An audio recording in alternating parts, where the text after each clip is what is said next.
A lifeless realm stretches wide as winged shadows glide past the glowing moon. Above the bleak expanse of Necropia, a single imposing castle rises, shrouded in mystery. Within, a vast cathedral hall reveals golden pillars and intricate murals. A magnificent marble hall filled with elaborate sculptures comes into view.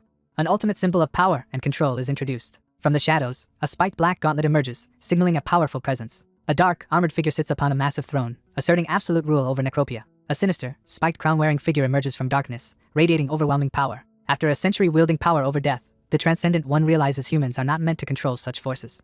Once, before all changed, Karnak was the illegitimate son of a disgraced noble family. Losing his mother early and enduring constant noble pressure, he was isolated and abused by peers. With fierce determination, he swings his glowing sword, driven by an intense desire for power. Discovering a forbidden necromancy codex, he abandons the path of a mere human. Karnak unleashes destruction, wiping out every human and annihilating the kingdom.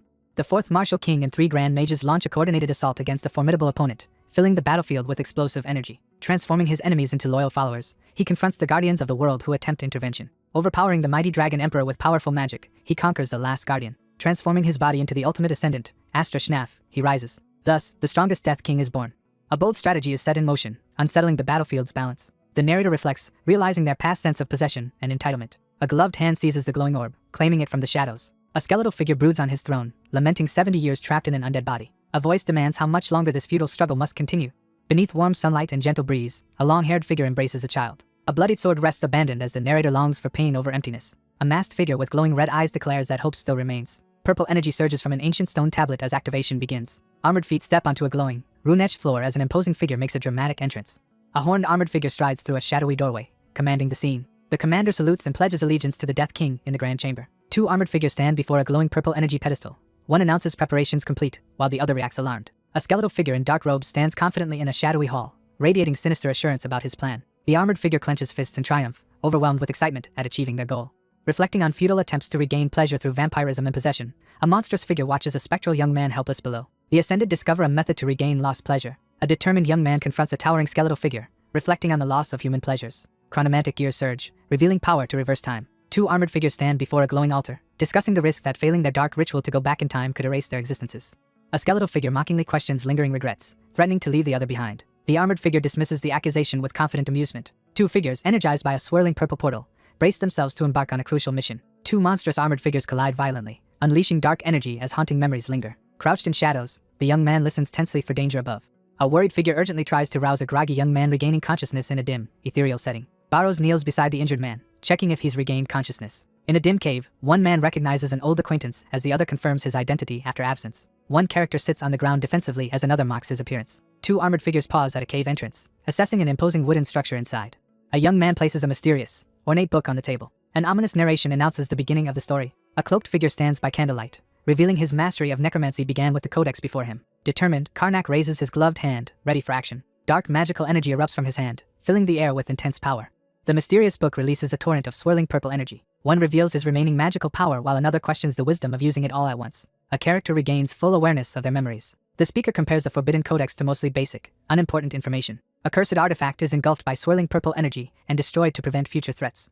One character receives a playful compliment on appearance and planning from a companion. The 2 stand in uneasy silence, silently assessing the situation. 2 figures react with surprise and excitement at an unexpected request for food. 2 figures walk along a sunlit rocky path, deciding to stop and eat. As rain falls, the crowd scrambles past a large building in a rush. 3 people sit around a table, overwhelmed with joy as they savor barley bread. Tears stream down a man's face as he bites into bread with gloved hands. One ecstatically devours bread while another reminds him urgently not to die after being revived. A young man overwhelmed with emotion celebrates surviving by eating bread. Karnak tearfully listens at the table as he is warned not to eat too much because money is tight. Excitement fills the room as food is served to the eager group gathered at the table. Alarmed, a character urgently warns another to watch out as danger approaches. The group stares at a lavish roast chicken, realizing it's far beyond their means. A character stands on the brink of violence, gripped by dark thoughts. One unleashes dark energy as another begs desperately for restraint. 2 young men sit at a tavern table, worriedly counting coins and realizing they are too weak to fight now. A character laments poverty while gripping a nearly empty sack and considers ordering more bread. A character's eyes widen in realization upon noticing something crucial. A voice solemnly addresses the young master with respect. 2 men sit across from each other, one alerting the other to a serious problem as tension rises. The armored man expresses concern that their time travel has altered events. Both young men sense something is wrong as they stand tense and alert. A heavy sack spills silver coins on the table as someone reacts with disbelief at unexpected wealth. He looks down in frustration, questioning where everything began to fall apart. The narrator reveals the Jestred family was struggling financially. A man reflects how his grandfather's failed ventures left the family with debt. He admits his father couldn't manage mounting debts. 2 sons from the original wife appear in cracked portraits, highlighting family disappointment. A man reflects on surviving family scorn as he and a woman embrace solemnly by a gravestone under moonlight. Karnak crouches trembling as three menacing figures tower over him. Karnak stands startled at the counter upon discovering a bag overflowing with money. Two men sit anxiously in a tavern, questioning whether the time regression spell has failed. He wonders if they truly returned to the past, noting too many similarities with memories. One eagerly suggests using money to buy chicken while the other reacts shocked at the excitement. Two hungry men debate how much food to order as a glowing roasted chicken floats before them. Someone loudly orders 2 whole chickens as the sun sets over a traditional building. A figure laughs menacingly, clutching his stomach beneath the dramatic sunset. 2 riders talk about being full and look forward to sleep as they traverse a quiet forest at sunset. He glares at the sunset, expressing resentment and hatred toward his family. With a sly smile, the young man resolves to adapt and survive by aligning with the powerful. Riding side by side through the forest, the travelers quietly discuss the many oddities surrounding their situation. The rider decisively claims another horse and advances with determination. A cheerful man comments on how the station manager tried to flatter them. A young man rewards another with a shiny object as a third reacts with surprise. 2 figures on horseback are spotted ahead, prompting suspicion from observers. 2 figures stand tense and wary, recalling harsh judgment they once faced. Villagers greet newcomers with overwhelming joy, bringing some to tears and leaving visitors stunned by warmth. They walk tensely through the woods at dusk, uneasy about recent events, deciding to seek answers at home. 2 riders approach the estate at sunset, nearing their destination. Karnak stands in the forest at sunset, overcome with nostalgia reflecting on a place long unvisited. Karnak expresses frustration about being in a place filled with unpleasant memories while Barrows listens quietly. A lonely boy sits unnoticed in shadows as adults pass by, revealing his difficult orphaned life. Barrows lies alone in bed as his parents quietly abandon him during the night. One character finds another collapsed and barely alive in a dim, cluttered room. Barrows is brought home and unexpectedly welcomed by the father. 2 boys stand side by side on a cracked surface, their shadows stretching in silence. A young man reflects on being an illegitimate child needing an attendant while someone urgently calls out to him. 2 riders approach the Jestrad residence, uncertain if they've arrived at the correct location. Karnak confidently asserts certainty about their location. 2 figures arrive at the mansion gates as a dramatic sound fills the scene. 2 young men arrive at a familiar place, unsure if it matches memories but determined to confirm its significance. A tall brick wall covered in roses stands bathed in sunset light. A grand 2-story mansion with a terrace is revealed under the sunlight. The character recognizes the estate and gardens as familiar. The character observes the estate's remarkable transformation and wonders about its funding. A surprised guard spots someone in the grand hallway and swiftly acknowledges their arrival. 2 travelers approach the guarded gate on horseback with an unexpectedly welcoming atmosphere. Armored guards bow as the group receives a formal welcome at sunset. Both men freeze in shock as one tries to speak, alarmed by what they witness. A sudden alarm rings out as the mansion is illuminated beneath the glowing sky.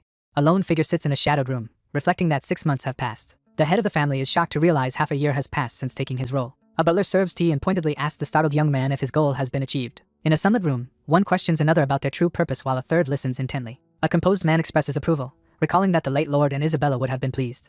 Stunned by news, Karnak demands to know how his father and stepmother died, with Barrows tense behind him. After recent losses left the group in turmoil, the man on the throne explains these hardships motivated him to become Lord. A character clenches his fist in anguish, desperately asking why his entire family died. He reveals his true purpose is to master necromancy secretly, opening a glowing spellbook that surrounds him in magic. Sitting on the throne, the protagonist admits lying about his intentions and questions necromancy's necessity while his companion listens closely.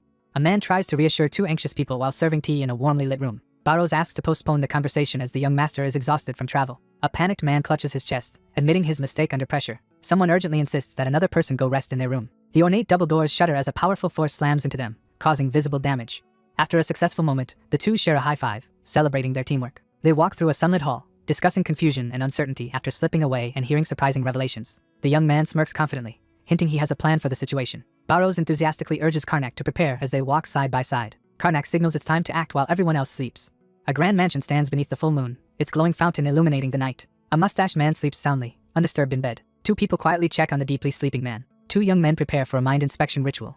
One presents herbs while the other readies himself. A hand lifts a bowl as dark flames burst forth, signaling ritual commencement. Dark energy intensifies, crackling in a glowing orb as mystical awakening begins. Dark tendrils creep over an unconscious man, claiming him as a servant. A male character stares in disbelief as he realizes something impossible has occurred. Blue flames engulf the man as he submits to an unseen master, while observers watch the control take hold. He demands an explanation about how the family's finances improved and how he became head of the household. 4 years earlier, a man sits amid eerie blue flames as a flashback begins. While training in mountains, the second young master unexpectedly discovers a massive copper mine. 2 young men discuss how mines are usually covers for nobles' illicit activities, but this mine truly exists. Someone demands to know why every family member died within 4 years, pointing to the mine as the source, while 3 gather around a glowing figure in bed. A mine in a neutrality zone sparked war as Jestrad and Deventer families claimed ownership. The Deventers display unity and discipline as soldiers raise swords under a military banner. An undefeated knight stands confidently amid ruins, sword raised. An armored man swiftly defeats Baron Kroput and kills the eldest son on the battlefield. After losing his legs and committing suicide, tragedy deepens as the Baroness succumbs to shock, leaving broken lives behind. A ceasefire is agreed upon after Karnak is named successor, though concerns about the mine and compensation remain. Karnak boldly declares a trial duel against Viscount Deventer to save his family. Two characters react in shock and alarm at the sudden duel announcement. A formal notice states a trial duel, sanctioned by the Allium Order, allows participants to appoint substitute warriors. A deadly ritual duel is announced, overseen by the Ilium priest and decided only by death. One character smugly blames the other for his misfortune, eliciting visible frustration. Facing inevitable defeat, the speaker chose a risky duel to gain the copper mine and prevent starvation. A stern armored man warns that survival is impossible with such skill. One resolves to prepare thoroughly for the duel scheduled in a month. Karnak and companion narrowly avoid danger, recoiling with relief and surprise. A lavish table loaded with desserts and sandwiches leaves an attendant in shock. A lavish meal surprises the group, leaving one overjoyed and grateful. Two young men relax over tea and desserts, debating whether to rest with the duel approaching. He casually asks her to attend an event in his place, assuring her it's allowed and offering her tea. One grabs another by the collar, confronting him about bribery and killing 3 martial kings. Despite success, the young man admits necromancy made things easier, but true skill requires more. A boy gasps, shocked that mastering advanced swordsmanship in 1 month is impossible. Two young men argue over lack of suitable knights, with tension rising amid frustration. Radiating confidence, a character declares necromancy the only option, conjuring ominous purple energy. Karnak listens as Barros points out a new problem during their serious discussion. A law prohibiting necromancy is announced. Someone recalls a time when they were on the run. Torch-bearing pursuers raced through the dark, rainy forest, urgently following fresh tracks. The household was secretly eliminated via necromancy. Karnak and Barros flee desperately through shadows from relentless pursuers. The priests of Allium accuse the narrator as the culprit. 3 armored attackers rush through dark woods to ambush a lone figure. Priests and soldiers surround 2 men, convinced one is a necromancer. A male figure begins a dark ritual, summoning wandering souls. Karnak unleashes race spirits, channeling ominous purple energy at his target. A robed figure emits dark necromantic energy as opponents brace for battle. A shadowy figure descends as the group prepares to defend with guardian plaques. A man is attacked by surging shadowy energy as another looks on alarmed. A powerful armored figure breaches magical defenses as panic rises over a failing goddess blessing. Karnak charges, releasing intense purple energy from his hand. Shadowy energy explodes, hurling figures through the air amid agonized screams. 2 flee down a dark corridor as armored pursuers are struck by purple blasts, fleeing before others catch up. Realizing necromancy has been detected, 2 run urgently while studying their book for answers. A startled man is tackled by a blonde figure, cutting him off. One laughs recalling a past ordeal, while his companion listens surprised. Sitting in a grand chair, he realizes the plan. He devises a scheme to use necromancy secretly while appearing to fight ordinarily. The priest declares priests will judge the trial duel from a balcony. 2 companions plan to steal jewels and money before escaping. Karnak mocks maintaining a virtuous facade in the library as Barros reacts with refreshments. The protagonist insists his actions are genuine and resents being portrayed as a villain. One urges another to sit down as he tries to leave with food plates. Karnak confidently proposes a risky plan. At the sunlit training ground, the instructor orders trainees to take a short break from intense sword practice. The armored man easily defeats trainees, leaving them sprawled in pain. An armored knight is asked about duel preparations. 2 men exchange taunts and warnings before sparring with swords drawn. The armored man mocks his opponent, scoffing at wasting time on inexperience. A man speculates on the duel outcome but is distracted by unexpected softness he touches. A skeptical man notices another merchant arriving, remarking on rising outsiders. Training is disrupted by a merchant loudly advertising to noblewomen, prompting soldiers to resume positions. The character smirks confidently, hinting at a calculated plan. The protagonist crouches with determination after a crucial realization, observed by a woman afar. Someone secretly observes the area, gathering information unnoticed. 2 armored men clash fiercely in a heated duel, with one exhibiting heavy, rough techniques. The armored man launches a confident attack, easily predicting his opponent's moves. In the village square, one inspects worn training dummies while another watches silently, troubled by slow progress. A woman confronts a young man, questioning his intentions toward her brother. The man excitedly asks if the woman is the famous knight's sister and praises her. A cheerful vendor eagerly offers ornate handkerchiefs at a special price. Nervously pointing at an item, one tries to appear confident as the other praises the choice. The scene shifts to the empty, sunlit drill hall of the Jester's estate, marking a new setting. A cheerful attendant energetically checks on the young master's stamina training. A panicked figure rushes to an unmoving body as a ghostly apparition looms. A desperate blonde character frantically shakes an armored figure who weakly protests feeling sick. One questions the other's poor stamina after a grueling 50-lap run leaves him exhausted and collapsed. One questions the point of continued training while the other encourages persistence despite limits. Exhausted from training, the protagonist asks to rest and exhales in relief outside the building. A stern mentor announces real stamina training begins, leaving the trainee shocked that rehabilitation is over. A monstrous figure looms menacingly as a frightened boy recoils, marking brutal training start. A tense countdown begins, marking 20 days until the duel.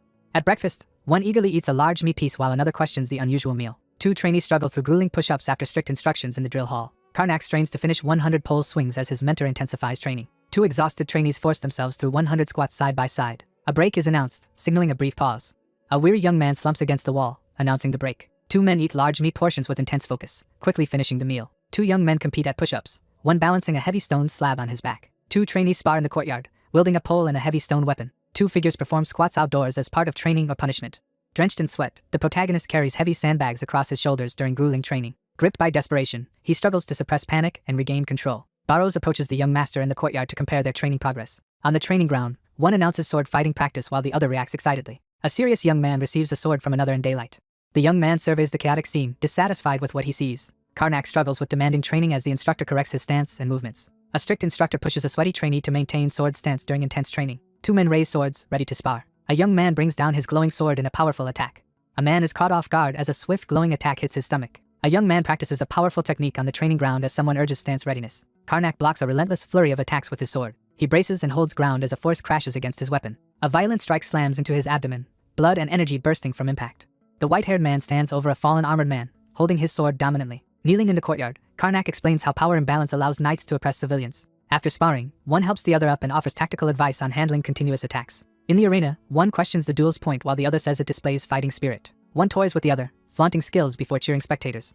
The armored fighter launches a powerful attack aiming to end the battle quickly. A determined young man urges someone to prove resolve and not give up. A warning urges immediate action to avoid a fatal blow. He stands in armor, sweating as he braces for confrontation. Karnak charges forward with shield raised, counting down to 5. Two opponents clash swords explosively as one demands more intensity. The white-haired man drives back his armored opponent with a fierce strike, shouting to fight harder. Karnak swings his glowing sword, commanding everyone to raise their voices. An armored man strains, blocking a fierce attack with his shield. An armored man crashes to the ground as his opponent stands victorious. A brutal slam drives an armored man headfirst into the ground. Amid swirling flames, a furious young man raises his staff, issuing a harsh warning. A commanding voice orders to always roll on the ground. Exhausted and embarrassed, Karnak crouches in a sunlit room. A relentless attacker slams his sword down, forcing his opponent to the ground as the defender cries behind the shield.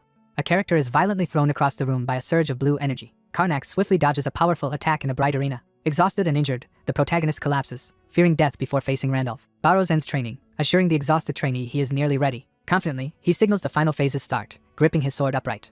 On the training ground, one announces teaching the 4 martial king's sword technique, while the other reacts with surprise. Surprised, one questions the other's knowledge, who confidently replies he mastered most techniques. A powerful figure asserts control over the 4 martial kings. The speaker reveals mastery of all but one technique as hooded figures gather under a purple glow. The armored man demands why the other hasn't learned her abilities.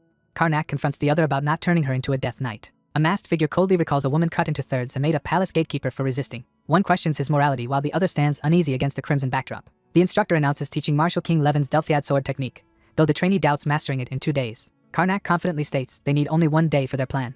A massive arena stands ready at the border as crowds gather for the event. 2 young men banter eagerly outside, discussing who will win the upcoming match. 2 discuss hopes and concerns about Karnak's chances as others stand nearby. Several gather in the arena, waiting for the event to begin. Karnak commands his attendant, who agrees promptly. A crowd murmurs in anticipation around the ceremonial arena. An official announces that the copper mine dispute will be settled by combat. A commanding voice summons Karnak to face the goddess. An armored knight strides into the arena, drawing the crowd's attention. A powerful voice calls a challenger to confront the goddess. A confident fighter enters bearing a massive wooden beam, shocking the crowd with his imposed handicap. An official oversees as 2 fighters solemnly swear to fight honorably before the match. An elder raises his staff, invoking a formal pledge in sunlight. The trial by combat is officially declared, starting the confrontation. 2 men confront each other in rain as tension mounts. In a large outdoor arena filled with spectators, 2 prepare for a public duel. A confident blonde grips a broken wooden beam, defiantly refusing to back down. One charges with a large sword while the other braces behind a shield. A powerful slam forces the other back as he struggles to block. An armored figure declares the outcome will be clear only with progress. 2 fighters dueling fiercely as one taunts the other. A warrior leaps and delivers a powerful overhead strike as his opponent braces. 3 young men watch eagerly as a lord displays unexpected strength. The blonde smirks, testing his opponent with a measured attack. Karnak grips his sword and advances, ready to use his mastered technique. Resolute, a figure vows to show unwavering determination in battle. An armored figure defiantly challenges a towering opponent, sword ready. The blonde man assesses determination and spirit despite lack of skill. The young man raises his glowing rune-marked sword, preparing a stronger attack. An armored knight panics as sword energy overwhelms his defense. A towering red energy spike erupts violently upward, signaling a powerful attack. An armored warrior charges at full speed, launching a fierce attack. An armored man with cape smashes the wooden floor, releasing energy. A young man reacts in shock, witnessing an unfamiliar, crude skill. Villagers cheer as their lord skillfully dodges an attack. 3 robed figures observe astonished events from a balcony. A heavily armored man mocks his unarmed opponent, boasting about not needing a shield. An armored man taunts unseen foes while wielding a massive sword. Enraged, he vows to silence his opponent after provocation. The armored man challenges his opponent with a confident grin. A blonde young man jolts in shock, reacting to something off-panel. A knight in ornate armor assumes a battle stance, preparing a signature technique. Young men recognize the sword stance as created by a legendary martial king. Supporters speculate their lord, trained in martial king's techniques, might win the battle. Regaining composure, he prepares to focus after near provocation. A young man readies an advanced sword technique, though onlookers doubt his ability. He mocks his rival's attempt at a powerful technique, doubting victory. A man smirks, acknowledging his opponent's impressive technique. The new lord raises his wooden sword, boldly declaring his authority, and challenging his opponent. The armored fighter braces as his attack fails to overwhelm his glaring opponent. In the practice yard, the armored man urges the trainee to imitate the legendary technique roughly. The young man assures no more sword training will be needed after this, hinting at hidden intent. The armored man panics as a barrage overwhelms him while a blonde crouches beneath. Two opponents clash swords, sending a shockwave as the fight intensifies. The armored warrior endures the attack, shouting defiance. A frustrated observer questions why someone is overwhelmed in the fight. A determined figure proclaims the sword of Jestard will never fall. Villagers stare in shock as they realize the true nature of the underestimated person. A voice challenges Sir Randolph, questioning if he is scared. Three emotional followers declare unwavering loyalty to their lord. A pale-haired young man smirks, pleased their prolonged assault forces the opponent to dodge. An aggressive rival shouts a challenge, daring the opponent to fight. Struggling, the young man clenches his staff, fighting through irritation. The injured armored man tightens his grip, defiantly challenging his assailant. With energy surging, the protagonist charges and delivers a decisive finishing attack. Grinning fiercely in rain, the protagonist senses an awaited breakthrough. An armored figure rushes forward, urgently warning their lord as anxious onlookers react. Armored and resolute, the protagonist prepares for a pivotal moment. On training ground, one armored man demonstrates sword technique while the other watches. A young man charges with his staff, aiming at opponent's legs to restrict movement. The armored figure shifts defensively, driving his sword into the ground with energy bursts. A shocked onlooker recoils as a newcomer blocks an attack. Focused, he swings his sword upward in a powerful diagonal arc. A caped warrior lands a crushing blow, forcing the white-haired man to stagger in pain. A gloved figure urgently shifts grip on a weapon's handle. A fierce combatant lands a double uppercut sword strike, delivering a decisive blow. Blood splatters violently, signaling a sudden intense confrontation. The armored knight braces, gripping sword in preparation. Ignoring his bleeding chest, the man taunts his opponent defiantly. Unfazed by wounds, the man taunts while carrying a wooden beam. Sensing danger, he panics and braces for impact. Injured but unfazed, he mocks his opponent while resting a wooden beam on his shoulder. An exhausted armored man drops to his knees, struggling as he grips his sword. Four men in uniform watch anxiously from a balcony as the match nears conclusion. Young adults stand outside, confronting the truth that miracles will not save them. Two men confront each other tensely on a terrace, exchanging taunts before their duel. The armored man taunts confidently, unfazed by threat. The young man notices a change as dark energy pulses on his opponent's chest. A massive black and purple energy slash erupts, catching a startled character off guard. A man screams in panic, overwhelmed by dark, shadowy energy while clutching his sword. An older man senses a powerful aura as soldiers rush past. A desperate swordsman unleashes a massive dark energy wave. Someone urgently shouts for Randolph. Karnak rushes forward with sword drawn, refusing to back down. A devastating dark attack shatters enemy legs, leaving him screaming as another watches in shock. A cataclysmic attack splits the ground, hurling figures backward in terror. A powerful black aura radiates from a balcony figure, stunning the crowd with its strength. A young man shouts, publicly accusing someone of necromancy as others watch anxiously. An older man commands soldiers to attack as magic strikes the arena. A desperate figure fends off masked attackers rushing with swords. A dark energy crackling spear leads a charge as armored zealots demand surrender, with soldiers poised. A white-haired man releases shadowy energy at attackers amid the chaos. Sarati sweeps armored opponents to the ground with a single forceful strike. An older man points urgently as another unleashes dark magic on a bridge, exposing necromancy. A man is struck in the chest by shadowy force and staggers backward. A man desperately swings his sword against a vortex of dark energy. An armored figure steps forward, reprimanding a group for causing disturbance. A woman looks anxious. An armored man smirks, confidently signaling with raised fingers. A male character is overwhelmed as shadowy purple energy engulfs him. The older man and knight tense, resolving to kill the cursed individual if possible. A shadowy figure descends, startling armed guards below. A man cries out in anguish as darkness rapidly engulfs him. A young man is struck by a powerful blow, screaming in agony. Blood spurts from his mouth as he collapses from the brutal strike. Cornered in the arena, a wounded man unleashes dark energy as guards watch tensely. A group gathers in a forest clearing around a ceremonial platform for a significant event. Armored soldiers and a robed official find a dead body and order an investigation at Viscount de Venter's estate. The presiding official condemns a fighter for using dark powers during the holy trial and declares the verdict. Two armored men are presented before the crowd as one is introduced as Baron of Karnak. A blinding light signals triumph as figures stand silhouetted at the edges. Investigators uncover blankets and cloaks marked with necromancy symbols in the estate, revealing key evidence. Two men confront a distressed woman holding suspicious items, intensifying accusations. A young woman hurriedly insists a bottle contains only hair growth formula amid necromancy accusations. A ceremonial man announces a forthcoming hearing, leaving a woman in red shocked. Days pass as the scene shifts to Jester's estate. Barrows marvels at a lavish banquet, overwhelmed by incredible food. Two armored young men celebrate their victory with a lavish feast. While eating, one asks how the other devised a clever spell. He explains he used their opponent's temperament. The story shifts to events 1 month earlier. Tension rises in a library as one angrily questions another's plan to use necromancy. One argues necromancy is worth the risk as punishment is death anyway, while the other listens warily. The young man reveals Randolph will use the plan. One proposes deception while the other listens uncertainly. Two opponents prepare for battle as one plans to deceive distant officials during the fight. Two discuss a powerful necromancy spell's aftermath in a library, confident their involvement is undetected but aware of a lingering problem. He hesitates, unsure if his blade is sharp enough to make his opponent bleed. Someone urgently calls on the young master to stop. The blonde grins excitedly, contemplating where to strike to make his opponent bleed. After ordeal, one mocks the other's suffering playfully. Two quietly discuss how investigators wrongly concluded necromancy was used despite contrary evidence. The scene shifts to Gesselin Grand Temple, the Order of Alium's headquarters. Two robed figures confer before a stained glass window, confirming investigation into Deventer's dark powers. A priest examines a vial, warning of a necromancer of unusual power. The group studies a transcendent fragment, confirming perfect attribute matches with information from the goddess. Karnak laughs victoriously, celebrating his fortune with the darkness of the apocalypse.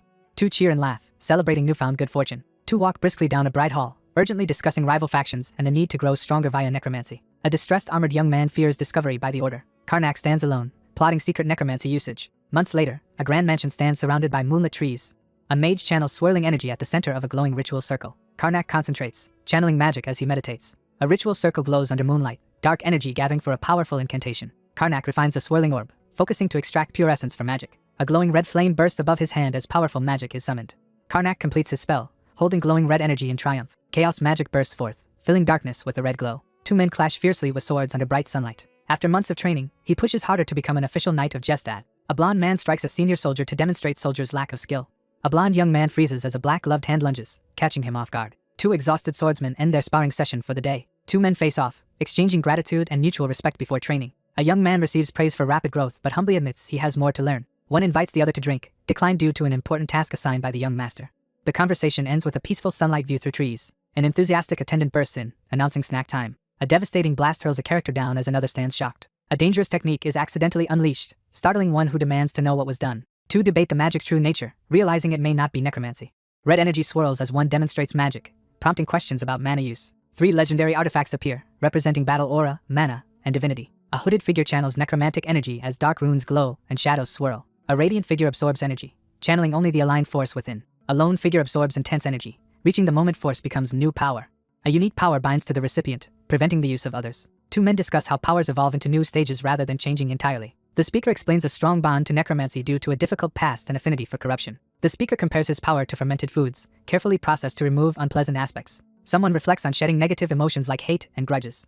Karnak channels swirling dark energy, converting it into pure mana. A character demonstrates his chaos mana, receiving an indifferent reaction. One suggests pretending to be a mage, questioning if the other can replicate former strength with chaos mana. Karnak contemplates the potential disaster of possessing great power. Determined to defend the estate, he vows to gain enough power to protect the territory. Armored soldiers confirm elimination of monsters in the mines and prepare to withdraw. A figure leaves through the forest while unseen eyes watch from darkness. A monstrous beast lunges at an unsuspecting man as his companion warns. An armored man whirls as dark energy hurtles toward him. A powerful sword strike crashes on the beast with allies observing. A massive beast crashes into the ground with tremendous force. Barrows arrives just in time to save the group, prompting relief. A young knight laughs in the forest, admitting awkwardness about recent knighthood. A group discusses monsters growing stronger, confirming recent rumors. Karnak questions a cloaked figure about the rumor. The term, Goddess Oracle, is introduced, emphasizing importance. A cloaked figure descends amid swirling clouds as a prophecy warns of Death's King bringing destruction. Monsters from a nearby continent launch a ferocious attack led by a giant dragon. Necromancers lose control, unleashing chaos and accidents. Religious orders, empowered by divine oracles, mobilize priests under the goddess's blessing to protect the world. Two men discuss the oracle's unexpected appearance and lament lack of past information. Barrows questions if rumors relate to them, noting a timeline mismatch. A timeline diagram clarifies the oracle occurred before regression. Panicked, one fears world collapse while another despondently feels helpless after failed future changes. A young man on a throne questions if world destruction is truly so simple, recalling past failures. Two decide to trust heroes and local forces to solve the problem. Someone suggests remaining in their territory to live peacefully. A priest from the goddess of sun's order demands cooperation, leaving two young men anxious. The group discusses tracking a fugitive necromancer in a nearby forest, requesting a local guide. Sensing threat, one urges rejection while the other remains calm.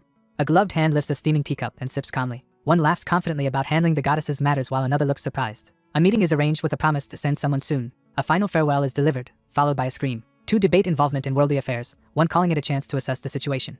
Someone demands to know what will happen next, increasing tension. A shadowy figure unleashes dark power as another reels in pain behind him. He sprints anxiously through dark forest, wondering if he escaped pursuers. A desperate young man flees through rain from unseen pursuers. A lone figure sprints through dark forest, determined to survive and seek revenge.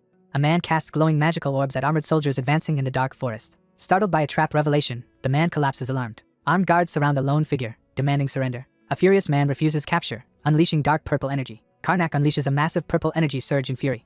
A skeletal wraith shrouded in dark energy appears suddenly, causing terror. Dark energy ambush strikes group as someone orders protection charms. Armored figures are struck down by swirling purple energy. A frustrated man watches chaos. Two armored figures sit on a large tree branch, silently watching a glowing purple light below. One criticizes a spellcaster's technique, while another urges proceeding with the plan.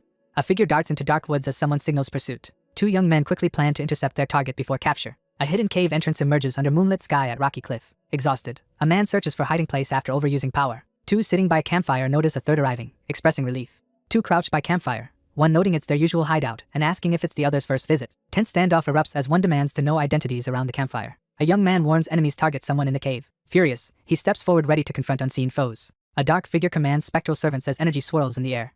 The desperate man threatens to use enemies as bait for time. Karnak and Barrows face a large group of hostile spirits, quickly considering options. Karnak prepares to test Chaos Mana, focusing as swirling purple energy gathers. A lone figure bursts from cave, fleeing into moonlit clearing. He sees his chance to sprint deeper into forest while pursuers are delayed. He looks up shocked by something unexpected. An explosion sends the shocked figure flying back, overwhelmed. Two block the path, confronting an escapee through smoke and embers. The young man unleashes a powerful spell causing his sword to glow red. Massive fireballs slam into ground, erupting flames as two watch devastation. A man reacts alarmed at swirling purple revealing magic in burning wasteland. Realizing he's outmatched, man decides to take desperate action to avoid capture. Karnak unleashes dark energy, summoning a massive evil spirit. Two dismiss misconceptions about wraiths with irritation as they watch swirling purple energy. The young man taunts opponents confidently, mocking their fear. A young man in rocky darkness furiously rejects fear. A figure declares mercy is no longer an option, heightening tension. A figure unleashes powerful purple energy from above as two watch tensely. A young man releases a glowing attack as purple energy erupts. Karnak commands an opponent to kneel after unleashing dark power. A lone figure stands firm as a violet energy blast crashes before him. A man collapses, overwhelmed by a surge of dark energy. A startled man recoils under moonlight when accused of necromancy. A young man radiating purple energy taunts his unseen opponent confidently. A young man taunts while conjuring mysterious green energy in a cave. Startled, Karnak looks up as glowing green magical claws materialize above. A resolute young man unleashes glowing green energy into the ground, activating his specialty. A male character screams in pain as overwhelmed by powerful green surge. Two approach a glowing artifact cautiously in shadowy forest. A cloaked figure orders a man surrounded by blue energy to stand, while another watches. A young man demands how necromancy powers were gained, told it was simply luck. A terrified man collapses in an alley as monstrous shadows surge over him. An overwhelming apocalyptic power surges through the narrator, marking a foretold transformation start. Karnak seizes dark energy with relish, reveling in his newfound power. Dark energy crackles as the figure defeats everyone nearby, advancing toward the mansion. One dismisses a stranger's threat, while another notes the stranger is armed. One insists they must restore order. A pool of black liquid spreads ominously across the ground. Barrows lies on the ground gripping his dagger, bracing to strike. Karnak absorbs fallen enemies' dark energy as Barrows reacts in disbelief. A figure investigates swirling purple energy, warning of an arriving search party urging caution. Karnak stares in shock as dark energy engulfs his arm. A worried armored man rushes toward disturbance, checking if young master is safe near someone crouching in rocks. Sensing danger, the cloaked man orders a thorough search as intruders arrive. Several days pass as the story advances.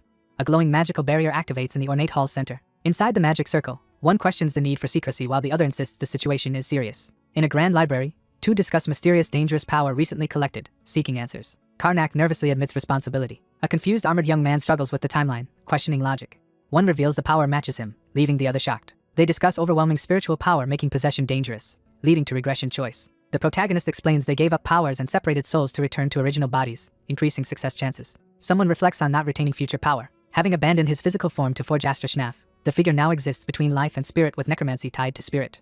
A powerful surge erupts as the figure's abilities cross time. Realizing his body couldn't withstand it, he notes most power was lost. In the library, one anxiously questions past affecting powers, learning it caused darkness threatening their world. Overwhelmed with despair, the armored man realizes returning scattered power could end the world. One skeptically asks if summoned objects obey as reliably as coins do when dropped.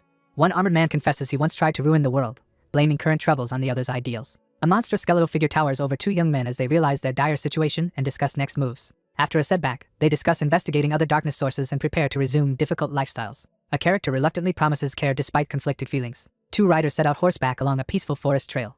Riding side by side, one jokes about how much easier things are now without pursuers. Two armored men discuss bandits kept away by backing, improving safety. Two riders discuss their true mission to seek clues in Dirarth. A young armored man asks if anyone has tracking magic to find darkness of the end. Karnak insists they'll handle the situation traditionally. Two riders approach a familiar fortress, recalling past visits. A wooden sign marks the Dirarth Adventurer Guild's entrance. Two arrive at a vine-covered mansion to gather information. They note their former adventurer status aids them now despite being wanted. He asserts their approach will change. They need not be adventurers anymore.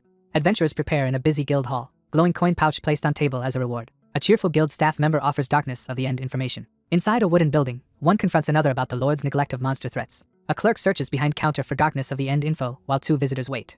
A huge stack of documents is dropped on the table, shocking two young men. They examine documents, realizing they uncovered something significant. Frustrated by false info, the group struggles sorting conflicting documents. Flipping incident reports rapidly, one grows frustrated with misinformation. After reviewing, one instructs another to provide all info, emphasizing detail importance. A magic user activates stealth messaging by touching a companion's chest in a crowd. They speculate valuable clues might hide in insignificant documents. One admits the task is harder than expected while another stays calm and observant. One demands belief as two react with shock and suspicion. An urgent necromancer warning is met with disbelief and laughter.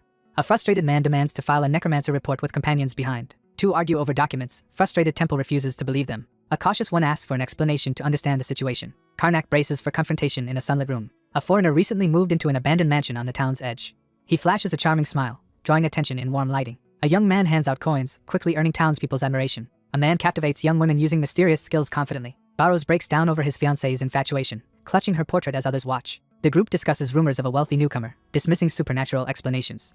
One snaps in frustration, while another reacts uncertainly in tension-filled sunlight. A nervous subordinate refuses to accept a report, pleading for understanding amid rising tension. A young man recoils in shock seeing the high cost to hire adventurers personally. A furious young man storms out vowing revenge. Another watches nervously. One mocks another's failed necromancy attention attempt, while others listen silently. After unproductive day, two discuss visiting a restaurant to lift spirits. The group quickly prepares to leave as one promises to share new information. Two men walk side by side outside a shadowy building.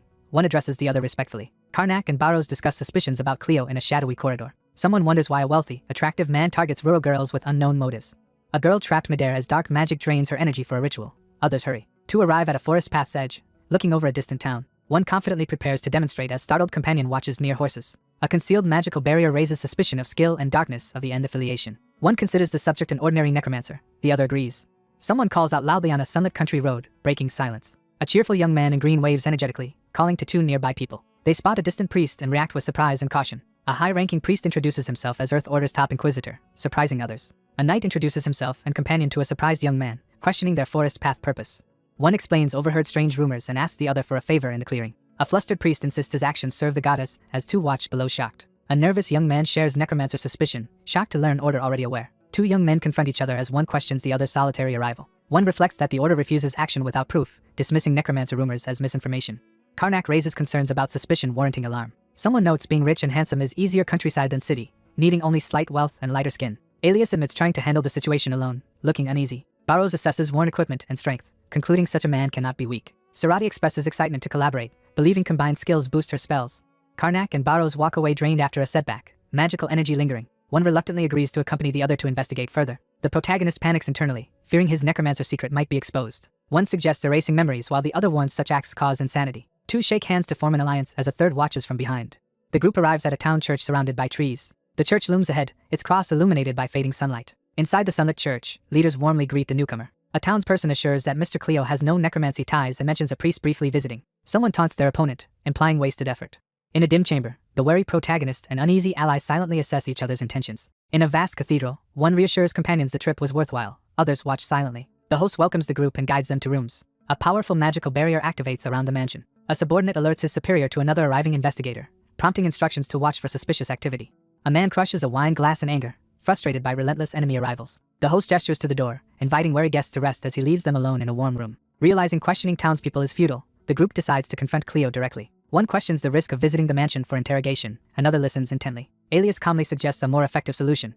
The young man commands others to follow his plan confidently. A magical barrier activates around the mansion, lighting the night. A figure steps onto marble floor, signaling a tense arrival. He strides toward a startled woman in a dim hall. She notices someone leaving and questions late-night plans.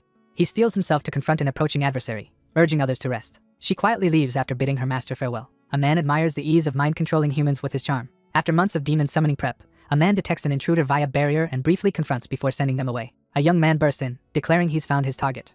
A guard confronts three masked intruders sneaking down a hallway. Masked figures confront the young master under the night sky, demanding money after being caught. The man smirks, mocking thieves and dismissing previous worries. Masked thieves holding paintings threaten attack after being mocked. A furious figure unleashes magical energy, ready to strike those deemed unworthy. A brilliant holy barrier erupts, protecting three figures amid a powerful spell. An off-panel voice confirms their obedience to their lord. A cloak whips through the air, heightening tension. One expresses shock at the easy identification of the other, who confidently asserts proven methods. A young man clenches a fist in frustration over a costly mistake caused by complacency. He steels himself to eliminate enemies here. Glowing with eerie green light, corpses rise as undead minions within a ruined building. Sarati stands firm to buy time as others sprint down the hallway to escape. A fierce sword fight breaks out as one dodges and counters multiple attackers. Karnak fires a glowing magical arrow at an opponent. Men are impaled by dark spiked projectiles as blood sprays. A young man urgently channels green energy preparing forbidden power. A figure raises a glowing hand, opening a green portal to summon underworld beasts. A towering pillar of red fiery energy erupts, overwhelming stunned onlookers. The character's eyes ignite with raw power as he releases furious energy. A massive demon with horns and wings emerges, radiating menacing red aura. A young man taunts confidently, red energy flaring. A glowing young man unleashes holy light to purify his foe. A blinding holy spell erupts, filling the hall with radiant energy. The demonic figure pushes attackers back as desperation fuels a last stand.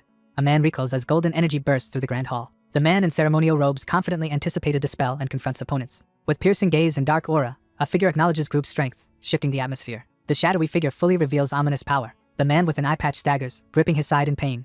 A figure crashes down powerfully, sending debris flying. Energy crashes down on 3 as they brace for attack. A muscular man writhes as dark energy erupts around him, unleashing shockwaves. Panicked at inability to cast counter-summon, a young man is engulfed in red light. A figure leaps forward to shield an ally amidst dark energy battle.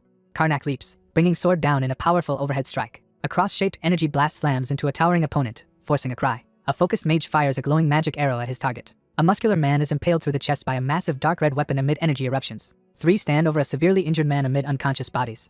A young priest recoils in shock as an unexpected event unfolds. 2 stand amid fallen opponents, discussing impressive teamwork and skill. In a shadowy corridor, 1 volunteers to handle a captive. A robed figure heals an unconscious man with glowing staff as others watch anxiously. A wounded man summons blue flames with a green sigil above him. 1 identifies swirling dark energy as the darkness of the end. A young man is ambushed by a gloved hand crackling dark energy as he prepares to clear a hallway. The dark-haired man readies ominous energy, signaling ritual start, while another kneels protectively. 2 conscious figures examine a glowing orb, confirming a fallen man was a necromancer who absorbed dark power. 1 considers an offer of great power, asking if there's more. 1 reveals another is a Tezranic cultist, handing over a glowing vial. Someone learns Tezranic is the god of death. 1 confronts another in a dark hall, questioning god of death reputation as the accused grips a glowing artifact. A young armored man hesitates by a window, unsure if anyone truly claims such a title. The cult's doctrine depicts Tezranic as a god purifying the world through death, bringing new paradise. 2 sit exchanging cultist info, concluding the mysterious leader is likely responsible for events. The young man reveals a glowing purple vial, announcing he gained something new. A magical experiment tests chaos mana purification with a priest's power. The man observes increased mana, estimating strength equal to a 4th circle magician. 2 discuss stealing holy artifacts and preparing to wake a priest as part of a plan. A cry for help pierces night. A figure calls to his father as another screams under moonlight. Relieved after escaping a trap, he thanks companions for a convincing deception. Outside the town, the group reflects as confused townspeople calm with church help. The group plans to rest in Dirath City as their next destination. Someone announces departure, ending their time with the group. 2 riders leave on horseback as a robed figure bids farewell. Alias grows suspicious observing the rider's departure. Determined to uncover truth, he plans to investigate further. They decide to take a break and share food, enjoying leisure as they ride. He realizes the 2 encountered are more important than first thought. Riding under bright sky, they discuss a potential ally and agree to eat after returning. At Diratha's outskirts, muffled cries echo from a small house as someone orders a captive raised. A desperate figure bursts from water, gasping breath. Suspended above a cauldron, a captive panics, confessing identity as necromancer and offering secrets. Interrogators demand answers, ordering the captive dunked again. Ritual intensifies with more holy water and glowing pool as captive endures purification waves. 2 armored figures stroll at night, celebrating a successful haul and planning cleanup. Karnak explains many necromancers were captured and is surprised at an unknown helper's request. He speculates they're investigated due to desperation after the Jelfa town incident. His tragic past makes him an obvious necromancer suspect, but he accepts autonomy and valuable cases. 2 armored men hesitate in a dim room. 1 urges longer stay despite the other's suggestion to leave. 1 questions the other's actions while the plan involves blocking spreading pathways, not gathering all fragments. The investigation reveals the power spreads through temporal gates, nearly complete with few necromancers left. Holding a sealed envelope, Karnak guesses a significant event may occur during the remaining process time. A gloved hand lifts the envelope, wondering if the Hatoba order contacted them. Barrows reads a summoning letter to meet Alias, with details to follow in person. A powerful presence near Hatoba Temple signals a significant event ahead. A cheerful priest greets newcomers entering a sunlit hall. A mediator introduces newcomers to a baron and knight in a grand hall. A blue-haired mage formally introduces himself as a 6th circle. A confident woman introduces herself as Adventurer Guild representative. 2 young men analyze Serity and Relthane's reputations and abilities in an ornate hall. Mages and aura users rank power by circles, with the 10th circle marking transcendence. A character reveals he's a grand mage limited by mana, explaining knight ranks from red to gold. Few achieve gold knight rank, with unmatched power and aura. Relthane holds status as 6th circle mage. Serity is identified as a red knight, confirming backup capability. 1 questions another's lack of self-taught martial energy. The other defends fighting the 4th martial king evenly. 2 pairs meet in the grand hall, exchanging polite introductions. 1 praises another for capturing necromancers, leaving him surprised. A composed man gestures for others to sit, preparing urgent explanation in the ornate room. A group gathers around a grand table as 1 warns of impending problems. 2 discuss ongoing order problems after a Trist City incident. A map shows Trist City between rival kingdoms, a source of conflict. To end conflict, kingdoms arrange noble marriage and established neutral count family rulers. The city's strategic trade location led to growth, but weak governance allowed crime syndicates control. Trist fell into ruin as unchecked crime persisted. 2 crime syndicates divided the city, battling for control, each claiming rightful bloodline. Rival factions waged brutal battles in ruined city for decades. The Platts allied with necromancers and attacked Ranfelds, but were exposed and reported. The Order intervened with powerful magic, supporting Ranfeld's victory and Platt's retreat. 1 suggests resolution, the other hints at lingering problems. A young man reveals Ranfeld's accused of using necromancers but hid it well, unlike Platt's. 3 sit at a large table, exchanging tense revelations about hidden connections and interpreting the end's aftermath. He recognizes people's denial mirrors a troubling past experience. Slamming a fist, the speaker condemns the enemy for forsaking humanity and calls them unforgivable. They gather to plan next moves, stressing caution to protect the Hatoba Order's reputation. 2 discuss mission risks, deciding to disguise themselves before city infiltration. A young man reveals info leaks within the Order, noting skilled adventurers sent to Ranfelds vanished. A high-ranking priest is accused of aiding Ranfelds to expel Platts. 2 quietly debate a secret plan, One insists on authority to proceed alone and report after. He insists on obtaining concrete necromancy evidence. The group discusses threats risking city hostility. They steel themselves with one reassuring the group can handle worse. The group ventures down a shadowed corridor as muffled screams echo behind an iron door. 3 bloody prisoners hang chained, struggling with pain and exhaustion in a torchlit dungeon. Hooded figures survey the prisoners, noting it's been a while since the order sent them. The hooded man readies for conflict, anticipating adversaries' next moves. A sinister figure gloats at anticipated victims being sent. A hand bursts green energy, shattering a shadow barrier. 4 prisoners scream as slashing energy waves hit, causing chaos. A male convulses as dark green energy violently engulfs him. A robed young man challenges another, demonstrating swirling dark energy in his hand. The man fixes his gaze and explains his unwavering reasoning. He channels glowing green energy with intense focus. Surrounded by dark energy, the priest casts a divine shield. A man grins wickedly, awaiting tougher challengers. The group arrives at a promising location for greater benefits. The group arrives at ruined gates of Triss City. A hand examines tattered cloth among ruins. A weary young man sits alone on filthy street, lost in thought, rats nearby. For cautiously survey deserted, rundown town square, unsettled by crime. A sword is thrown forcefully through the air. A glowing strike catches 2 off guard as attacker lunges. A hand snatches a pouch, scattering gold coins on ground. Civilians scramble to escape amid chaos while 3 brace amidst debris. Furious after robbery, a man shouts with fiery fist as others watch. 3 travelers walk ruined streets. One distrust ends, another leads to safety. The group tenses as one challenges unexpected order to stay. The young man arrives eagerly at Grand Place Manor, confirming location. Shock and disbelief follow an order to stay at a defeated family's house. A figure declares all involved in band magic, including father, deserve punishment as others listen. A noblewoman demands justice, insisting Ranfeld's crime cannot be ignored. The speaker shifts blame onto Trist Parish, with wary observers. 2 discuss forming alliance, planning operation against Ranfeld. The group discusses mansion security and difficulty approaching without status. The young man reveals a plan to ambush the Ranfeld residence. 2 allies question the simple plan, but the companion insists on its success. 2 finalize infiltration plans despite lacking necromancer info. The group has extensive experience battling necromancers. 2 pairs silently face off in tense standoff within a grand room. The Ranfeld estate is heavily guarded with vigilant moonlit patrols. Guards patrol while hidden group prepares below. A hand grips a Molotov cocktail as flames erupt. 3 masked figures prepare a vengeance attack ordering start. Molotov cocktails fly toward rooftops as unseen attacker strikes. Arcs of fire rain on startled guards, forcing terror reactions. Amid magical explosions, guards scramble with orders to confront attackers. 4 charge through burning battlefield, energy ripping enemy lines. Group prepares to infiltrate mansion detecting necromancy inside.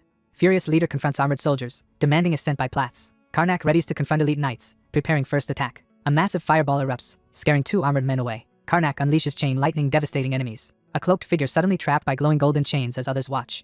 A man writhes in agony restrained by magic chains with armed foes closing in. A female warrior leaps under full moon swinging a glowing sword. She strikes armored enemies with devastating aura attack. A red-haired fighter slashes through enemies, chaos erupting. A powerful sword swing cuts down armored foes as a protest arises. Armed enemies close in while a fighter prepares defense and another criticizes lack of battle aura. A furious swordsman charges, initiating a hostile attack amid chaos. A devastating energy blast hurls 2 opponents back. A young man rallies comrades as red energy surges behind. 2 armored soldiers are cut down by swift strikes amid flames. A powerful blow crashes an enemy, surrounded by flames. A furious swordsman charges through flames, attacking as watchers shock. Karnak unleashes dark power, demanding surrender and stunning onlookers. The armored figure announces enemy retreat as group surveys devastation. The group stands puzzled under burning sky by absent necromancers. They observe the burning mansion, realizing enemies likely wait inside for advantage. 4 enter silent, dimly lit hall, alert for danger. Cautiously they enter, reacting tensely to an unseen voice acknowledging them. A towering spectral figure with hooded followers confronts them, noting their aura and high mage status. The summoned undead specter overwhelms followers boasting unstoppable darkness power. A character uncovers critical evidence, advancing the investigation. The group agrees to capture targets and return, confident of sufficient evidence. 2 grin eagerly as they plot to profit from 3 unsuspecting targets. A hooded figure angrily challenges opponent, signaling attack in tense hallway. He unleashes swirling staff energy draining life essence from shadowed group. A young man channels radiant magic, declaring goddess's judgment as he strikes enemies. A spectral figure materializes, wielding a staff to command swirling energy halt. A cloaked young man recalls hearing a priest is present, as companion watches warily. Sarati strikes her shadowy opponent with powerful sword, red energy crackling. A figure sprints down grand staircase, dodges magical blast as hooded watchers loom. Determined long-haired fighter dives, unleashing a powerful glowing sword attack. He slashes through multiple enemies with overwhelming strikes. 2 freeze in alarm witnessing a shocking unseen event. A frightened woman denies responsibility amid swirling red energy. 2 watch alarmed as mansion contorts, glowing with sinister symbols and growths. Corrupting tendrils rapidly spread over sealed door, intensifying menace. The group stands shocked in a distorted red space as the environment transforms. A hidden figure revels, mocking defeated foes. 5 stand facing a looming figure as tension fills the air. A headless corpse kneels amid fiery shadows after brutal defeat. 3 tense men freeze as an ominous voice calls out, exposing identities. A shadowy figure stands over 2 wounded on the floor, declaring certainty. The sinister man reveals himself as Bishop, confronting accuser. A distressed man confronts someone for succumbing to dark powers, unable to accept betrayal. She slams fists against a living barrier. Exits remain sealed as others watch anxiously. A young man raises glowing staff, trying to dispel weakening death energy. A magical barrier flares as chaos erupts and an alarm is shouted. A panicked figure realizes divine power failed as energy vortex intensifies. Shockingly, divine power strengthens necromancy. The group braces in a twisted cavern as mocking voices challenge necromancer knowledge. A man confronts another, pressing for necromancy's true dangers. Karnak urgently warns allies to prepare as danger nears in a red-lit room. Recognizing the threat, two brace for possible disaster. They stand alert in the blood-red landscape, realizing imminent danger. One examines a powerful barrier combining divine and necromancy forces, only defeatable using chaos mana and necromancy.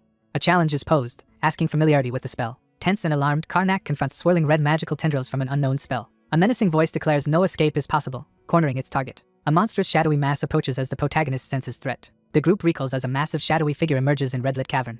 Towering chaotic golems surge forward as adventurers prepare to fight. Two collide in fierce, chaotic struggle as energy erupts around them. A priest raises a glowing staff, summoning protective barrier as claws descend. A surge of green energy violently shatters a scene center. A young man strains to keep a cracking magical barrier intact as others urge him on. A magic user unleashes violent flames from staff colliding with swirling green energy. Massive red explosion blasts two figures backward amid chaos. Two giant golems hurl two men down, overpowering them. Captors drag unconscious priest and mage through debris to imprison in basement. Sarati leaps forward, slamming sword into armored opponent, releasing energy. She recoils disbelief as her attack fails to affect the foe. A massive golem seizes a red-haired woman, dismissing others as useless. Two stand together, clearly uninterested in the topic. An ominous presence threatens Sarati, causing terror-stricken scream. Karnak blocks an attack with his sword, shielding Sarati.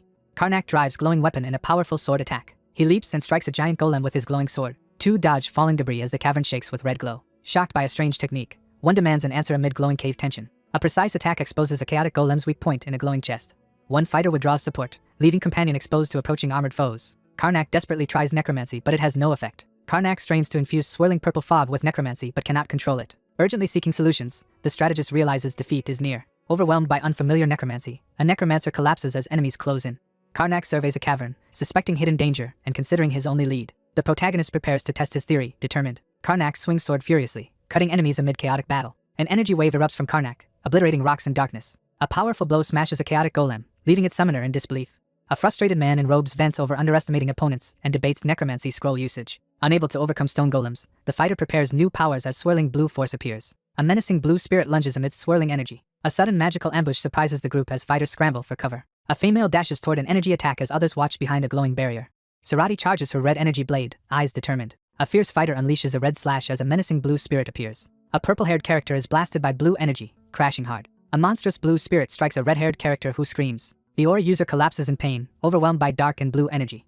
Someone forcefully interrupts the confrontation. Shrouded in blue energy, Sarati bows as a dark force overwhelms. Two unleash swirling magic confronting a startled necromancer below. Amid purple chaos, the protagonist confirms a suspicion. The barrier shatters as a menacing blue spirit plunges into chaos. A man with a cross necklace demands to know what has been done. Karnak mocks an opponent's barrier and lack of skill as the armored figure glares. Sarati sprawled on ruined floor mocks her opponent, refusing to back down. Undead surge from the ground, animated by green necromantic energy. Armed soldiers are startled by unexpected events in dim area. As a magical barrier collapses, two prepare for battle against summoned undead with one conjuring necromancy, and the other drawing sword. Two stand their ground as high-ranked undead advance in dark building. One slashes undead while the other casts desperate spell urging retreat as necromancy grows stronger. Karnak blasts dark energy, pushing multiple enemies backward. Three attackers unleash dark purple blasts at a collapsed white-haired figure. Men armed with sticks are knocked back by dark purple energy from an unknown source. A man snarls defiantly, mocking opponents' futile efforts against his overwhelming power. A towering demon emerges from a red magic circle as figures witness its arrival. A massive demonic figure emerges from shadows, glowing eyes menacing. A towering demonic figure demands the contractor state their desires. A ruthless antagonist commands his followers to kill the men and capture the woman. A massive demon demands to know who it is supposed to kill, towering over the two stunned figures. Someone mocks a necromancer for being easily deceived by an illusion. The confident man mocks his stunned opponent after shattering the magical barrier and revealing the illusion. The illusion shatters, leaving everyone stunned as the truth is suddenly revealed. A man explodes with rage as he shouts at his enemies. Two young men rest in the forest after escaping, mocking their opponent's weak illusion magic. The two armored men quietly agree that returning to the Platz is too risky, since the Ranfelts will search there first. Sarati angrily confronts someone, accusing them of deception under the night sky. One young man checks on his companion's condition as they reunite in the forest at night, both relieved yet slightly awkward. Sarati angrily confronts her captors, demanding to know their location. Karnak explains that they are hiding outside the city to avoid the barriers and have been healing their companion instead of harming them. Someone threatens to erase the other person's memories under the pretense of good intentions. A wounded woman admits her injuries are so severe that she can no longer live normally or continue as a swordsman. Sarati, wounded and desperate, pleads to be killed under the moonlit sky. He pauses beneath the night sky, lost in serious thought. As tension rises, the group debates whether to risk using forbidden holy magic to heal their injured companion. Under the tense night sky, the group discusses possible uses for necromancy until one abruptly interrupts with concern. Under the night sky, one person desperately asks another if necromancy can restore her lost arm, and the other hesitantly considers the possibility. A character warns that accepting necromancy requires becoming their servant. Under the moonlit sky, Karnak proposes a risky alliance, asking if the other would serve an evil necromancer. Sarati realizes in shock that they are facing a servant of a necromancer. A necromancer's power to enslave souls is revealed, highlighting the grim fate of captured adventurers. Someone internally rejects a horrifying possibility, unable to accept it. One character stands silently while the other, visibly distressed and wounded, struggles with her emotions in the tense night. Barrows confronts Karnak about his intentions, while Karnak admits he acted deliberately and worries about overstepping boundaries. As night falls, one character admits he cannot offer advice and is reluctant to use necromancy, while another listens silently and a distressed figure awaits guidance. A tense negotiation unfolds as the red-haired woman anxiously asks what will happen if she accepts the offer to become a servant in exchange for regaining her lost arm. A powerless figure is subjected to a soul-binding contract that threatens death for betrayal. Sarati weighs the risks of the oath and realizes it's similar to the loyalty sworn by knights. An ultimatum is delivered, forcing a choice between freedom and a future as a swordsman. She steels herself, determination burning in her eyes as she prepares for what comes next. Sarati anxiously begs to be accepted as a servant under the dark sky. A final warning is issued, demanding a definitive answer. The character firmly accepts the chance to fight again, valuing it over losing the ability to wield a sword forever.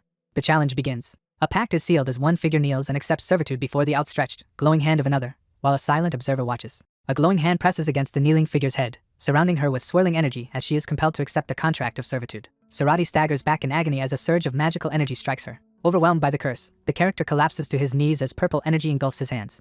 A red-haired woman stares in shock at her hands as they emit an ominous, shadowy energy, while another gloved hand reaches toward her. Dark energy engulfs a gloved hand, causing it to disintegrate as its owner screams in agony. A serious young man in a dark cloak calls out to the red-haired figure under the night sky. A character asserts control by declaring another as their servant. Sarati stands in the moonlit forest, pledging unwavering loyalty.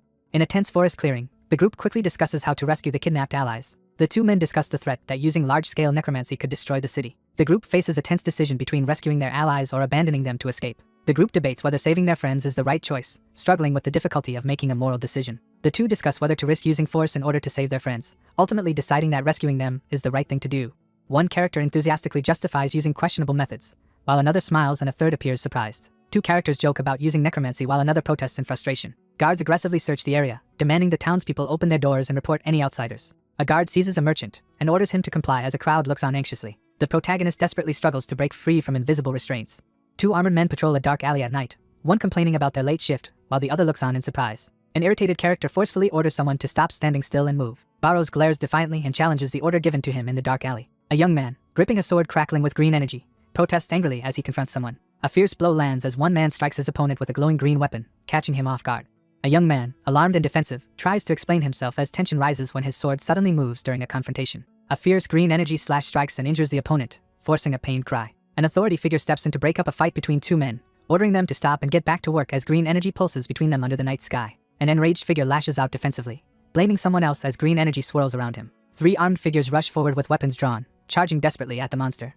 Surrounded by armed figures, the man radiates a green aura and protests in alarm as they accuse him of being a monster. A piercing scream of pain erupts, signaling a moment of intense agony. A figure unleashes a green necromancy spell from atop a building while two others watch from behind. One figure confidently conjures green energy and announces his plan to create an undead army, while another watches with unease. A character is taken aback by an unexpected suggestion.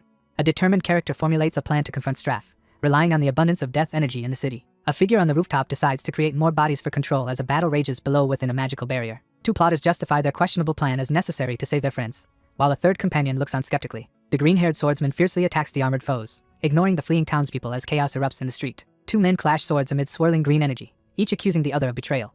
A furious attacker unleashes a devastating sword strike infused with green energy, forcing his opponent to scream in agony. Amid the chaos, a panicked fighter reels as a powerful blow from a glowing weapon cuts through the opposition. A powerful magical barrier activates around three figures, filling them with renewed confidence as energy surges through the space. A young man enveloped in dark energy raises his hand and summons his army. A massive beam of purple energy slams into the ground, scattering massed assailants across the nighttime city. Undead figures with glowing purple eyes surge forward, attacking with swords as dark energy erupts around them. A sword-wielding figure releases dark energy, engulfing several soldiers in ominous shadows. A tense woman warns others to dismiss any positive thoughts about a man, declaring him cruel and evil. An army of undead soldiers advances down the street as three figures prepare to confront them. A figure commands the group to march forward with overwhelming authority, while another hesitates, questioning if serving someone like this is the right choice. Monstrous attackers overwhelm the barricade and surge toward the defenders. A swarm of undead monsters charges forward, some flying and others brandishing weapons as they attack. Two figures survey the battlefield as a death dragon and 7 trumpeters are summoned among masses of undead below. One character urges the other to leave quickly to avoid being discovered, while the second expresses confusion about the danger. A character reveals that the zombies are merely an illusion, changing the understanding of the threat. One character calmly reveals that most of the figures are illusions, surprising the other under the night sky. The group receives praise for their progress as they are urged to move quickly, while one member quietly impresses and another questions the situation. A spellcaster stands inside a glowing summoning circle, beginning a ritual as two bound and unconscious figures lie at his feet. Red energy swirls around his arms as he confidently dismisses the advancing zombies as insignificant. A desperate man searches the chaotic battlefield as empowered hunters clash with winged demons.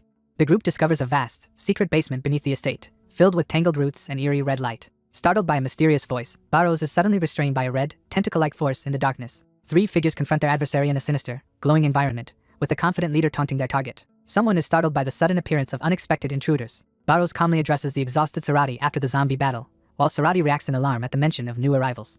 Two men lie bound together on a glowing altar as preparations for a sacrificial ritual begin. Restrained by red tendrils, the furious man accuses his adversary of causing the chaos. An armored figure clenches his glowing fist, challenging his opponent's assumption despite his exhaustion. A shadowed figure stands tense in the darkness, expressing frustration at being unable to confront his enemies. Alias stands his ground and threatens the advancing horde of monsters.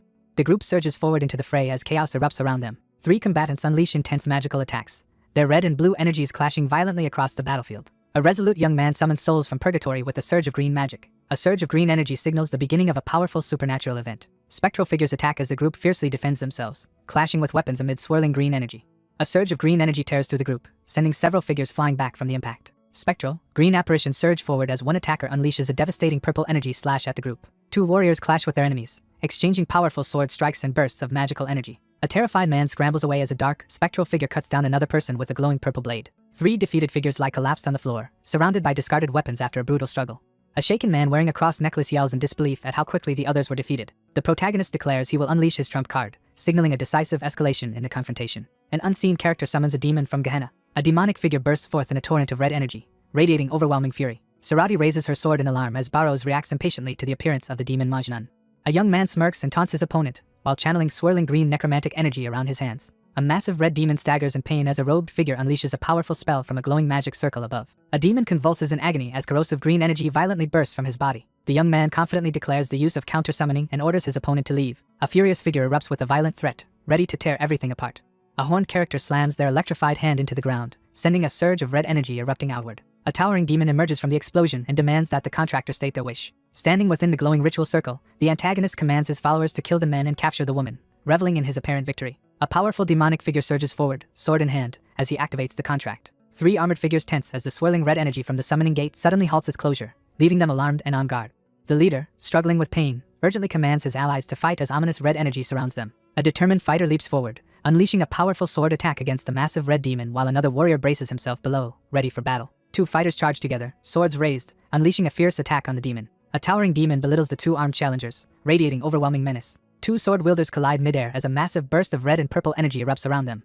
A red-haired woman is struck by a powerful attack, blood spraying as she shouts in pain. A swirling fireball forms in one character's hand as two others brace defensively behind him. A massive demon braces himself as multiple fireballs rain down on him. A demonic figure unleashes a massive burst of energy, causing chaos and destruction. Two warriors stand ready after a grueling fight, frustrated by their limitations, while one of them suddenly notices something unexpected.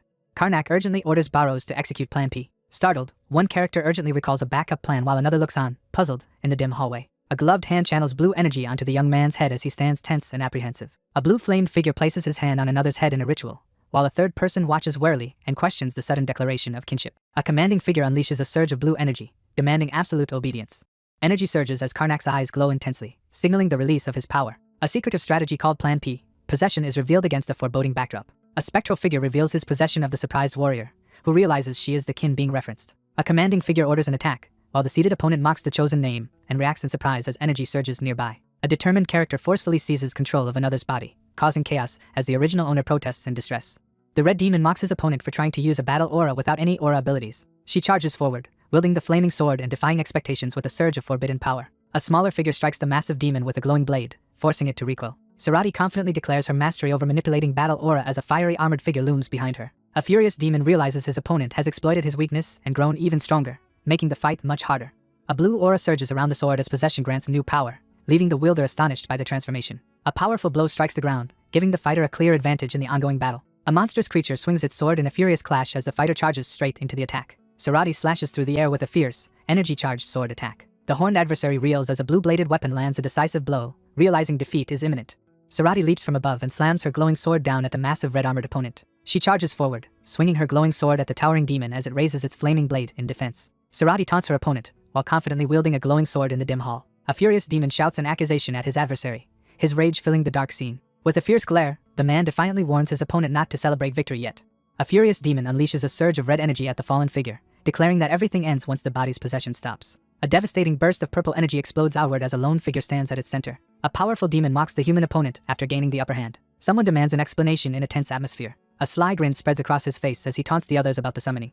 A blue glowing figure suddenly ambushes a red demon-like opponent from above, catching him completely off guard. Karnak confronts his opponent, revealing that he saw through their intentions. A horned demon realizes he's surrounded by illusions and prepares to take action. A determined warrior charges downward with a glowing sword, preparing to strike the monstrous demon. Sarati swiftly dodges a deadly strike as energy blades clash with her towering opponent. A powerful magical strike wounds the furious red demon, leaving it weakened and low on mana. The wounded demon staggers, clutching its chest in disbelief after being injured by a human. A barefoot figure activates a powerful ritual at the center of a glowing red magical circle. A character urgently announces the sudden return of the summoning gate, startling everyone in the dim chamber. A furious demon issues a vengeful threat, promising torment before disappearing into the fiery landscape. A furious young man blocks the escape, demanding answers and refusing to let the other person run away. A furious demon vows revenge, threatening unbearable torment upon his return. A cloaked young man blocks an attempted escape, furious that his group's efforts are being disregarded. A gloved figure unleashes a surge of dark energy, launching a deadly attack. A demonic figure unleashes a surge of purple energy above a glowing red magic circle as someone reacts in shock. A monstrous figure convulses in panic as its mana suddenly reverses direction, causing intense agony. A monstrous figure screams in terror as energy slashes rip across its face. A muscular man screams in agony as violent dark energy overwhelms him. A massive surge of purple energy explodes outward, signaling the start of a fierce attack. Spectral apparitions descend onto the shattered battlefield. One character collapses to the ground in agony while another stands over her, calmly instructing her to release the powerful aura to ease the pain. The confident leader announces that only one enemy remains, causing shock among the others. The protagonist pauses, catching his breath as exhaustion sets in. A middle-aged man, clutching a golden cross, raises his hands and surrenders. Inside the dim stone chamber, one man offers to reveal everything he knows while the other quickly questions his intentions.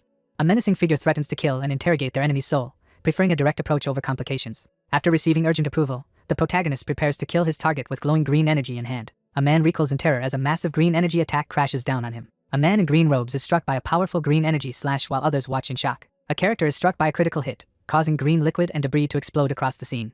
Karnak kneels beside the injured figure and prepares to unleash a green magical spell. A hand crackling with dark energy moves to seize the glowing green orb resting on the bloodied chest. A surge of green energy forms in the character's hand as another reacts with excitement, eager to return home. Two companions finish their task and start heading back when someone suddenly calls out to them. One character scolds another for forgetting about the two captives tied up on the stone slab.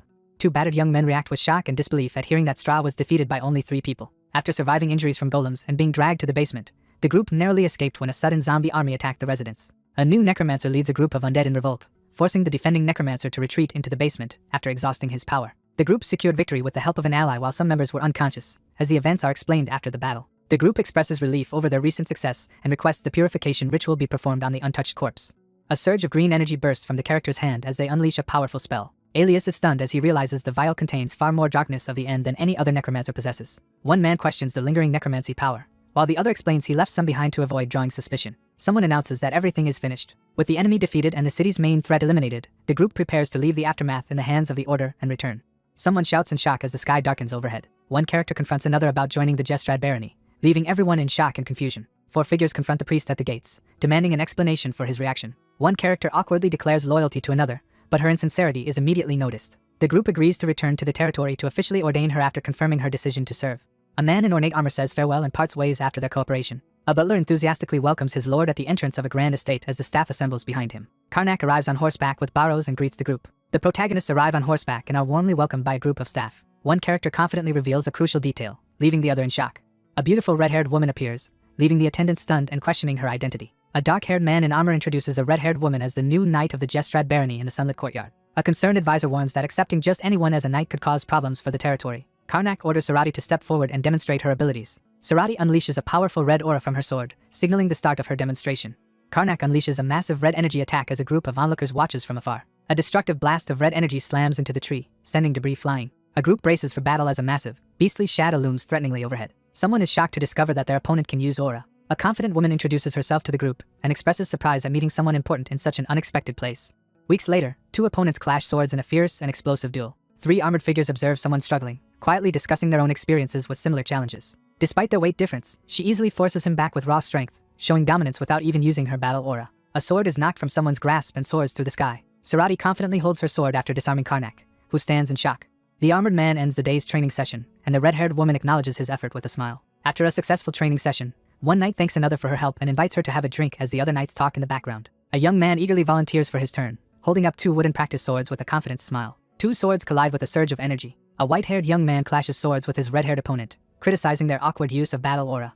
During a fierce training duel, one character criticizes the other's inefficient use of power with each sword strike. Karnak strains to hold back a powerful attack with his glowing red sword. Sarati lunges forward, swinging her sword at Barrows as their training match begins. Sarati anxiously suggests repeating the body possession so she can get used to the experience. The boy warns that repeating the ritual more than 3 times will corrupt the soul and cause madness, shocking the girl.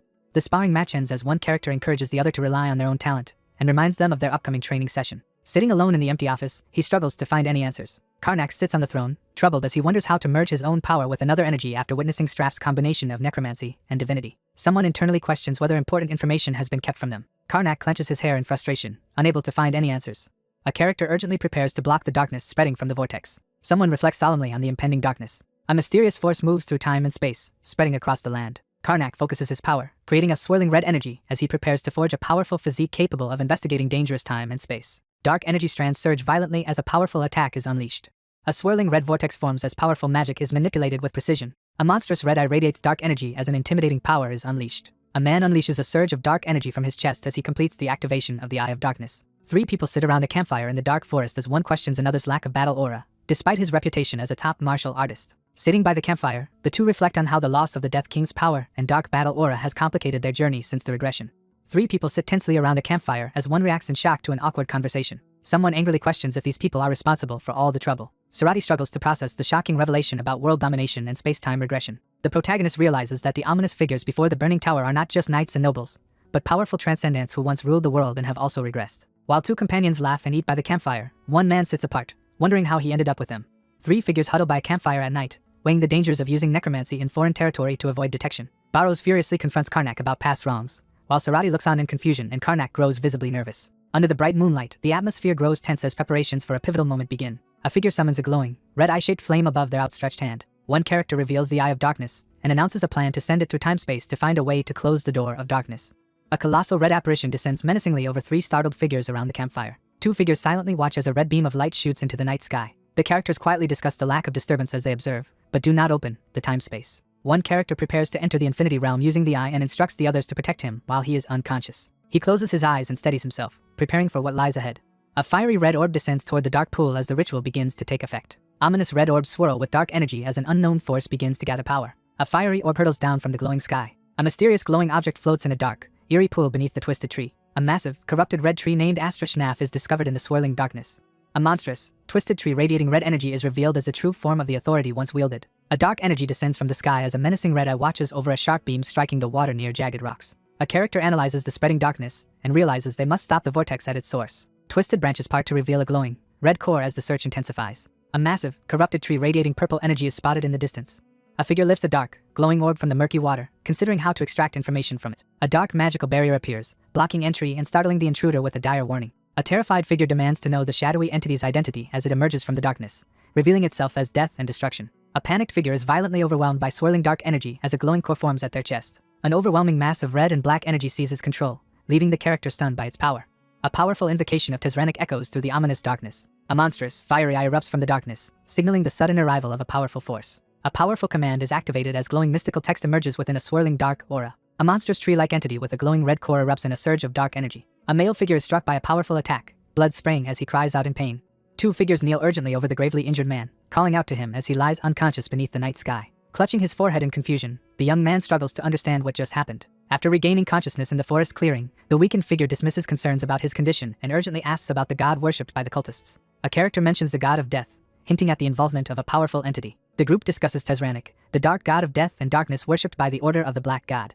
The 2 companions react in shock as they realize the cultist god is real. Karnak stands in the darkness, stunned as he realizes something unbelievable. Someone demands to know why such a thing existed. 3 figures are abruptly summoned, each standing alone in a pillar of light. A stern figure steps forward in the golden light and announces a critical problem within the sanctuary.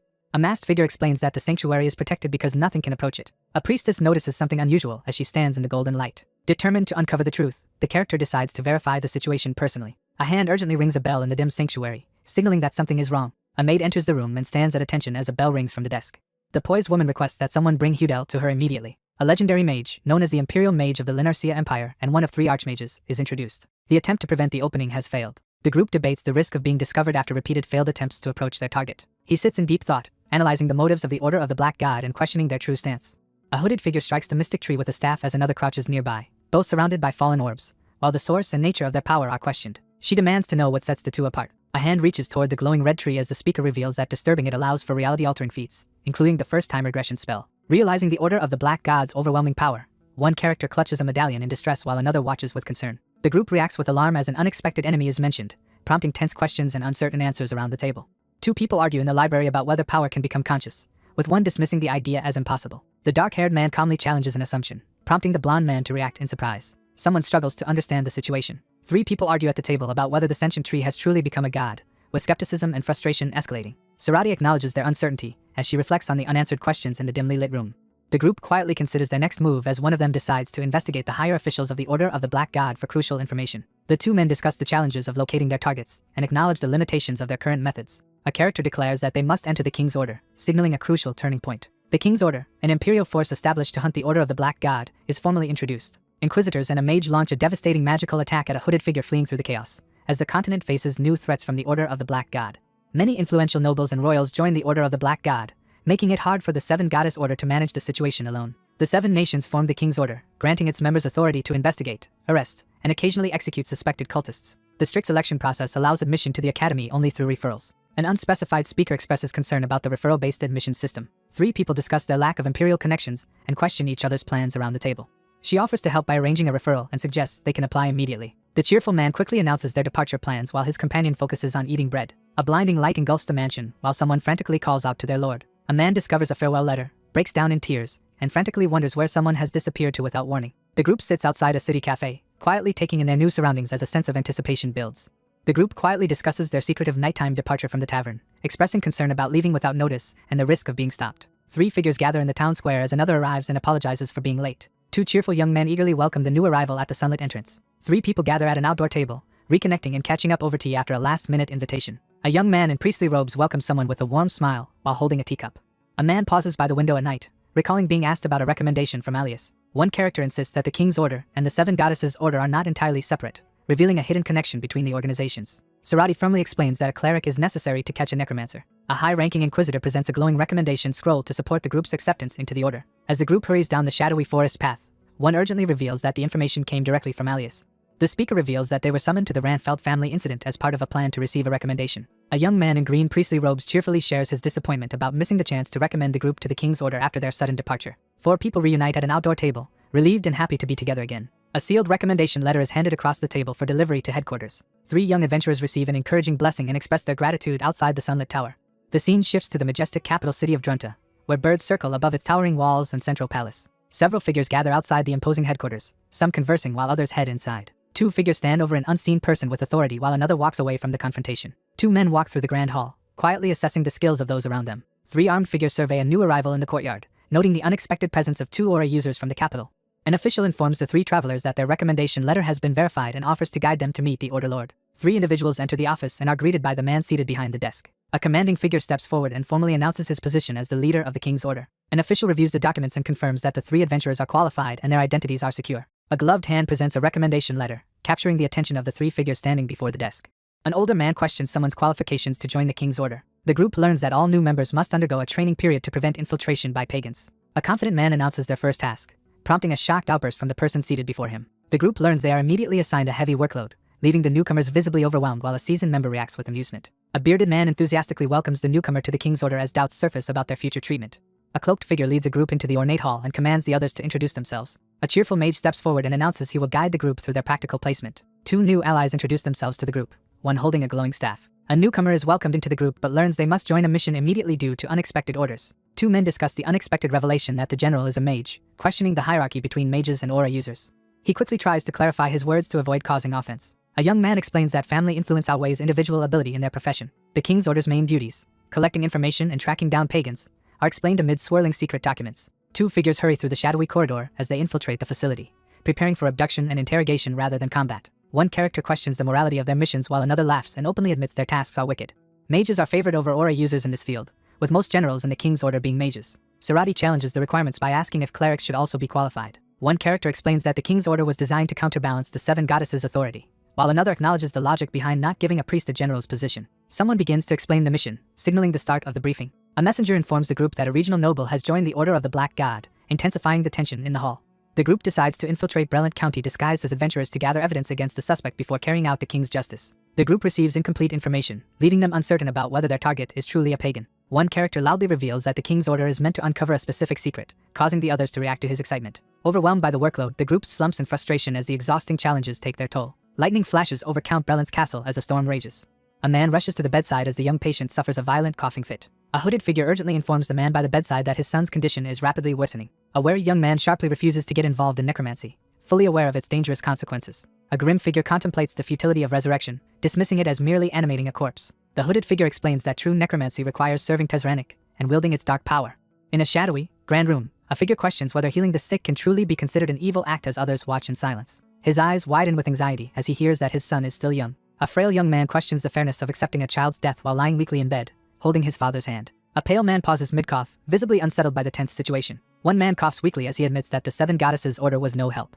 A determined father tightly grips his son's hand on the bed, promising to give him a new life. A young man pleads to join Tezranic, awaiting the hooded figure's response in the dim room. Arriving at a sunlit inn on the outskirts of Breland County, two figures pause outside. Two young men quietly plan their undercover investigation, ensuring their true affiliation remains hidden. A document is handed over the table, and the group realizes it is a wanted list connected to their secret mission. Three individuals carefully examine a wanted poster, suspecting the criminal depicted may be connected to the ongoing case. A surprised blonde man listens as a cheerful red-haired man announces that their group will now act as bounty hunters pursuing a criminal. Someone questions the motive behind gathering information as a bounty hunter. The group decides to split into 3 teams to begin investigating the area. Karnak shows a photo to 2 townspeople and asks if they recognize the man, while his companion watches their reactions. Outside the building, the group discusses whether anything unusual has occurred in the city. A large mansion stands prominently beneath a clear sky, surrounded by vibrant trees. 2 visitors from the Adventurer Guild introduce themselves as bounty hunters to the Count. A young man urgently requests help to pursue a fugitive who has escaped to the county. The young man agrees to cooperate to deal with the threat in their territory.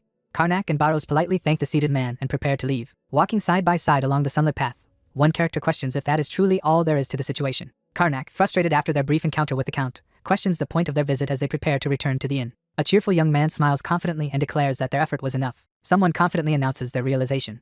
A group gathers outside the building, ready to share important information. They discuss Count Breland's loss of his wife and the incurable illness afflicting his only son. The group discusses how the sudden drop in crime and the expulsion of criminals could be an opportunity for cultists to exploit. One character questions if any mass disappearances have occurred in nearby towns, suspecting necromancer involvement. One of the young men eagerly shares that they visited the Count and discovered something interesting. Thick curtains covered every window, casting the ornate room into shadow and hinting at a deliberate effort to keep out the sunlight. As the group stands around the table, one of them pieces together a crucial connection from a familiar story. A blood-red moon rises over the castle of Count Breland, revealing their next destination tied to the vampire legend. 2 figures sit in tense silence across a long dining table, each measuring the other as red light pours through the windows. A solemn man confronts his son at the table, anxiously asking if he is despised.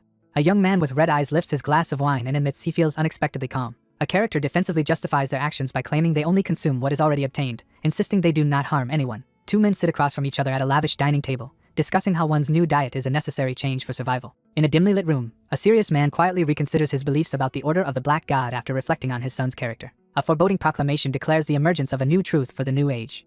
A determined figure vows that when Tezranic establishes balance between life and death in these lands, his son will finally have a chance at a normal life. A resolute man assures someone that their current suffering is only temporary and promises relief. Someone calls out as the calm sky is shown. 2 investigators walk down a sunlit street, debating whether to continue their search for conclusive evidence. Sarati supports the exhausted companion down the village street as someone approaches.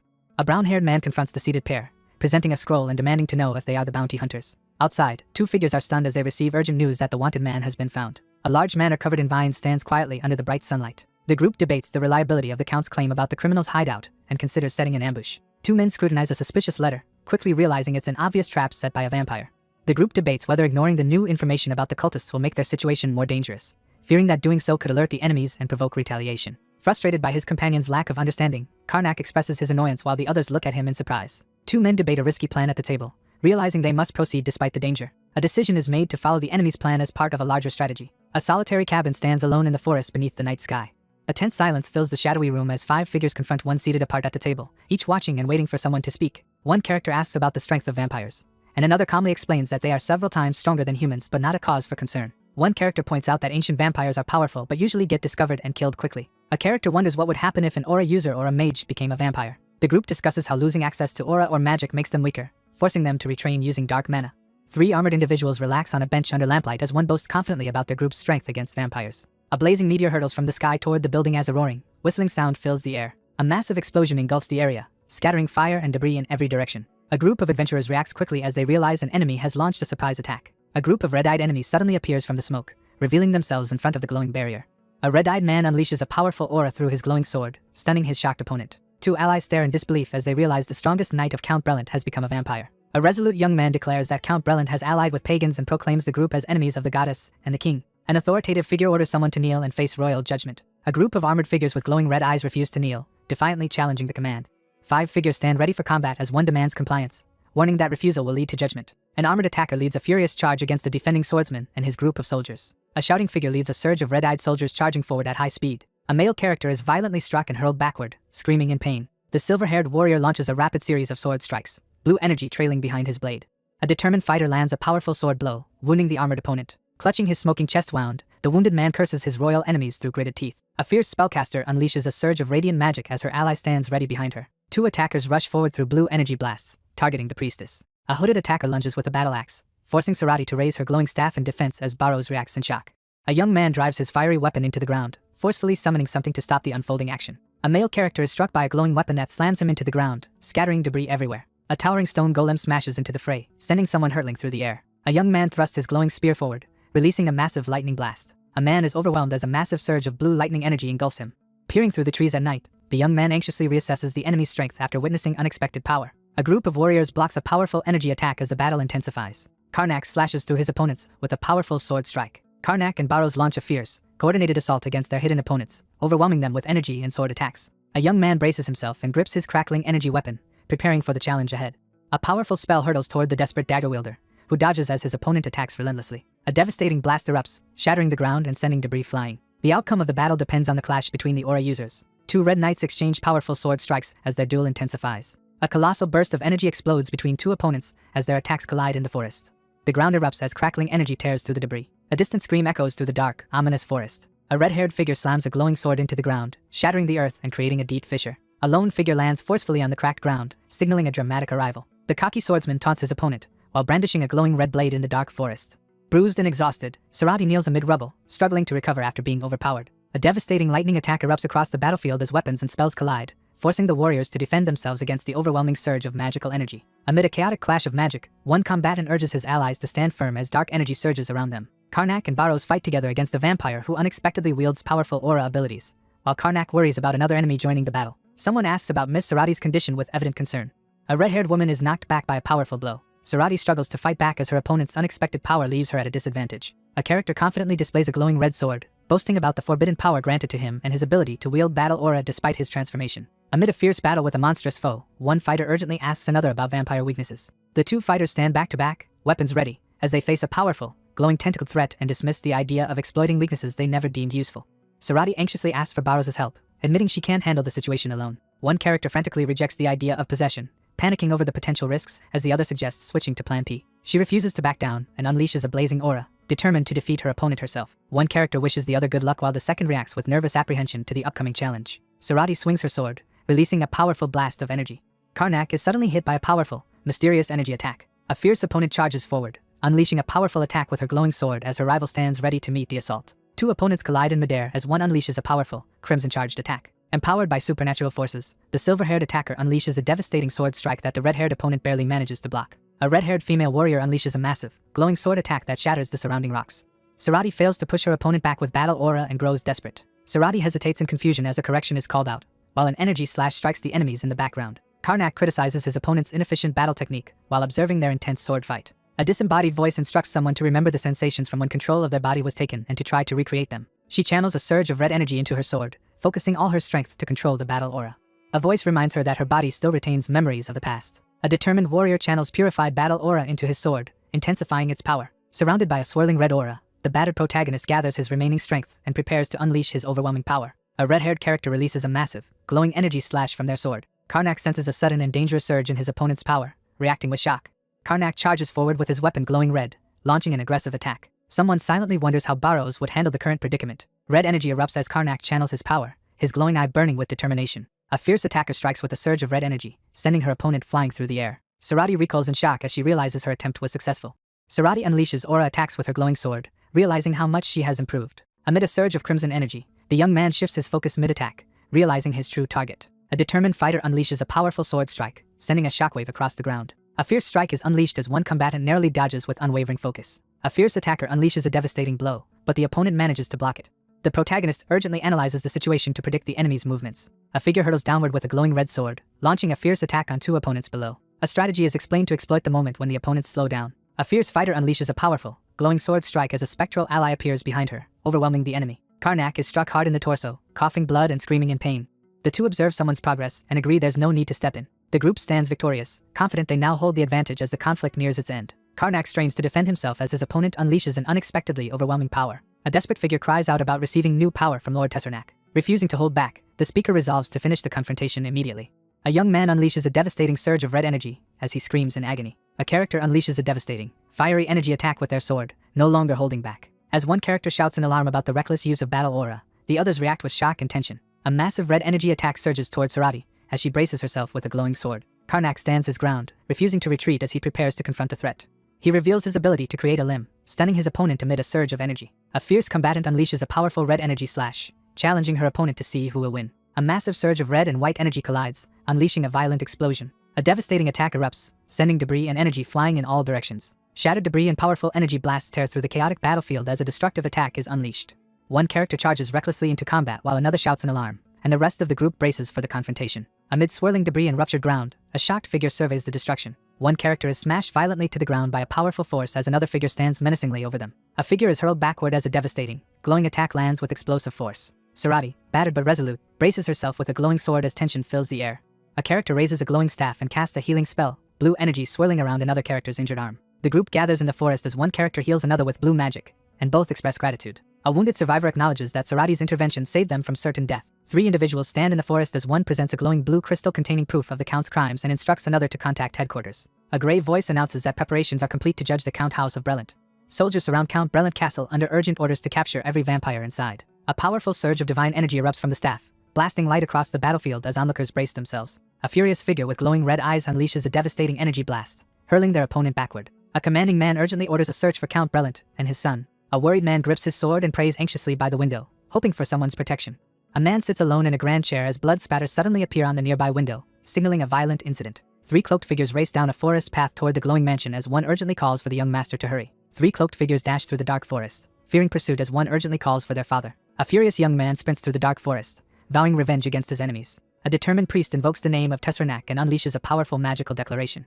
Three cloaked figures tense up as someone approaches them in the forest. Two hooded figures, startled, confront a mysterious person in the forest and demand to know their identity. Three armored adventurers tense up in the forest as one warns about the danger of exposing necromancy, shocked to realize the king's order may be involved. Three hooded figures frantically flee through the rain as one urgently conjures a glowing green spell to escape their pursuers. Karnak raises his hand and unleashes a surge of purple energy. A massive spectral claw seizes three hooded figures as one of them shouts in shock at the sudden use of necromancy. Dark energy gathers in the man's fist as he confronts his wary companion and demands clarity about who the villain really is. One character kneels to examine the glowing green energy on the ground while two others watch closely, tense and alert. Three figures stand in the forest as one conjures swirling green magic, preparing the group for what comes next. A gloved hand snaps its fingers, unleashing a burst of magical fire. One character incinerates the corpses while another panics and insists they should be reported instead. One character boasts about consuming all the darkness, leaving the other in shocked disbelief. One character warns that the growing necromancy power is becoming uncontrollable and questions whether relying solely on chaos magic is wise. Realizing the urgency of the situation, the young man quickly reassesses his strategy in the forest. The two discuss their concerns about the threats posed by Durald and Straff while standing in the forest. A man channels both holy and necromantic energy at once, demonstrating his unique power. A young man unleashes a red aura from his sword, revealing his ability to wield aura despite being a vampire. The group discusses their recent victory but grows concerned that their defeated opponents still retain their powers. A character explains that energies cannot be combined, so learning a new one requires abandoning the others. A pivotal rule has just been broken, signaling a major shift in events. A mage channels dark energy, demonstrating the power to wield both magic and necromancy. A female fighter unleashes a devastating attack that combines aura and necromancy. An armored man explains the dangers of transforming into powerful undead, highlighting the risk of losing one's humanity or sanity. A character is granted the ability to maintain control over their mind while wielding both their original powers and necromancy. The powerful will soon turn to necromancy to rapidly increase their strength. They realize that even the strongest figures could become their enemies, and that gaining only a little more power will not be enough to survive. Karnak stands in the forest, determined to gather as much power as possible. The headquarters acknowledges the team's recent success. The man behind the desk informs the group that Tarman praised their conduct and hints at a question. Eranto von Nayas offers immediate membership in the King's Order, citing strong recommendations and past achievements. A young man reacts with shock as he receives unexpected confirmation. A confident man presents a glowing badge, officially welcoming someone into the king's order amidst cheers. 3 adventurers cheer about their meal as another reminds them it's time to start working. A stern man assigns urgent work to the group, prompting immediate frustration as they face a daunting stack of documents. The group stares down at the sealed object, overwhelmed with regret and questioning whether joining the organization was a mistake. Several days pass as the work continues. A furious energy blast sends the cultists flying as one figure attacks relentlessly while another stands ready nearby. Dark energy surges from Karnak as he overwhelms the panicked necromancers with a decisive attack. One character angrily slams falsified reports onto the table, scolding another for not submitting a proper report, while a third person looks on, exhausted and stressed. A figure absorbs green dark energy from corpses while 2 others stand guard near the prison door. A fierce combatant unleashes a devastating slashing attack, cutting down enemies while an ally stands nearby. Dark magic immobilizes a terrified man while another observes the scene without emotion. Papers fly across the room as one person angrily throws them, causing the others at the table to react with visible distress and frustration. Karnak strikes his fallen opponent with another surge of dark green energy. Karnak absorbs dark energy from a glowing green orb, intensifying his necromancy power. Karnak focuses intently as he begins to separate the swirling chaos mana from the glowing green energy orb in his hands. 2 opposing forces struggle to recombine a magical core as energy bursts between their clashing hands. Karnak channels a surge of dark energy, preparing to unleash his power. Surrounded by swirling red energy, the protagonist achieves a breakthrough and reaches the 6th circle. Outside the King's Order headquarters, a rumor begins to spread among unseen voices.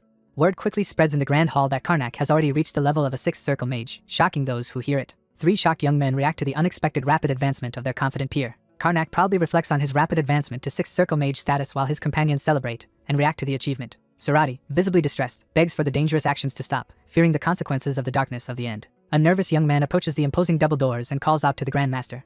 A bearded man laughs with excitement as he declares the possibility of a grand mage among them. No one suspects the man's secret, and he enthusiastically announces more good news to the group. A stern man announces that the captain position for the 7th division is vacant and offers it to the person before him, explaining the choice was made internally. Karnak is stunned as the group confirms he has been chosen for recognition based on his contributions. Someone reminds another person of the high expectations placed on them and urges continued effort.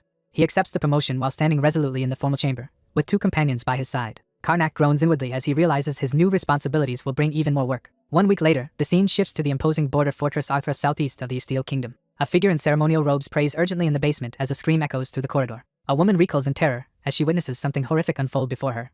Someone silently acknowledges that inquisitors sometimes resort to torturing cultists when necessary. Overwhelmed by fear, she recoils from the cell door, relieved to remain outside while screams echo within. Someone passionately praises another person's character. A battered prisoner breaks down and offers to reveal everything under relentless torture while 2 others silently observe the interrogation. They pretend to interrogate their captive long enough to convince an observer, then decide the act is sufficient.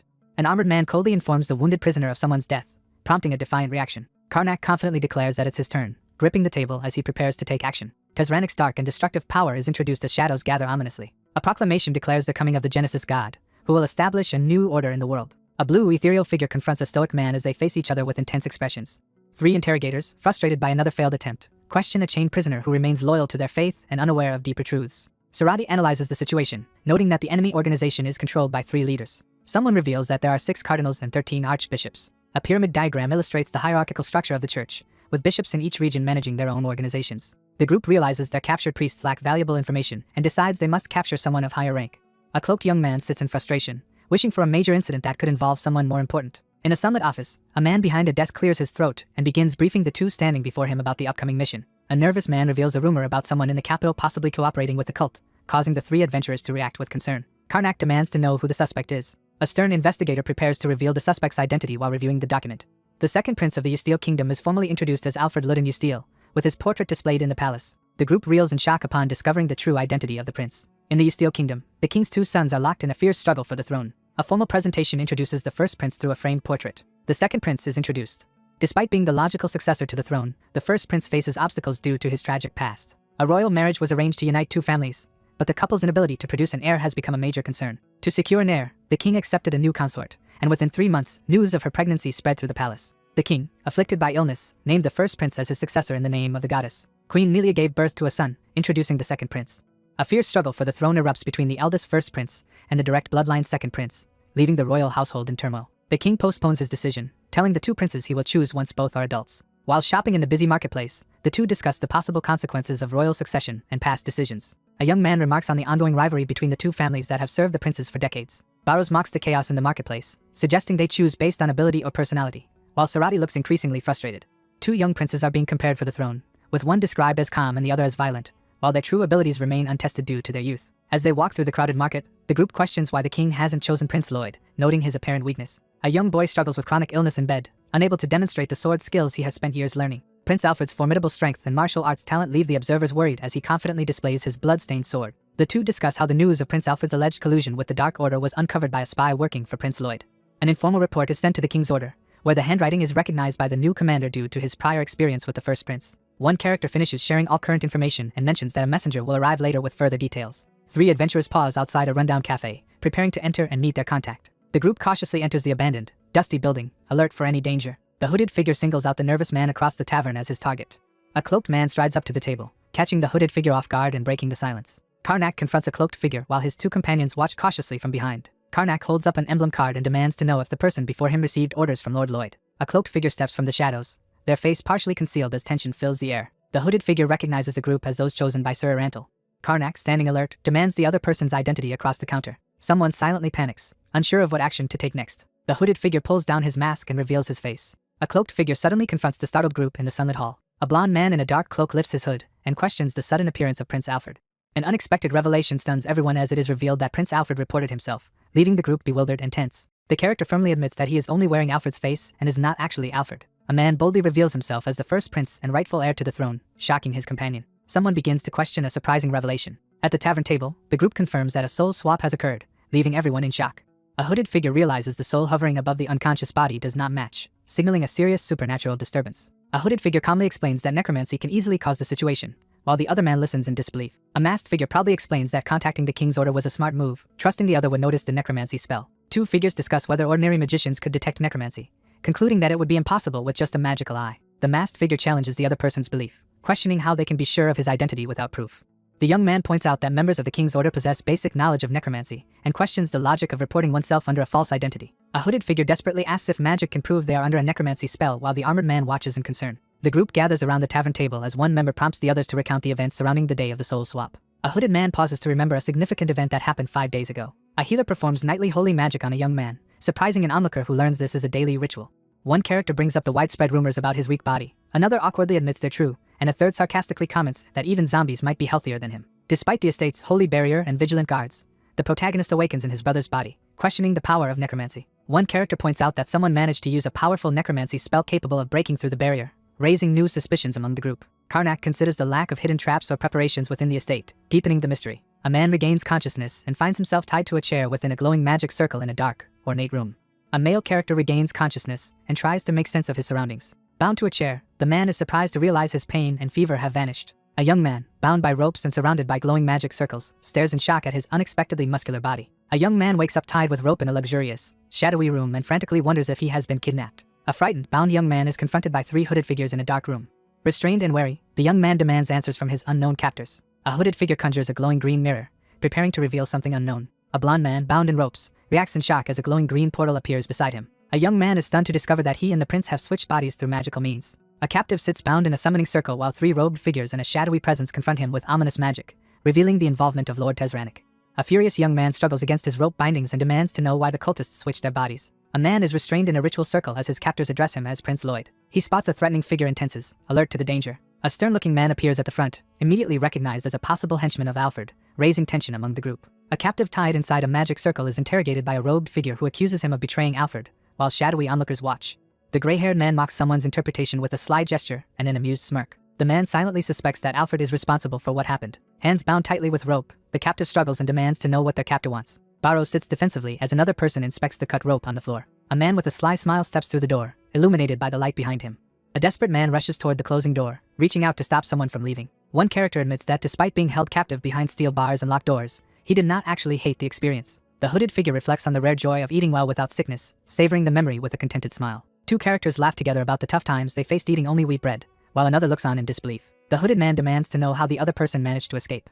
The cloaked young man hesitates, nervously stalling for time as he clutches his mug. A mysterious figure warns that their story will be hard to believe, setting the stage for a shocking revelation. Four elite knights escort a noble through the hallway, drawing suspicious attention. Two armored guards mock the prince's lack of sword skills as they pass through the castle hallway. An attendant knocks on the door and announces that it is mealtime.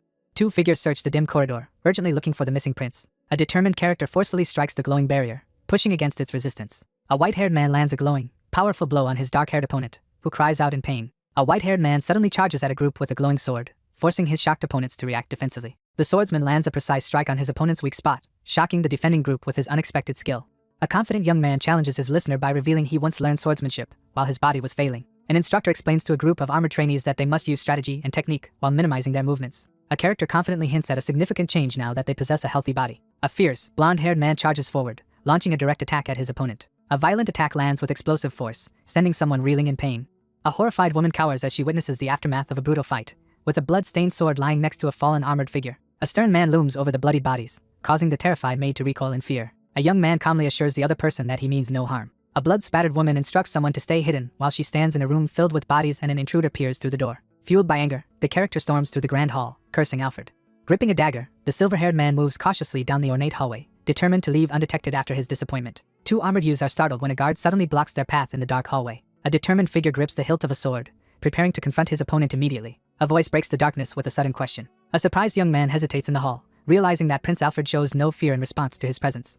Determined to keep his identity hidden, he reminds himself that no one must find out who he truly is. A masked figure reveals that only a few people knew about the secret body swap, which allowed him to sneak out undetected. One person admits feeling lost and uncertain about where to go, fearing their servants won't believe their situation, while the group listens in a quiet tavern. The masked figure finishes his story, revealing he sought help from the king's order and then hid in the slums. The protagonist discusses the difficulty of capturing cultists who are adept at hiding. The group decides to lure the necromancers out by forcing them to make the next move, rather than wasting time searching the evacuated manor. A hooded figure decides to act as bait, believing his companion alone cannot draw enough attention for their risky plan. A confident man warns a startled figure that knights would be enough to capture him, prompting the other to anxiously ask if there is another option. He outlines a bold plan to lure the necromancer, while his companion reacts with uncertainty. Several days later, a hidden mansion serving as the hideout for Prince Alfred's supporters stands on the outskirts of Drunta. Two men discuss the risk of their enemy contacting supporters and agree they must prevent it. Bishop Detzers informs the others that their spies in the palace have not reported any information yet. Two men quietly confirm they have prepared defenses against any schemes from Prince Lloyd. The group finalizes their scheme to transport Prince Alfred's body at the designated moment. A man checks the stability of his necromancy spell, Soul Change Ring, and confirms there are no issues yet. Two figures in a candlelit study discuss the possibility of using necromancy to track down Prince Alfred's body but admit it is not feasible. A man reveals that even the spell's casters do not fully understand all the required conditions. A cloaked figure bursts into the dim library, announcing that the prince has been found. Alarmed by urgent news about a disturbance near Delane Street, one man abruptly stands up from the table, while the others react with surprise and concern. He assesses the location of Prince Lloyd's supporters and questions whether their forces have established contact. A hooded figure calmly orders a subordinate to dispatch the Crimson Flame squad after their targets. A man breathes a sigh of relief and prepares to bring an important figure into the room. A cloaked figure moves cautiously along Delane Street while being watched from the shadows and balconies. A hooded figure quickly turns to escape as three uniformed individuals stand alert under the night sky. Three figures stride through a dim hallway, their footsteps echoing as they enter a new area. Karnak steps forward and challenges the group, demanding to know their intentions. Four cloaked figures arrive in the moonlit courtyard to rescue Prince Alfred. A cloaked figure challenges the other person about being mistaken for someone else during a tense nighttime encounter. Three cloaked men gather in the darkness, quietly confirming that someone is behaving irrationally. Armed men block the cloaked figure's path and announce their orders to take him away, prepared to use force if necessary. A cloaked figure lands forcefully, prompting alarm and confrontation from those nearby. A hooded figure brimming with magical energy challenges the intruders to try taking the prince. A blue-cloaked figure unleashes a surge of icy energy, startling everyone in the hall. A hooded woman raises a grimoire and summons sinister purple spirits, shocking onlookers who suspect necromancy. A figure floods the area with necromantic energy, sending characters reeling in pain and shock. Three terrified figures panic and flee as the necromancer's dark energy takes control of the prince. A man recoils in shock as a swirling portal with green, glowing tentacles bursts open before him. A magical portal bursts open, releasing monstrous tentacles that seize and violently slam two struggling characters. A devastating dark attack slams into both figures, leaving one of them wounded and reeling. A giant green tentacle bursts through the wall, attacking as a terrified character tries to escape amid gunfire. A cloaked figure recoils in horror as they witness terrifying magic swirling around them. 2 days earlier, a group arrives at a battered hideout in the slums of Runta. Someone asks about the purpose of bait for necromancers, seeking clarification of the plan. One character requests clarification while another observes how quickly the newcomer adapted. They devise a plan to lure out necromancers by creating a threatening enemy under similar conditions. One character spits out his drink in shock as another reveals the plan to use a necromancer as bait, while a third looks on, clearly annoyed. A hooded figure drains power from a fallen necromancer while another analyzes the growing threat of alliances and betrayals among their kind. Two figures debate at a table as one proposes a plan to feign cooperation with a necromancer. A character proposes using confiscated necromancer items and magic to fool their enemies, admitting the plan is a trick. The group agrees to move forward with the risky plan, but one member hesitates about taking on the necromancer's role.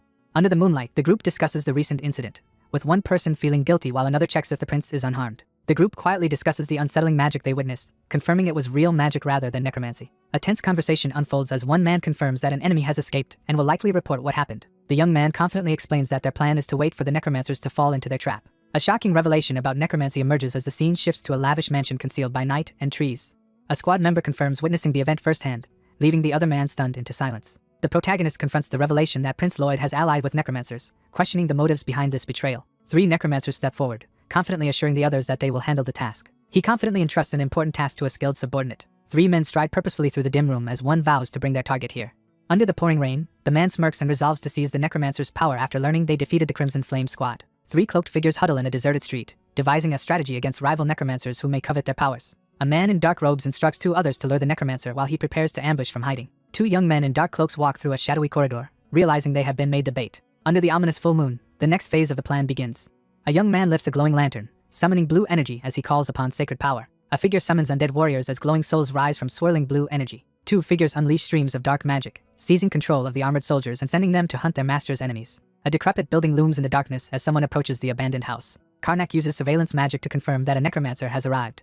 3 figures tense as a swirling red barrier forms, reacting to the sudden threat of attacking ghosts and the rapid arrival of a new presence. The group quickly arms themselves and prepares to move out, their attention fixed on the glowing red artifact. The group informs the prince that he is not required to join the mission this time, leaving him surprised. A caged man assigns an investigation to a seated subordinate, who accepts the task and prepares to leave. He struggles to hide his anxiety as he faces an uncomfortable revelation.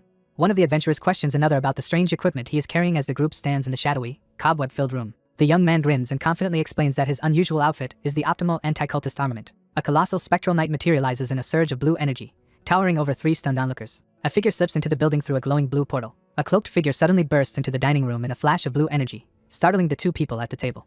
Magical energy blasts tear through the dark town, striking shadowy figures and sending them screaming in pain. 2 figures crouch behind cover, watching as chaos erupts and blue energy swirls through the beleaguered town. One character questions whether their actions are necessary, pointing out that no harm is being done and that things seem fine as they are. One character explains the practical benefits of corpses for necromancers, while the other questions if this mindset is common among them. A spectral knight bursts into view, startling the 2 characters with its sudden appearance.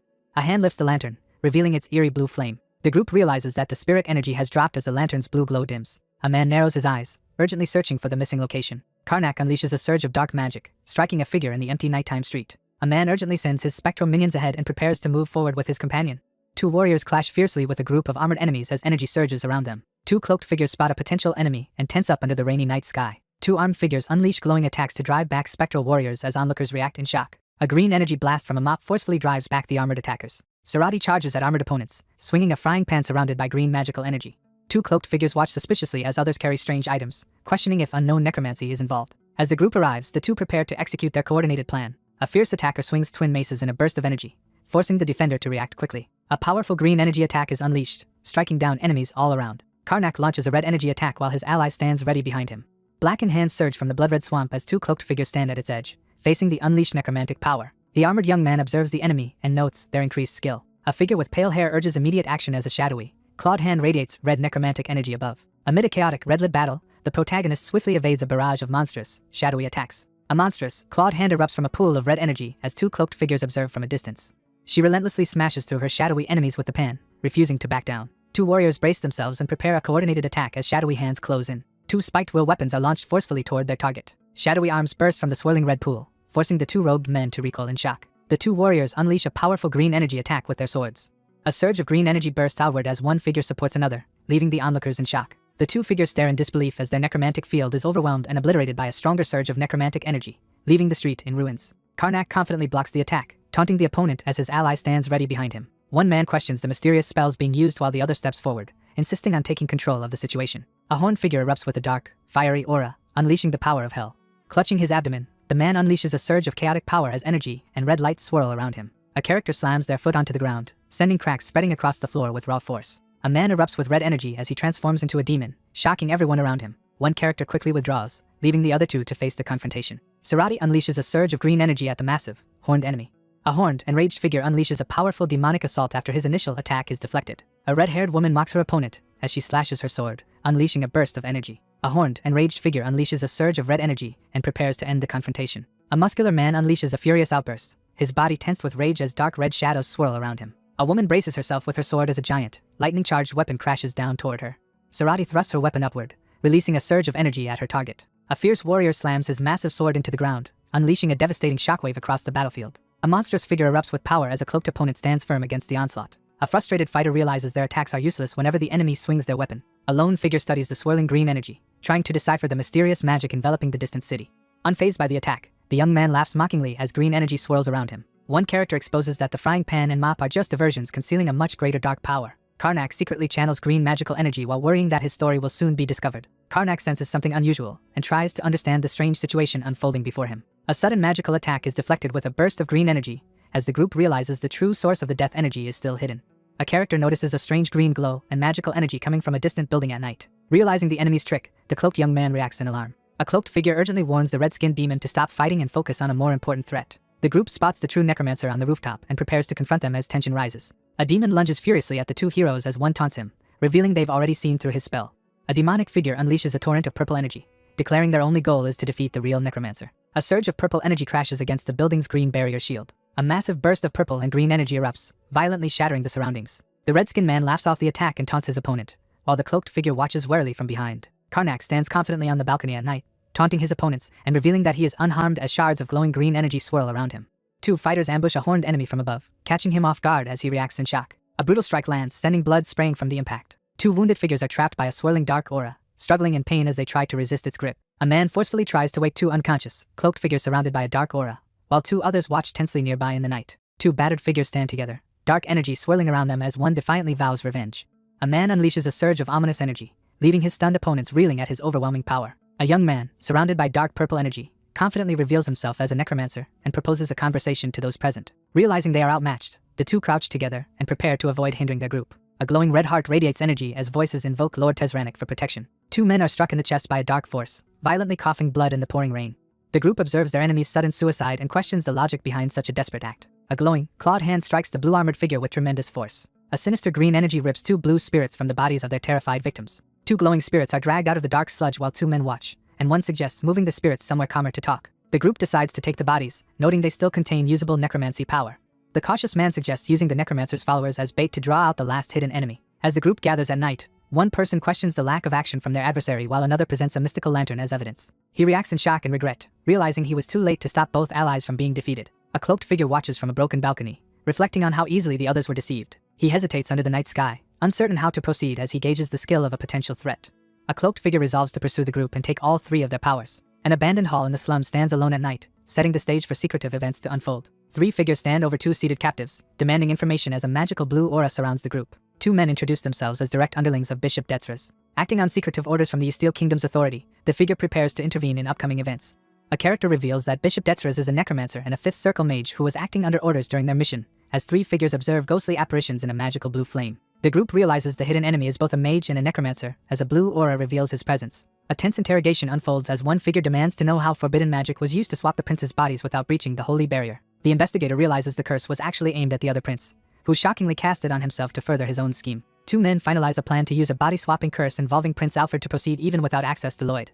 Karnak questions whether the target must consent for the curse to succeed. A magical mirror projects the image of someone on a bed as a hand reaches through a glowing portal, revealing a deception involving necromancy and a powerful curse. He wonders aloud why Prince Alfred would switch bodies with Prince Lloyd, questioning if there is any benefit to gaining such a weak body. Two figures freeze in shock as a mysterious glow emerges from the ground. A blinding green energy slash tears violently across the battlefield.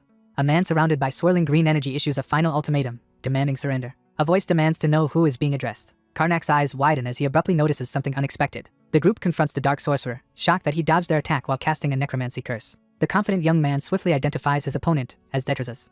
He steels himself and sharpens his focus, ready to face the challenge ahead. A lone figure unleashes a torrent of icy magic at three armed opponents. A powerful ice blast erupts through the frozen landscape as the protagonist stands resolutely beneath massive icicles. Massive icicles crash down as two figures stand ready, bracing themselves against the sudden attack. A pack of ice-armored wolves emerges from the swirling frost, preparing to attack.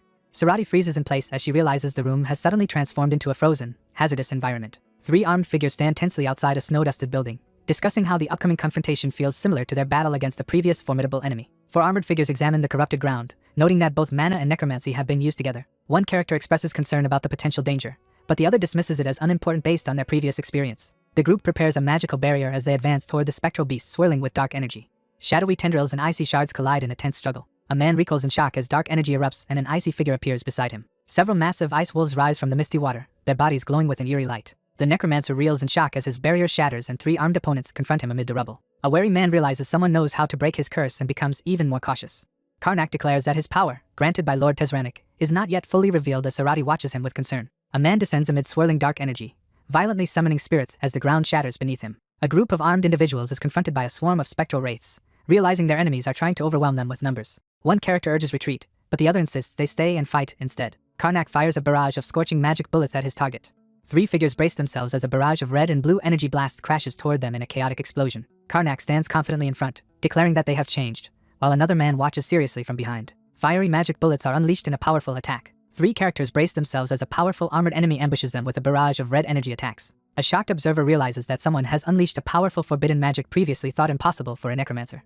Karnak confronts Sarati about her false identity as ghostly spirits swirl around them, and she reluctantly admits the truth. A character unleashes a massive red energy slash, blasting forward with explosive force. Sarati swings her sword in a blazing arc, cutting down several cloaked enemies at once. A tense man in a robe clenches his fists in shock as he realizes his opponent has an aura user. Karnak summons green spectral ghosts and commands them to attack the enemy. Karnak braces himself as he fends off a swarm of spectral enemies in the glowing arena. Summoned skeletal forces slam into each other with explosive force amid the chaos. Spectral forces erupt as a shocked observer accuses the cloaked figure of wielding both necromancy and magic simultaneously. A suspicious man prepares to unleash magical energy, refusing to fall for another trick. Karnak lunges forward, unleashing a rapid series of glowing weapon strikes through the debris. Sarati unleashes a powerful attack while Barrows, exhausted and frustrated, reacts in the foreground. Barrows storms into the room and condemns his 2 adversaries. A man radiating green energy prepares to unleash his divine power. Sensing a dangerous mix of necromancy and magic, the protagonist becomes tense as the atmosphere grows more ominous. A powerful surge of green energy bursts from the ground as Earth souls are summoned. A massive stone golem crashes down and unleashes a furious roar, scattering debris everywhere. The 2 assess the golem as a disappointing opponent but recognize its toughness will make it difficult to handle. Sarati steps forward confidently, volunteering to defeat the golem, while the others watch and agree to let her handle it. A caped figure hovers above a glowing green vortex and unleashes a powerful command as 3 opponents brace themselves on the ground. A massive armored entity materializes, gripping a glowing sword as green energy swirls around it. Sarati voices her frustration about the intangible enemy, but her companion assures her that he knows its weakness as they prepare to counterattack. A fervent spellcaster summons a surge of green divine energy and releases a devastating attack while calling upon a higher power. Green energy erupts as the suit of armor bursts apart, scattering fragments in all directions. A massive stone golem crashes into the scene, scattering debris and green energy. An armored figure is engulfed by a surge of ominous green energy.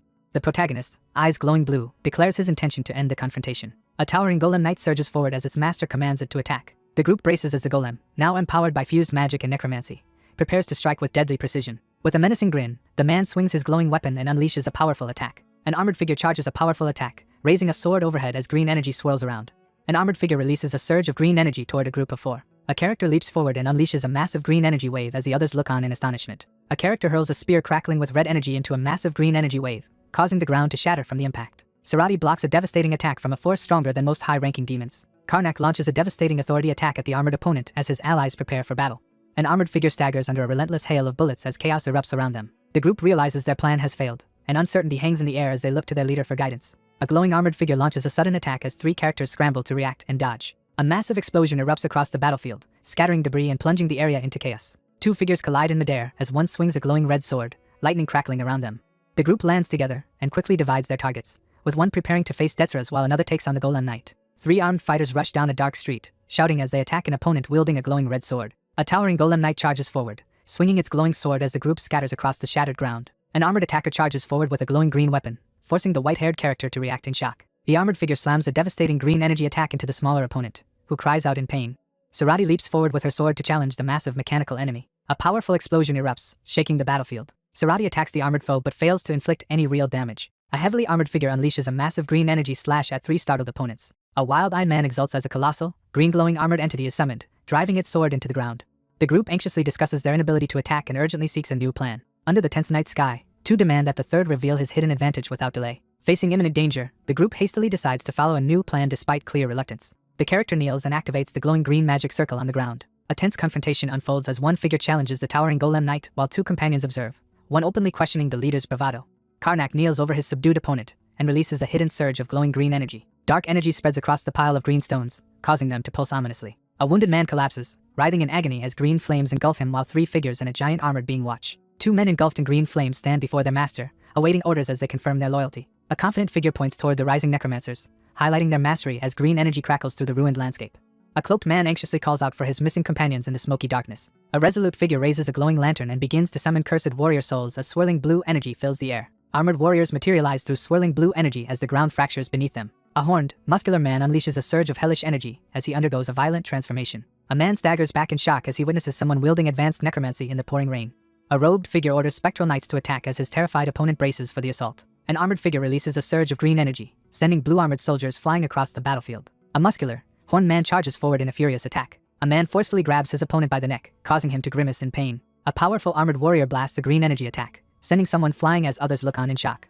The protagonist mocks his defeated enemies after the confrontation. Two armored figures stand over their wounded foe, asserting dominance as debris swirls around them in the night. The man dismisses his opponent's efforts, declaring that they cannot kill him. Karnak, scanning the area as magical portals fire bullets, questions whether their opponents are truly alone. A character is blasted in the chest by a surge of red energy, reeling from the impact. Three fighters charge forward, launching a coordinated attack against their formidable opponent. Two warriors clash at high speed as one eagerly charges forward, turning the confrontation into a true battle. A horned man commands his servants as he confronts a cloaked figure holding a glowing lantern amid the rubble. A powerful command orders the elimination of all enemies. Karnak steps forward, lantern raised, as swirling blue energy blocks his path in the moonlit street. An armored figure launches a powerful slash as a demon charges forward and magic crackles in the air, while others react in the background. Surrounded by ghostly attackers, Karnak urgently summons the Golem Knight to shield him. A knight, surrounded by green energy, unleashes a powerful mid-air slash with a glowing sword against multiple opponents. A towering armored figure attacks a female warrior, their weapons clashing in a burst of energy. A masked, armored figure unleashes a devastating glowing sword strike at their opponent. An armored figure smashes through a barrier of green energy, demanding to know if their attack was insufficient. A horned, muscular man charges at an armored opponent with a furious roar while the other braces for the impact. A horned fighter smashes through his armored opponent's defenses with a single, explosive punch. The armored attacker is thrown off as the crouching woman's move succeeds, while the horned man stands ready behind her. His armor shatters, leaving him exposed and alarmed. Four main characters brace themselves as mysterious figures appear above them in the night. A sudden sword attack catches the armored figure off guard, prompting a desperate call for the Golem Knight to block it. Karnak strikes with his enchanted sword, clashing fiercely against the towering armored golem. Amidst the clash of glowing swords, one fighter urges their ally to keep pushing forward in the intense battle. Two opponents collide with overwhelming force as their weapons meet in a violent clash.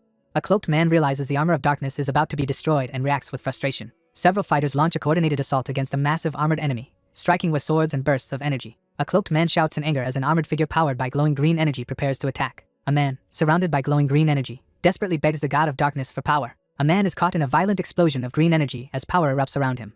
A towering armored figure, crackling with green energy, appears and overwhelms the two startled characters. A towering armored attacker, engulfed in green flames, swings a cursed sword at the two defenders as they scramble to react. The group charges forward through a barrage of green energy blasts toward the armored enemy. A cloaked figure restrains a horned, monstrous enemy with a glowing blue object as the creature writhes in pain. The group realizes their current attacks are too weak and prepares to find a stronger solution. Karnak steels himself and prepares to act, accepting there is no other option. A menacing figure orders the Golem Knight to target two specific opponents while the defenders brace themselves in the ruined arena. An armored figure is blasted in the midsection, crashing into the ground as energy bursts from the impact. A figure surrounded by green energy charges toward two adversaries on a dark city street as the situation quickly worsens. One character urgently prepares to help, but the other calmly refuses any assistance. A massive armored figure unleashes a powerful green energy attack as two characters brace themselves. He observes as his target unknowingly approaches the bomb. A fierce green energy blast slams into the enemy's chest, leaving him reeling from the impact. A powerful blue explosion erupts, scattering debris throughout the area. Three figures recoil in shock as corpses and shattered armor tumble down the blood-soaked slope toward them. A man recoils on the ground, horrified as he accuses someone of detonating corpses. Karnak mocks his anxious adversary while his allies stand alert behind him. A terrified man braces himself, fearing that his captors will torture him for information. With determination surging, the protagonist resolves to bring the conflict to an immediate end. A desperate figure clutches a glowing heart and offers his soul to the looming shadow. Sarati expresses frustration as the group finds the cloaked figure slumped on the ground after another failed suicide attempt, which the necromancer dismisses as pointless. A cloaked figure radiates a menacing green energy, catching a nearby character off guard. A sudden green magical barrier erupts, leaving everyone watching in shock. One character urgently reveals that a soul transfer contract was arranged, ensuring the soul would be sent directly to Tessernak after death, leaving another character in shock. A soul vanishes inside a surge of green energy as two figures react in alarm. Three figures stand over a kneeling cloaked person as the green energy fades and the group realizes their target has escaped. Frustrated by a missed opportunity to gather information, the group suddenly notices something unusual on the ground. A blue-haired man, alarmed by the appearance of Detzer's soul, quickly questions why enemies are present instead of Tessernak. Two young men react with surprise when a magical skill fails to send a soul as intended. Two characters mock a distressed individual trapped in a malfunctioning magic circle after a failed spell. A massive green magical hand surges forward, overwhelming the group as they scramble to defend themselves against the powerful spell. Karnak confidently initiates a confrontation, displaying his power as he suggests they talk. A silent, shadowy building stands empty at night, setting the scene for what is to come. The group gathers in a secure room and prepares to begin the meeting as anticipation builds. Karnak channels a glowing green magic in his hand as his ally questions whether he will use his usual method. A supporter warns that frequent use of necromancy is extremely dangerous, but notes the practitioner is likely prepared for the risks ahead. Karnak raises his hand, summoning a servant with a surge of green magical energy. Karnak collapses to his knees as dark energy overwhelms him in the pouring rain. A massive demon of insanity appears above the group, radiating dangerous energy as everyone reacts with shock and alarm. A foreboding presence fills the scene as the abyss is reflected upon. A monstrous demon engulfs the terrified man, overwhelming his mind with insanity. She hesitates, visibly nervous, before speaking. The demon writhes in agony while 3 onlookers discuss its sudden breakdown. One character reacts defensively and recoils in shock after another calmly makes a pointed remark, while a third looks on in surprise. The character effortlessly banishes the green creature as it dissipates. Sitting on the ground, the protagonist worries about his soul's nature while the others observe, and one reassures him that nothing has changed. Karnak demands to know the reason behind Prince Alfred switching bodies with Prince Lloyd. One man dismisses the idea of temptation and reveals that the curse was simply a scheme for Prince Alfred to seize the throne. A commanding figure demands an immediate explanation about the plan involving the crown, intensifying the tension in the dimly lit room. A concerned figure asks if the prince is alright while surveying the damaged building at night. 3 adventurers enter a dimly lit room and report that all the necromancers have been defeated. In a dimly lit room, one man reports the discovery of a way to undo the spell and reveals an enemy's plan, while the other urges him to share more details. They confirm the body swap is only temporary and that the prince also plans to return to his own body. He holds up the glowing red jewel and explains the ritual needed to return to their bodies. A mysterious figure drips fresh blood onto an ornate medallion, initiating a dark ritual. One man realizes his body was targeted for its fresh blood, while the other reveals the motive behind the recent body swap. Inside a dimly lit room, the group learns that a plan was devised on the night of the full moon, sparking immediate tension and surprise. A young man reels in shock upon learning that someone planned to assassinate the king while inhabiting his body. A shadowy figure enters a dim chamber, preparing to stab the unsuspecting king with a knife. He considers the risks of a body-swapping plan, realizing his weak physical state would make it difficult to pull off. A man sits alone in a dark prison cell, realizing that even a failed attempt would leave him facing lifelong imprisonment or execution for attacking the king. Realizing the gravity of the situation, the man notes that only one heir remains, narrowly avoiding a crisis. They decide to stay alert and plan their defenses until the full moon, now that Alfred's body has disappeared. The white-haired man, seething with anger, clutches his collar and threatens drastic action as he struggles with the aftermath of the body swap. One character warns that any harm to the body could disrupt lifting the curse, while the other reacts with visible annoyance. One character reveals that Prince Alfred may be unaware his body is still missing, prompting the other to demand clarification. One man informs the other that Alfred can no longer contact his subordinates now that his necromancers are gone. In a dimly lit room, the group discusses how their enemy might react after losing contact, anticipating his next move. The group quickly decides to act, convinced their opponent will proceed with his plan. One man questions whether the other truly needs his original body back as the group discusses their predicament in a tense atmosphere. Sarati questions whether being in a healthier body is actually an improvement, while Karnak watches the tense exchange. A hooded figure explains that possession is temporary because the body and soul are incompatible, while a ghostly apparition hovers nearby. One character warns the others that if the soul and body continue to clash, it could lead to madness. The white-haired man urgently explains that body swapping is only possible during the full moon and will last 3 months due to their blood relation, leaving the anxious young man alarmed at their limited opportunities. One man panics about the looming threat and his inability to stop it, while another stands by, remaining calm. After capturing a high-ranking cultist, he considers whether to leverage this victory for greater influence. Someone challenges another to take action against Alfred. Startled and nervous, Barrows immediately submits to the imposing figure's demand. Karnak confidently announces that he has a plan and suggests an idea. The scene shifts to the imposing entrance of the Steel Palace, where armored soldiers stand guard as the sun sets. A weakened man struggles to stand, gripping the nightstand for support as he trembles in pain. A frustrated spirit struggles to adjust to his new, frail body, overwhelmed by its weakness. The young man vows that today will be the last day as he stands resolutely by the window. The long-awaited day has arrived, signaling a major turning point. Unable to reach the cultists, the man grows frustrated but insists on moving forward with his urgent plan. A guard urgently warns the prince to evacuate. A woman urgently tells a surprised man to follow her as armed guards approach. A startled young man is forcefully carried by a determined woman while another person assists, as he protests their actions. An urgent warning is shouted as a woman rushes to carry an injured companion, while a nearby armored man reacts in shock to the threat of an imminent sword attack. A young man urgently questions why his companion is behaving out of character. Someone demands to know what Lloyd is plotting, heightening the tension. A furious man swings his sword and demands submission in the sunlit hall. A blond man with a sword is confronted by 5 armed figures in a shadowy hall. A palace guard captain defiantly warns his adversary that his mission is focused solely on Lloyd. A determined man issues a forceful ultimatum, threatening to ruin his opponent's reputation and asserting that his rivals will soon become his subjects. Guards charge forward with weapons drawn after receiving urgent orders to subdue the prince without causing harm. A man stands firm with his sword as 3 armored attackers charge at him in the hallway. Karnak swiftly defeats several opponents with overwhelming sword strikes. Karnak braces himself as 2 armored opponents wield their swords, ready for battle. A fighter unleashes a powerful, glowing sword attack that sends his opponents reeling. Karnak anxiously watches the sword fight, realizing that Prince Alfred's skills have advanced to a challenging level. 2 figures stare upward in shock as a mysterious glowing light streaks across the sky. A massive blue energy blast erupts, hurling several figures away in all directions. A tense group of armored men reacts with shock and suspicion as they confront an unexpected threat in the dim hall. 3 young warriors rush toward a surprised man to deliver urgent news at sunset. A knight steps forward in the shadowy corridor, demanding the cloaked group's identity. An armored man presents the King's Order emblem and announces he was sent by Prince Lloyd, prompting another to question the reason for the King's Order's presence. A sealed letter signed by Prince Lloyd is presented as proof of royal authority. The armored man confirms the handwriting on the letter and questions if the prince orchestrated this situation, while his 2 companions watch tensely. Intent on avoiding responsibility, the man devises a plan to shift any consequences onto others. A defiant man brandishes his glowing sword and challenges his opponents in the ruined hall. 3 armored figures prepare to restrain Prince Alfred, issuing strict orders not to draw blood. Sarati stands ready with her sword as she prepares to face Karnak and his group in a tense confrontation. A group of armored soldiers recoil in shock as a massive, red, ore-infused sword materializes above them. A fighter leaps from above with a glowing red sword, launching a fierce attack as his opponent dodges below. A fierce combatant delivers a glowing sword strike, forcing her opponent to recoil in pain. Two opponents lock eyes, each bracing for the confrontation to begin. Amid the chaos, one fighter struggles to follow shouted orders as swords clash and visibility drops. A sudden surge of energy puts the group on high alert as they sense mysterious aura movement nearby. A red-haired woman charges forward and unleashes a powerful, glowing sword strike at her opponent. A man is struck unexpectedly and recoils in pain. Armed figures cautiously approach the collapsed figure, uncertain if the conflict has truly ended. Armored soldiers gather in the corridor, reacting tensely as they discuss the impressive feat of restraining someone without spilling blood. Karnak extends his arm and casts a restraining spell, causing glowing magical restraints to swirl around his hand. A furious man struggles on his knees against glowing magical restraints, his sword discarded on the ground.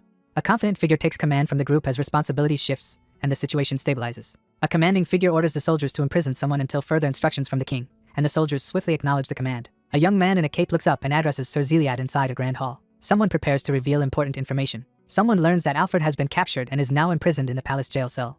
A woman informs the man that someone is currently under the watch of the king's order and questions how another person is connected to them. A worried young man questions the postponement of dinner plans with his father, emphasizing the prince's safety as the main concern. A man urgently announces the cancellation of dinner plans with the royal figure, leaving everyone in a state of confusion and alarm. They decide to prepare and serve dinner in a safe location. Karnak panics as he realizes the full moon worsens his curse while he remains trapped in prison. Karnak is stunned as he realizes something about himself has suddenly changed. A young man abruptly senses an alarming presence, his face contorted in shock. Startled by a sudden disturbance, the man kneels in his prison cell and looks up in alarm. The man, now back in his original body and chained, panics as he realizes the sudden change. A man clenches his fists in panic, fearing that Lloyd may have discovered his secret.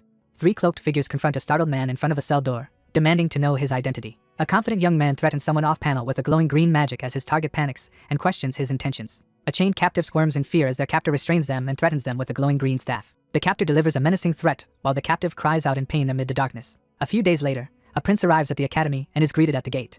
The group meets someone in their true form for the first time and reacts with curiosity and amusement. A well-dressed man sincerely thanks his ally for preventing Alfred's plan from succeeding. One character acknowledges his actions as a noble duty, while another responds knowingly in the elegant study. Armored guards escort the captured supporters through the corridor after swiftly ending the investigation. A well-dressed man expresses sincere gratitude but admits he cannot provide a proper reward. A conversation unfolds about keeping recent events secret, leading to concerns that important achievements will go unrecognized. A tense warning is given about the risk of public suspicion if necromancy is revealed, threatening a key contender's claim to the throne. After capturing an elder of the Order of the Dark God, the group reflects on their decisive victory and the unexpected nobility of their allies. A worried character anxiously asks what will happen to Prince Alfred. The seated figure prepares to reveal a closely guarded secret to the three adventurers standing before him. Two guards discover Prince Alfred's body hanging in the prison cell. A serious figure reports that priests have discovered evidence of an impending darkness linked to pagan involvement. Three characters argue as one is accused of wrongdoing and defensively denies any involvement. One character confronts the other about the needle, prompting a defensive explanation about only altering memories to avoid suspicion. One person offers further assistance to the group of three adventurers gathered in the chandelier-lit room. The young man asks for assistance in dealing with the pagans to prevent interference from nobles or royalty. A confident young man announces that he has made his own preparations for the situation. One character hands an ornate gold medallion to another, prompting immediate curiosity. A commanding figure officially appoints someone as their representative by granting a seal of authority to aid in dealing with the pagans. A character triumphantly unveils a glowing golden medallion as the others watch in amazement, certain it will prove invaluable.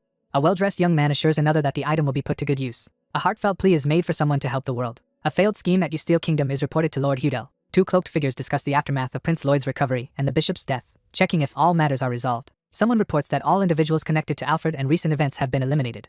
A frustrated man reacts angrily as he realizes someone is interfering with his plans. A small black orb is placed into an open palm as one figure hands over Prince Alfred's soul. With their plans in ruins, the young man anxiously considers how to handle the Usteel Kingdom as ordered. A woman orders her subordinate to monitor the northeast continental region near the Usteel Kingdom. A woman in a red dress warns to stay alert for any unusual events.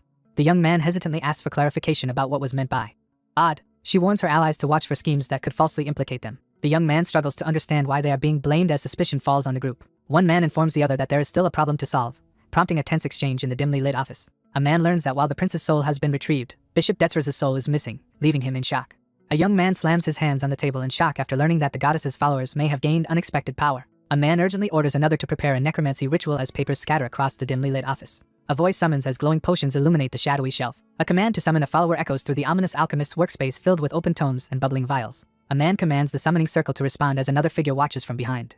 He anxiously wonders if the soul is truly gone or if the goddess's followers intervened. He dismisses the idea that magic or holy power of such magnitude could be responsible, since no one with that level of strength is known. A hooded figure conjures a glowing green energy orb while suspecting that a powerful necromancer may be acting outside the order. He processes the shocking news that someone has managed to erase the Dark God's branding. A young man inspects a glowing green stone in the laboratory, suspecting the prince has discovered something important. A commanding figure summons forbidden power, channeling swirling green energy into a dark orb. A glowing figure emerges within a magic circle as another character watches from below. A pale-haired man demands to know if anyone outside the Order of the Dark God has made contact regarding the throne. A young man reacts with alarm upon hearing mention of the Order of the Dark God. One character, visibly confused, challenges the other's claim by questioning whether the Order truly supported their plans.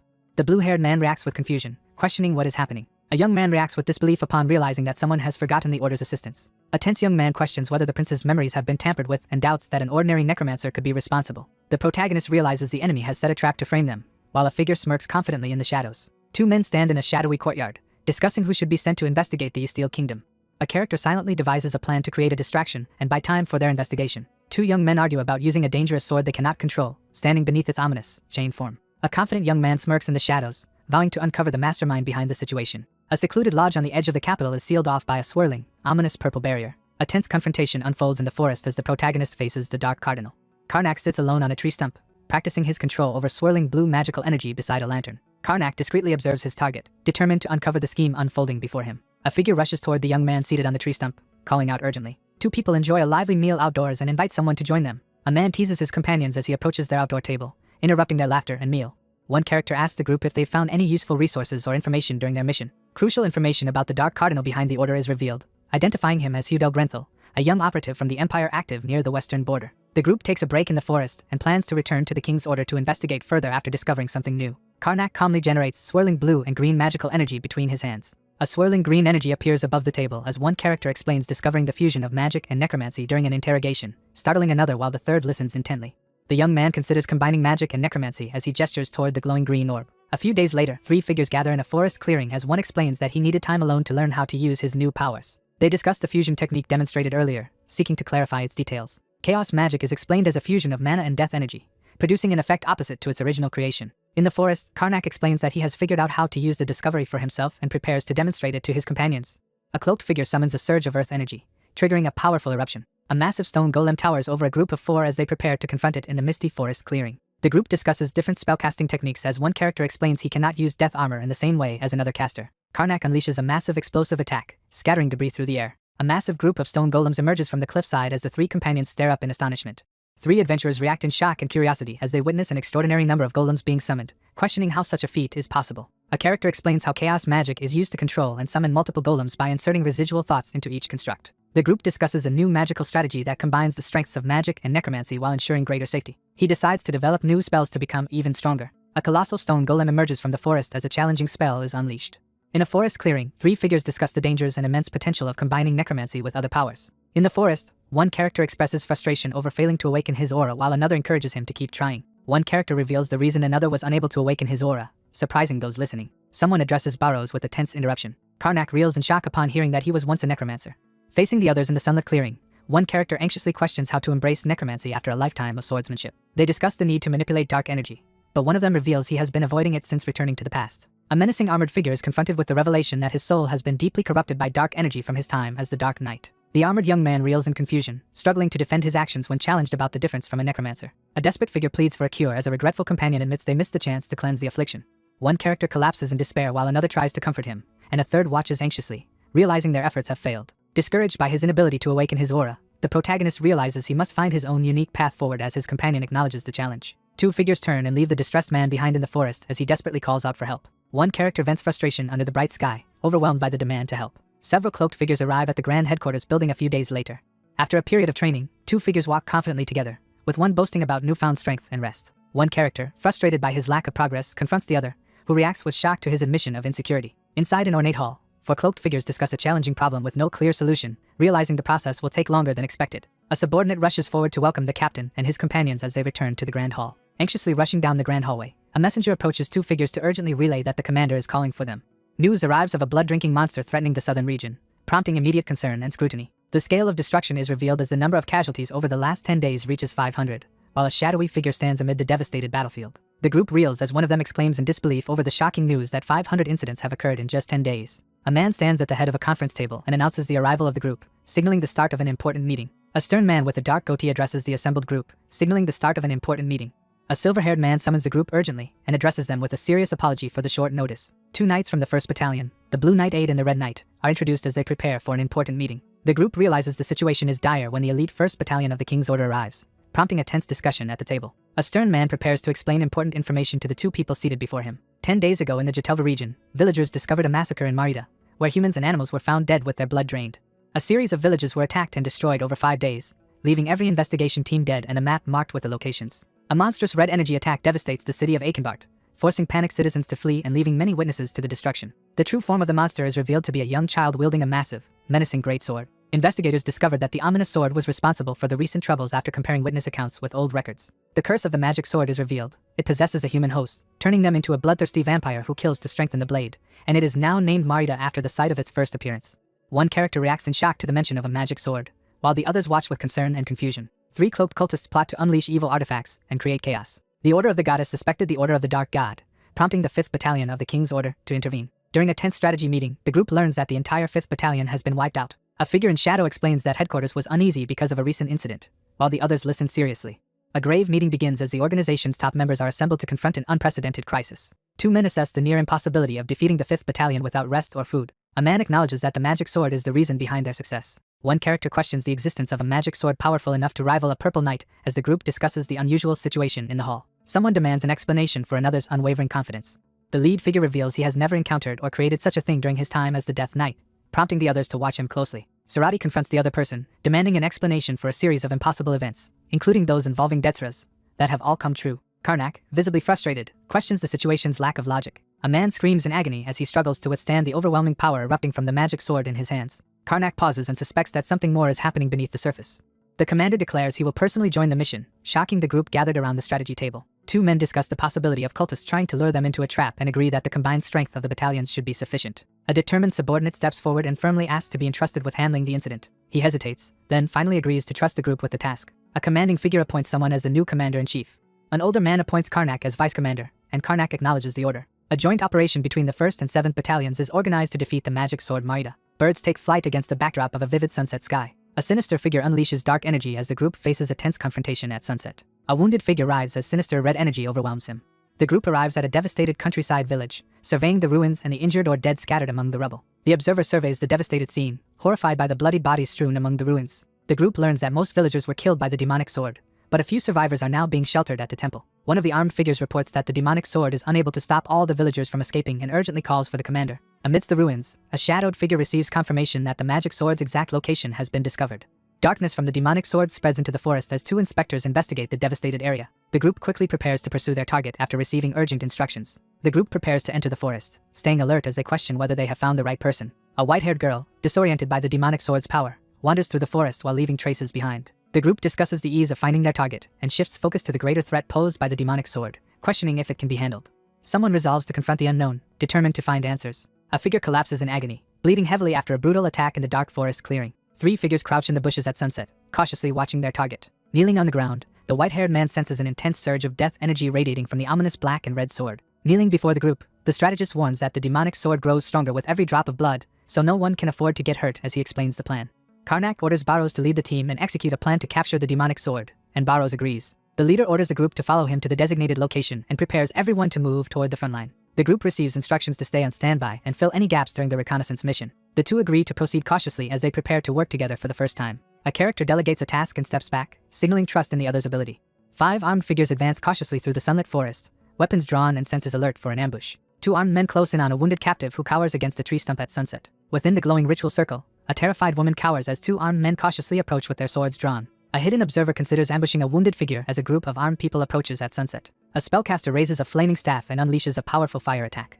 A massive pillar of fire crashes down, engulfing the area in a violent explosion. Intense flames surge through the forest as the group realizes their enemy wields the devastating magic of a 7th circle. The protagonist is struck by a vicious, dark attack, but refuses to fall. A figure unleashes a massive, fiery sword that crashes down and engulfs the ground in a violent explosion. A corrupted figure unleashes a surge of dark energy, brandishing a cursed sword with a maniacal grin. Barrows reels in disbelief as his move is unexpectedly countered in the forest clearing. A character, consumed by dark power, swings a massive cursed sword and launches a violent attack as others shout in alarm. A man shouts for help as a female attacker strikes another man with a surge of red energy, while a bystander watches in shock. A girl enveloped in dark energy unleashes a powerful attack as a man with a glowing red sword rushes at her from behind. A surge of dark energy tears through the group, knocking several opponents back with brutal force.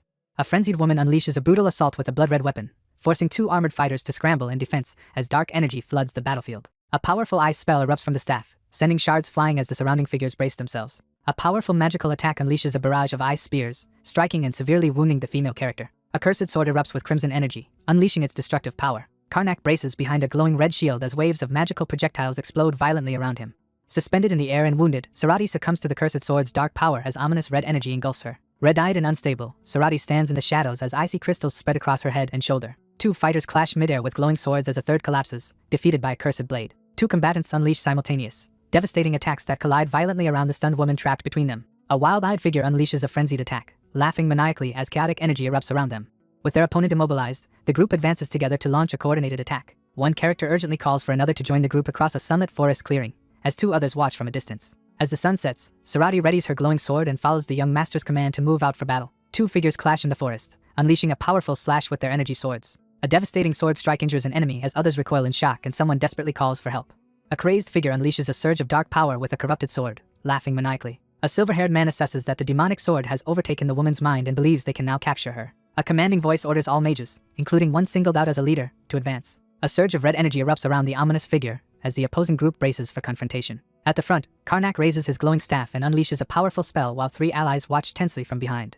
A wounded figure with glowing red eyes struggles to stay upright in the midst of chaos and blood. A figure erupts with dark energy, leaving the crowd stunned and alarmed. A wounded woman screams in agony as blood and red energy erupt from her leg. Two figures react with alarm, drawing their glowing swords as they witness a sudden outburst in the clearing. A sudden cry startles the group as the young man grips his staff and everyone tenses at the ominous sunset. A surge of dark energy engulfs Karnak, forcing him to scream in agony. A massive wave of dark energy tears through the battlefield as one figure escapes amid the chaos and others shout in alarm. Three cloaked figures watch as a sudden, violent force tears through the sky at sunset. Barrows reacts in shock as the demonic sword suddenly flees, leaving everyone tense and uncertain. As the sun sets, several characters confront Karnak, one raising a glowing staff while demanding answers. Karnak anxiously denies any involvement as the others watch him in the forest. Two characters stand outside at sunset, anxiously questioning whether the timing of her escape and the casting of the spell was merely a coincidence. The group gathers in the damaged clearing, surprised as they realize their enemy retreated after recognizing her disadvantage. Two figures quickly decide to pursue Marita through the forest before she escapes. A man instructs his team to resume tracking, but a subordinate warns him of an unexpected problem. The group notices that the demonic sword's pattern has changed and realizes there are no traces left behind from the escape. The group receives alarming news during their tense search in the forest clearing, realizing they may have missed their target. As the sun begins to set, the looming threat of Marita growing stronger at night forces urgent concern. Unable to pursue their target, the group decides to regroup and form a new plan. The group heads to an inn in Akenbart City to find safety for the time being. Two figures address the assembled group in the hall, commending their efforts and asking for continued support as they await their next move. The two discuss that the threat remains on the outskirts and will not approach the city center. The meeting ends as everyone is dismissed for the night. The wooden door slams shut, heightening the tension. Around a table in an elegant room at night, the group discusses that Miss Milia quickly fell asleep from exhaustion.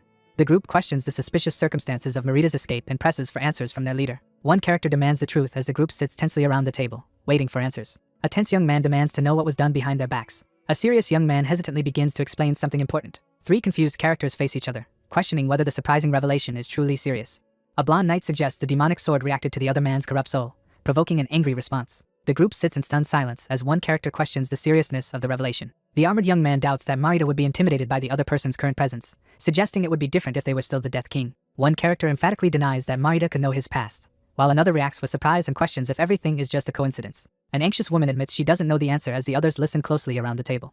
Three characters sit in tense silence around the table, with one woman visibly anxious. The group, frustrated and hungry, decides to set aside their problems and eat first. The group bursts through the doorway, led by an energetic figure who urges everyone to head to the restaurant, with the others following close behind. Two armored figures linger under the streetlight, chatting contentedly after their meal. Two men in matching cloaks agree to rest for the night before continuing their journey tomorrow.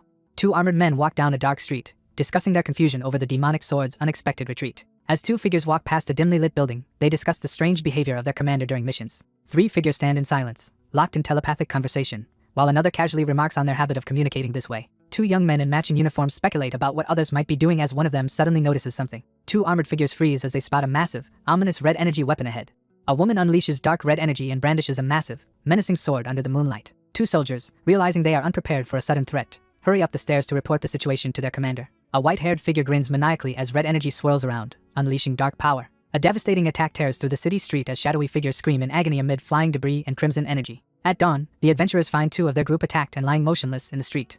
Two figures discover a bloodless corpse and realize the attack matches Marita's previous victims. Two men stand under the dark sky, troubled as one questions how Marita moved through town unnoticed. One figure demands an explanation while the other two, holding ceremonial staffs, admit they sensed nothing and one confesses to falling asleep early. The two men stand tense in the corridor, admitting they sensed nothing unusual. He anxiously questions whether the Death King could really fail to sense something connected to necromancy. Karnak reacts in disbelief, visibly shocked by the situation. The group carefully inspects the deserted street and confirms there is no sign of dark energy. Inside a dimly lit room, the group discusses how the murders were concealed so that the priests could not detect any necromancy. She calmly deduces that the bodies were either killed elsewhere and moved or killed nearby, leading to a single conclusion about the culprits. A hidden figure channels energy to manipulate the possessed girl, revealing a third party's involvement in the demonic sword scheme.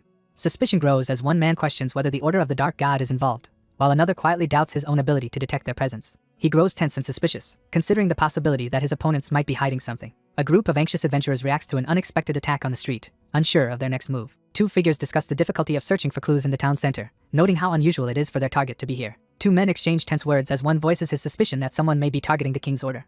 An armored man suggests they wait for their pursuer to make a move. A man instructs the group to prepare for any incoming attacks. The group decides to track their target by waiting in a nearby town and prepares to find a place to stay. Karnak explains the need to establish a fortified area within the city for rest and preparation against future attacks. A determined figure arrives at the academy and begins searching the grounds. One character presents a large building as suitable accommodations for all the troops while the others assess the offer. The group hesitantly asks to use the nobleman's estate, and he calmly assures them that it's not a problem. The man assures the group that they can stay comfortably at his cousin's house. The group reacts with shock and admiration after seeing the protagonist's impressive status. Workers unload supplies from a wagon as the city supports the effort against Marita. The group discusses the urgency of the king's mission and prepares to work overtime to fulfill their objectives. The group agrees to prepare carefully while waiting for news about Marita. A maid silently observes as a group of trainees practice sword drills outside the window. A man strides down the grand hallway, leaving the maid standing alone in silence. Sarati sits at the table, frustrated by 4 days of inactivity.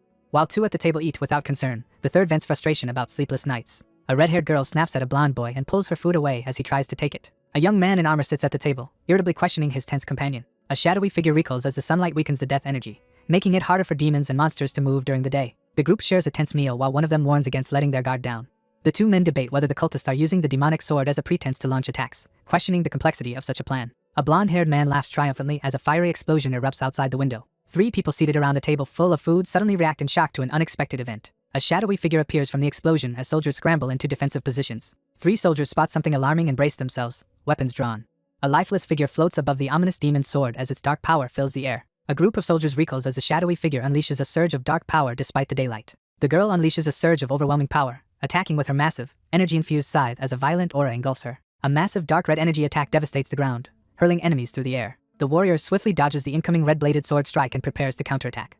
2 fighters collide midair as their swords unleash a burst of red energy. A powerful figure radiates dark energy above the battlefield, causing the armored warriors below to freeze in shock. A group of armed men urgently search for missing allies on a dark, deserted street, with one shouting for answers while another explains that someone is expected to arrive soon. A character vows to stall the enemy until reinforcements arrive. A figure wreathed in red-black energy charges forward as 2 startled characters brace for the attack. A sudden, forceful sword strike crashes down as one defender struggles to block the attack. A surge of black and red energy blasts through the street, sending armed guards flying. A determined woman charges past the stunned group, brandishing a glowing red weapon. A fierce woman charges at the terrified soldiers with a massive, ominous red weapon. Surrounded by a sinister red glow, he endures the agony as dark energy violently surges from his arm.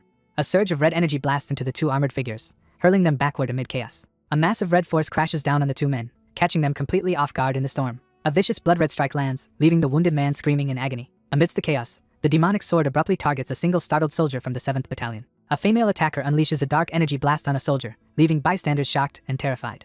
As armed men close in, Sarati unleashes a surge of energy to repel them while an ally urgently checks on the group's safety. A red-haired woman draws her glowing sword as a fiery entity suddenly appears, leaving the armored men stunned and alarmed. A powerful red energy wave surges toward the armed opponents, forcing them to react in panic. A fierce fighter charges forward and unleashes a powerful sword strike at her opponent, who braces to defend against the attack. The bloodstained girl endures a painful transformation in the crimson-lit, hostile environment.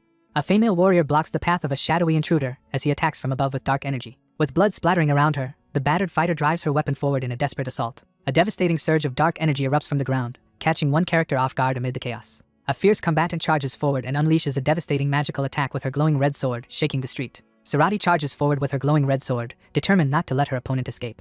A red-haired fighter unleashes a devastating energy slash across the rooftop, sending a surge of force toward her target. She freezes in place, startled by something unexpected nearby. A red-haired character stands on the rooftop and realizes that someone has disappeared from the academy campus. 2 men react with shock as they learn that the demonic sword attacked during the day but unexpectedly retreated without harming anyone. The group examines the enemy's strategy, noting its bold daytime attack and swift retreat when outmatched. The group debates whether the evidence proves that Marita possesses its own consciousness. Two troubled individuals sit at a desk, debating the dangers of something acting on its own will. The group meets to determine why the demonic sword is targeting the king's order. Barrows and Karnak discuss the strange events that occurred during the last attack while searching for answers in the library. A mysterious attacker targets a specific soldier amid the chaos, prompting the realization that all recent victims belong to the 7th Battalion. A character realizes that Marita began acting strangely after meeting the 7th Battalion's commander and questions the connection between the demonic sword and the battalion. Two men analyze the recent attacks and debate whether Marita is deliberately targeting the 7th Battalion. One of the group suggests verifying the information themselves, prompting another to question how they would do it. Sarati proposes reorganizing the sleeping quarters to improve their current situation. A leader finalizes the camp's defensive layout, assigning battalions to key positions and moving the recently targeted member to the safest area. The group decides to wait for another attack from Marita, hoping it will provide a clue for their next move. He agrees to test the new plan. Guards patrol the academy grounds under the moonlit sky. Karnak grips his glowing staff and surveys the moonlit street as figures on the rooftops prepare for a confrontation. Karnak trembles with anxiety, struggling to endure the overwhelming dread as he waits helplessly for an attack.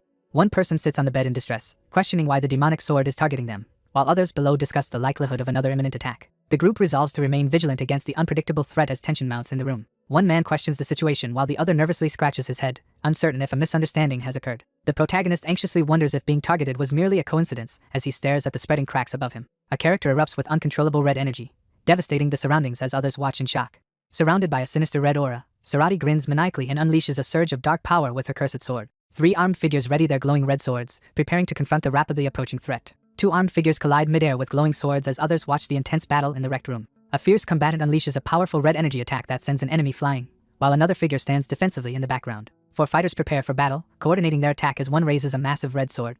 A character snarls with glowing red eyes, losing control to rage as a dark aura surrounds them. A monstrous red energy sweeps away with the captive as the sword-wielding figures rush to stop its escape. Two enraged figures surge upward, chasing the fleeing monster through the fiery sky. A fierce woman launches a dark, red energy attack at her two opponents under the night sky. Two combatants crash together midair as red energy crackles across the city, their manic laughter echoing through the chaos. The two dash forward with glowing swords, determined to close the distance as their coordinated pursuit begins. Swords blazing with crimson energy, two attackers charge fiercely at their opponent, who counters with dark power surging from his arm. A massive red energy attack hurtles toward two defenders as one urgently calls for an aura shield. The red energy attack slams into both defenders, sending them reeling in pain. Two figures are blasted backward by a massive red energy explosion.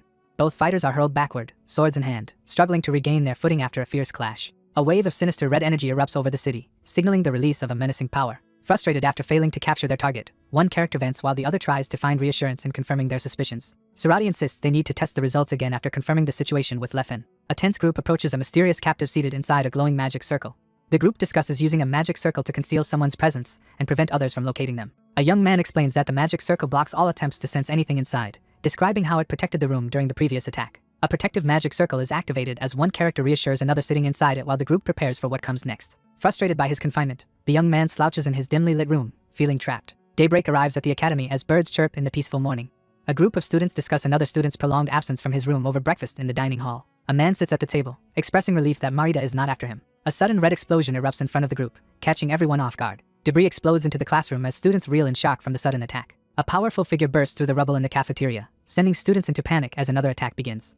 The group realizes the threat has unexpectedly appeared in their room instead of pursuing its original target. A character grins maniacally as a surge of red energy erupts around him, unleashing a dangerous power. A massive blood-red energy slash rips through the group, throwing the room into chaos. A violent, red-tinged attack destroys the table as one character looks on in shock. A devastating red energy wave tears through the ground, overwhelming two figures caught in its destructive path.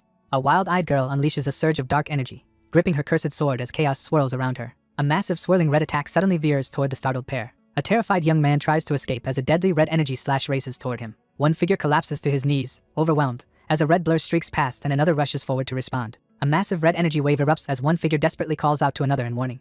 A red-haired leader urgently commands the group to focus on Marita as a blue-haired fighter charges forward with a glowing sword. Sarati, overwhelmed by a surge of dark energy, struggles to maintain control as the aura intensifies around her. A warrior enveloped in blue energy struggles to withstand a massive red energy slash amid the chaos. The fighter reacts with frustration as the enemy vanishes again, while his ally watches the situation unfold. Four figures examine the aftermath of an attack, suspecting that the 7th Battalion was targeted again. Barrows, sweating intense, realizes that 4 targets cannot be a coincidence. Under the damaged ceiling, one man nervously asks for answers while the other admits he has none. One member of the group asks the commander for permission to share an unconventional idea. A young man hesitantly suggests a possible theory, his worry clear as he looks upward in the decorated room. One man admits they have no ideas, while the other urges him to share any information he has. One character suggests that the targets might be chosen based on their closeness to someone in the group, prompting confusion and further questions from the others. 6 armed figures encircle the protagonist in a tense forest clearing. One man questions a recent realization while the others consider its implications in the midst of their discussion. One man admits his desperate plan while the other listens seriously in the dimly lit room. The group gathers on the cracked ground, debating whether the attack pattern is real and deciding to test the claim since they have no other leads. Two men discuss who is closest to Karnak, with one identifying Krant and pointing out his likeness. A silver-haired man proposes confirming their suspicions during the next attack as he addresses another man near a damaged building. The young man instructs his companion to include 2 more people in the magic circle and to keep the plan secret from another individual for now. A sinister figure unleashes a devastating crimson energy attack across the rooftops, laughing maniacally as chaos erupts. 4 figures stare in shock as a black and red energy slash rips through the night sky above the building. On a dark street, one character confirms their suspicions about the attack while another, visibly shaken and kneeling, recounts a close brush with death. Startled and anxious, the kneeling character reacts defensively as an unseen figure confronts him with pressing questions about his involvement. Uncertainty surrounds Marita's motives for targeting the 7th Battalion and any connection to Sir Karnak. The group devises a plan to limit Marita's movements by exploiting the predictable pattern in her actions. 2 figures strategize beneath the looming demonic sword, preparing to set a trap using their battalion. The group decides to leave the city and track the demonic sword in a remote area to make it easier to pursue their target. A silver-haired man proposes choosing a wide, open area to ensure clear visibility of their surroundings. The group decides to camp in the northern field to prepare an ambush for the demonic sword Marita. The leader orders the group to prepare for departure by the end of the day as everyone at the table responds with determination. An older man informs the gathered group that the sudden change of location is part of preparations for Marita. The leader presents the battle strategy, assigning roles to Lefen and Fros as the team listens attentively. A trap equipped with magic circles is set at the ravine to ambush Marita as soon as she appears. A silver-haired man outlines the mission: lure out the demonic sword, rescue the possessed girl, and destroy the sword without harming her. A young man raises his hand and suggests to the commander that targeting the host, a little girl, might be the easier strategy. A determined man urges his group to do their best to save every life while carrying out the king's orders. Under a clear sky, the red-haired woman enthusiastically declares her pride in being human, while the others listen. The 3 argue about whether harming the host could lead to complications, prompting an annoyed outburst from one of them. The group receives orders to spread out and stay alert while waiting for the demonic sword to appear. As the sun sets, soldiers patrol and guard the tense encampment. A soldier nervously addresses Commander Karnak as the group sits tensely around the campfire. 2 cloaked men discuss their concern that Marita's next attack is imminent, noting she has been assaulting them daily. A tense alarm is raised as a group of armed figures urgently prepares for the arrival of a powerful enemy. A figure wrapped in dark energy launches through the sky, unleashing a powerful attack over the sunset landscape. A wild-eyed figure crackles with manic energy, unleashing a surge of dark power. A commanding figure orders the group to prepare for combat as everyone quickly moves into defensive positions. The armed group quickly mobilizes as their leader signals the start of a coordinated attack. Armored warriors brace themselves at the front lines, warned not to let the demonic sword draw their blood. A commanding figure orders the soldiers to focus on defense and exhaust the demonic sword wielder's energy. A group of armed soldiers, led by figures with red hair, charge forward across a fiery battlefield. A lone figure brandishes a red-tinged weapon as he prepares to face a charging group of armed opponents across the empty field. A frenzied child unleashes a devastating wave of dark power, overwhelming the armored opponents. Armed assailants surround a female fighter and coordinate their assault, forcing her to retreat toward their intended target as she fights back with a surge of dark energy. A fierce warrior unleashes a devastating red energy attack against the surrounding enemies. A woman armed with a massive, glowing red sword descends from above, unleashing a powerful attack as 3 shocked opponents brace themselves below. A man urgently orders everyone to retreat as danger approaches in the rain. A massive burst of dark energy explodes from the ground, scattering everyone in its path. A male warrior releases a devastating red energy attack toward a sword-wielding opponent. A fierce warrior cuts down 2 armored opponents with a single, powerful strike, sending them flying. As darkness falls, the group hesitates, realizing that a direct confrontation has become much more dangerous. As dusk falls, the leader urgently orders the group to target their enemy's blind spots before she grows stronger. A powerful force slams into the ground, obeying a command with explosive impact. 2 warriors launch a simultaneous aerial assault on a white-haired figure wielding a glowing red sword. A red energy slash tears through the group, sending one man crashing to the ground in agony. A commanding figure shouts for everyone to hold their positions as chaos erupts and a fighter charges forward with a sword. 2 warriors collide with blazing weapons, unleashing a surge of red energy in a fierce clash. A white-haired character with glowing red eyes unleashes a furious attack, surrounded by bursts of red energy. A lone man stands his ground in the empty street at night, sword ready for confrontation. Karnak blasts a devastating wave of red energy at the armed opponents as the storm rages overhead. Karnak descends with a surge of dark energy, striking at his enemies as a fiery explosion engulfs the battlefield. A swirling red energy force speeds toward the camp as an urgent warning is raised about the imminent attack. The white-haired man issues orders to his group, instructing them to retaliate as planned. A warrior unleashes a devastating red energy attack with a massive black sword as 2 cloaked enemies close in. 2 cloaked figures raise their lightning-charged staffs, summoning a thunderbolt under the stormy night sky. A colossal magic circle ignites in the sky, surging with yellow lightning. A massive golden lightning bolt crashes down as a character desperately shields themselves with a red magical barrier.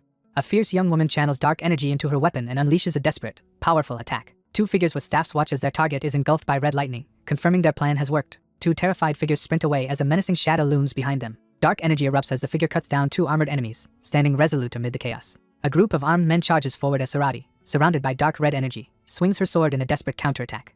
A character with glowing red eyes screams in agony as a devastating attack strikes him. A massive explosion devastates the town, lighting up the night sky. A knight watches as a young fighter demonstrates exceptional speed and skill during a duel, outclassing everyone in the battalion. Two observers analyze the fighter as he efficiently targets his opponent's weak points within the glowing magic circle. He evades a deadly dark energy strike, anticipating his opponent's every move. An armored man observes that a formidable swordsman is having difficulty channeling battle aura. A female figure violently unleashes red magical energy, overwhelming a group of armored attackers. The group successfully lures their target to the designated spot and prepares for the confrontation. The attackers unleash a powerful dark energy wave, pushing the defenders to consider falling back to the next line of defense. A young man forcefully interrupts the situation and orders it to stop. A female swordsman unleashes a dark energy slash at two armored men, prompting one to shout in alarm while the other quickly deflects the attack. A young knight urgently commands his troops to retreat as chaos erupts around them. Surrounded by a menacing dark aura, the soldiers hastily retreat from the powerful figure at the center. A girl radiating dark energy readies her weapon as a man in armor flees into the distance. Sarati reveals her malicious intent with a menacing grin as her eyes glow red in the darkness. A character unleashes a surge of dark energy, laughing maniacally as the attack erupts. A powerful figure descends, wielding a massive red-black energy weapon and startling the defending swordsman. The two charge forward as one of them declares it's their turn to attack, leading the assault with a red glowing sword. Sarati hurtles through the air and unleashes a powerful attack with her blazing sword. The two opponents collide midair, each releasing a surge of red energy as their weapons clash with explosive force. A desperate figure fights to break free from the swirling red energy. Two battered warriors brace themselves as they withstand a relentless red energy attack, realizing their enemy has grown weaker. A powerful red energy attack slams down between three armed figures as one urgently commands the group to follow their plan. Two armed fighters coordinate as one charges toward the trap amid a burst of red energy. Two sword wielders clash violently, unleashing bursts of red energy, while another figure escapes in the background. A sword-wielding figure unleashes a powerful red energy attack, striking an opponent midair. A young man sprints desperately as a massive red magical attack crashes down behind him. He arrives at the mountain, gripping his sword with determination. One character urgently orders another to hide inside the magic circle and conceal their presence as practiced. Two combatants collide with explosive force as a magic circle pulses nearby. A frenzied character unleashes a surge of dark energy in a violent attack. A man in a purple scarf is blasted by a powerful red energy attack and cries out in pain. Karnak narrowly evades a massive, explosive attack as a glowing magical circle surrounds him. A character seizes the cursed sword as dark energy swirls around him. The group corners their disoriented opponent as their strategy unfolds exactly as intended. Two figures stand at the cave entrance as the others prepare for the final step of their mission. A robed man signals an armored warrior, prompting another figure to step onto the glowing magic circle as the ritual begins. A figure steps onto the illuminated magic circle, triggering its activation. Fueled by rage, he glares with glowing red eyes and prepares to strike back. A massive red energy wave hurtles toward two defenders as they brace for impact on the battlefield. A red spirit bursts into the room as three armed figures brace themselves for its attack. One figure orders the other to retreat before launching a surge of blue energy at the threat. Two figures collide as red and blue energy erupts around their clashing swords. Two combatants unleash powerful energy attacks as their fierce battle intensifies. A kneeling swordsman struggles to withstand a surge of menacing red energy. A woman engulfed in a violent red aura charges at a lone man on the dark arena floor. A young man hurls a crackling lightning arrow from his outstretched hand. A figure engulfed in red energy hurtles through the crater as a storm of yellow lightning descends. A devastating sword strike erupts with explosive energy, shattering the area. A menacing figure hurls blazing fire lances at a lone defender who braces with a fiery staff. A terrified character screams as a massive dark energy vortex erupts in a fiery explosion. A fierce clash erupts as one fighter swings a glowing blue sword while the other blocks with a cursed red blade. Red energy explodes around the enraged figure as they lose control in a furious outburst. A devastating red energy blast collides with a blue glowing sword as the two opponents clash fiercely. A male swordsman is overwhelmed as he receives a brutal, bloody strike from his opponent. A powerful figure bursts onto the battlefield in a surge of red energy, halting the attacker's advance. Three armed figures corner a wounded enemy radiating a red aura as the confrontation reaches its climax. Surrounded by ominous red energy, the young character endures the intense surge of dark power, gritting their teeth in distress. A female swordsman slashes at the barrier near the glowing blue crystal, forcing the armored guard to react as she attempts to break free. The silver-haired mage frantically channels energy into the artifact, ordering his ally to hold off the attacker as the spell nears completion.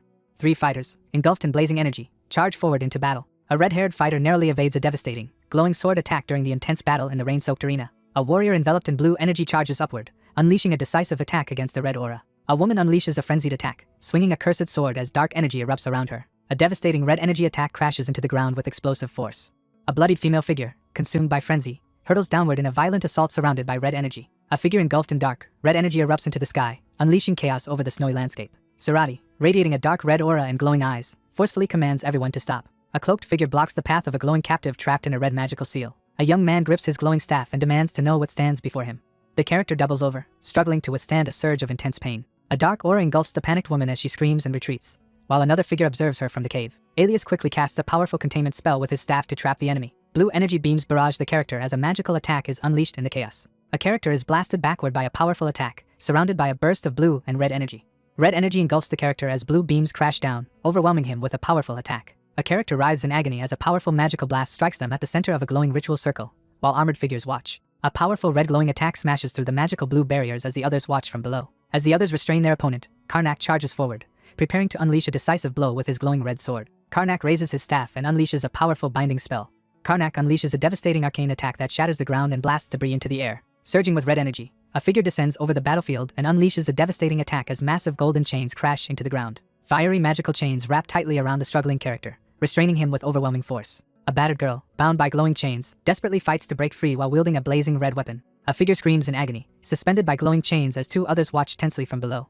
A golden chain smashes through the fragile ground, causing instability as two opponents confront each other. Engulfed in a red aura, Sarati charges forward, unleashing a desperate, berserk attack with her flaming sword. Glowing chains crash down with explosive force as three characters brace themselves against a magical assault. Magical chains burst forth as one figure charges ahead, followed closely by two allies, confronting a cloaked enemy. Karnak summons the spirit of the earth, channeling a surge of mystical energy. Channeling a red, glowing energy, Karnak confronts the towering stone golems while another figure watches intently from above. Two armed men tense up as multiple golems are suddenly summoned before them. A blue-haired man grips his staff tightly, stunned as he reacts to the overwhelming display of power before him. A cloaked figure summons a massive stone golem and commands his servants to attack the enemy. An armored hand crushes the glowing golden chain, shattering the enchanted restraint.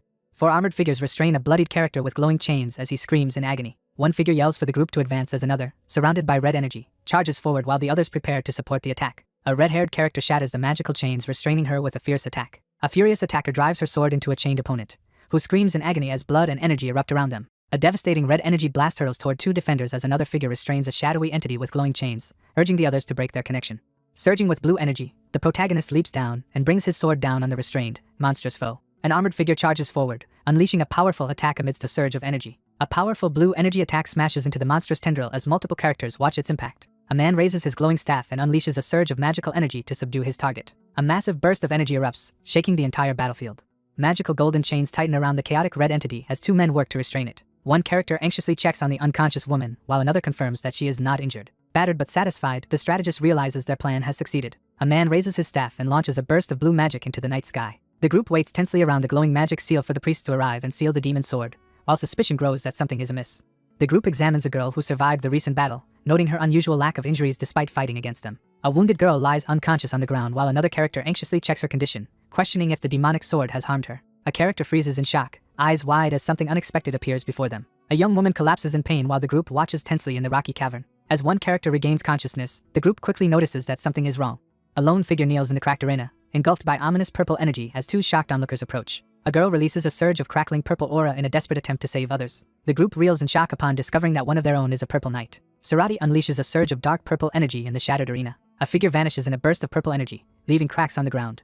Surging with purple energy, one figure charges toward another, who remains oblivious to the imminent attack. A powerful, glowing kick lands squarely on an opponent's face, sending him staggering back in pain. A man recoils in terror as a supernatural force overwhelms him. A fighter glowing with a purple aura suddenly lunges at her shocked opponent, while another lies defeated on the ground. A powerful, glowing punch slams into the opponent's chest, crackling with energy.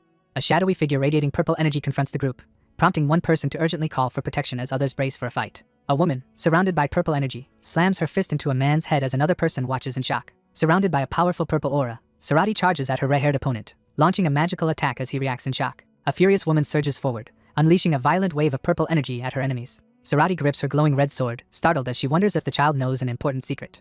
Sarati unleashes a fierce assault, attacking her white-haired opponent with multiple shadowy duplicates. The red-haired woman charges forward with intense bloodlust, her movements aggressive yet predictable. A barrage of magical projectiles explodes around Sarati as she braces herself against the shadowy attacker's assault. Karnak demands answers as he confronts the sudden, ominous surge of magical energy. A wounded figure collapses from a magical attack while two opponents face off, weapons drawn and energy crackling between them. A desperate figure screams for help, surging with frantic energy as the tension escalates. He reels in shock upon realizing that someone knows his name. A massive surge of dark energy hurtles toward the stunned opponent as they desperately plead for a pause. A panicked young man recoils in green flames after accidentally unleashing necromancy and being attacked in response. A lone figure is hurled backward as green and purple energy collide in a violent explosion. Golden bolts of energy surge downward, unleashing a devastating attack in the darkness. A powerful magical barrier erupts as she desperately shields her captain from the oncoming attacks. A vigilant figure urgently warns the group to beware as necromancy is being used in the icy cavern. Realizing his allies have fallen, the blue-haired man looks up anxiously from the ground. A man in armor, shocked, witnesses the demonic sword now chained and separated from the girl, unable to grasp what is happening.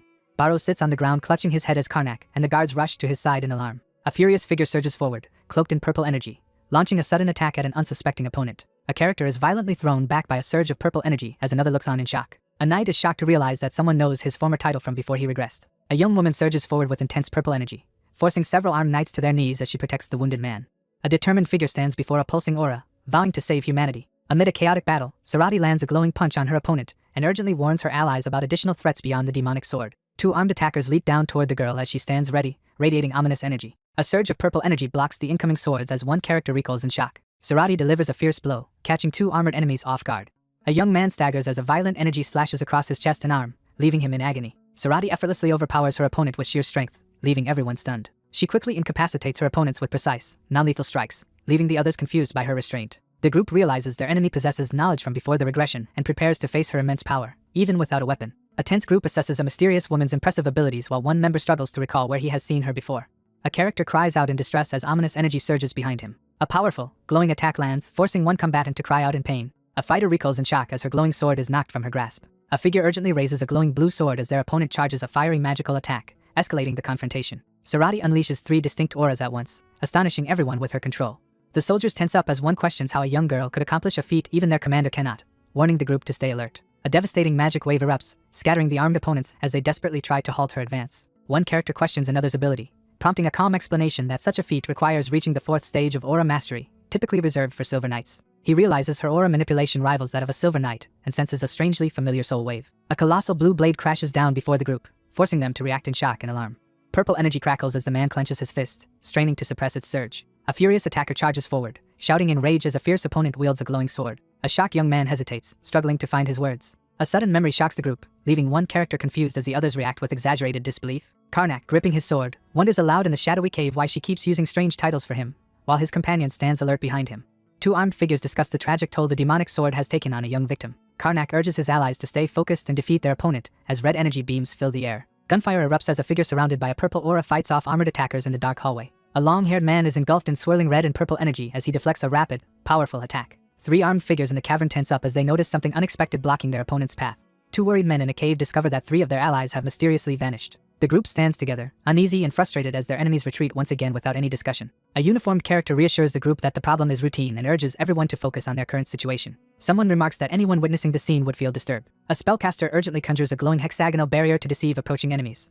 The group hides behind a magical barrier as one member demands to know the identity of a mysterious woman, just as a sudden pain interrupts the conversation. The group is startled when someone unexpectedly identifies Rapunzel in the cave, causing confusion among them. Inside the dim chamber, the group learns that the current king Velsha's apprentice will become the 4th martial king in the future. Karnak suddenly understands the situation, his face tense with realization. Sarati is stunned to learn that the child will become the martial king in the future. The identity of the king of Cyphras, one of the 4 martial kings, is revealed. Velsha adopted her and gave her the family name, leading her to become the youngest martial king and a lifelong rival to the Death King. Someone recalls that Rapunzel held an intense grudge against another person. One character demands an explanation, but the other dismisses the question with clear frustration. A warrior brings down a glowing sword, delivering a devastating blow to a woman writhing in pain. A remorseless necromancer brutally splits his captive's bones, soul, and body into 3 undead guardians to defend the gates of Necropia. Confused and desperate for answers, the protagonist confronts the frustrated woman, demanding to know why he is being targeted, only to be reminded that selling his soul has serious consequences. 2 men urgently debate how Rapunzel's soul could have traveled through space-time and ended up in her younger body, questioning how she managed to follow them. One of the men dismisses the current concerns, insisting they can resolve the issue later. Sarati unexpectedly attacks her allies with a glowing sword as the others watch in shock and confusion. 2 armored figures lie defeated on the cracked ground after resisting mind control, with one reaching for a sword. One character wearily blames the other for the current situation caused by their past actions, while the accused stands beside her, visibly uncomfortable. 3 people crouch behind a rock, nervously discussing how to defeat their powerful opponent, and questioning if one of them still has the strength he once possessed. One character defensively insists he was stronger in the past while another questions why only one among them can use aura after their souls returned. The group sits tensely in the cave and shifts their focus to discussing the urgent matter of the sword. One young man suddenly realizes something important, prompting the other to question his abrupt reaction in the dim cavern. One man reveals he knows how Rapunzel regained her aura, prompting the other to immediately ask for an explanation. Someone deduces that Rapunzel's recovery was probably aided by an external force. Amidst the chaos of battle, a fighter observes his opponent's unnatural power and questions how she retains such formidable skill despite her inexperience. A character reveals that Rapunzel gained a dark battle aura by unleashing the power of the demonic sword. She changed the dark aura back to her original one. Sarati reels in disbelief, questioning if such an event could really happen. Karnak reflects on the challenges he faced against a skilled swordsman who consistently overcame obstacles. Karnak outlines a plan to exhaust their opponent's power by forcing her to use up all her energy and emphasizes that Barros must use aura for them to have a chance at victory. In a shadowy cave, one character urges the other to wield the demonic sword while promising to cast a stealth spell for support.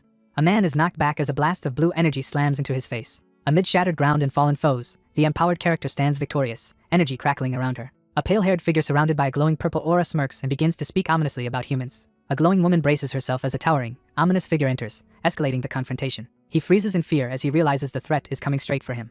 A glowing figure advances menacingly toward a frightened young man as others hide and cry out in alarm. A young man raises his glowing fingers and begins to summon a powerful earth spirit inside the cave. A lone figure commands a golem army to advance and defeat the enemy on a battlefield strewn with fallen soldiers. Sarati stands resolutely, empowered and ready to confront the towering stone golem in the cavern. A character launches upward from the ground, wielding a glowing blue sword and unleashing a surge of purple energy. A figure unleashes a devastating magical attack, shattering massive stone golems with bursts of energy. A tense standoff erupts as one figure casts a glowing sigil to stall for time and urgently demands a plan from the other. A figure summons dark energy, preparing to command their servant. Sarati struggles desperately against the overwhelming surge of dark energy trying to take control. A bloodied, armored combatant drives a furious strike through the chaos, red energy tearing across the battlefield. A woman stands empowered in the blood demonic armor as a man reveals it will help her face Rapunzel. Two figures confer urgently about using necromancy to stall for time, both visibly anxious in the dimly lit room. A glowing, armed figure urgently calls out to two startled people in a rocky cave. A hand unleashes a devastating attack with a massive, crackling purple sword. A furious fighter charges forward and strikes with a glowing sword, sending a surge of energy through the battlefield.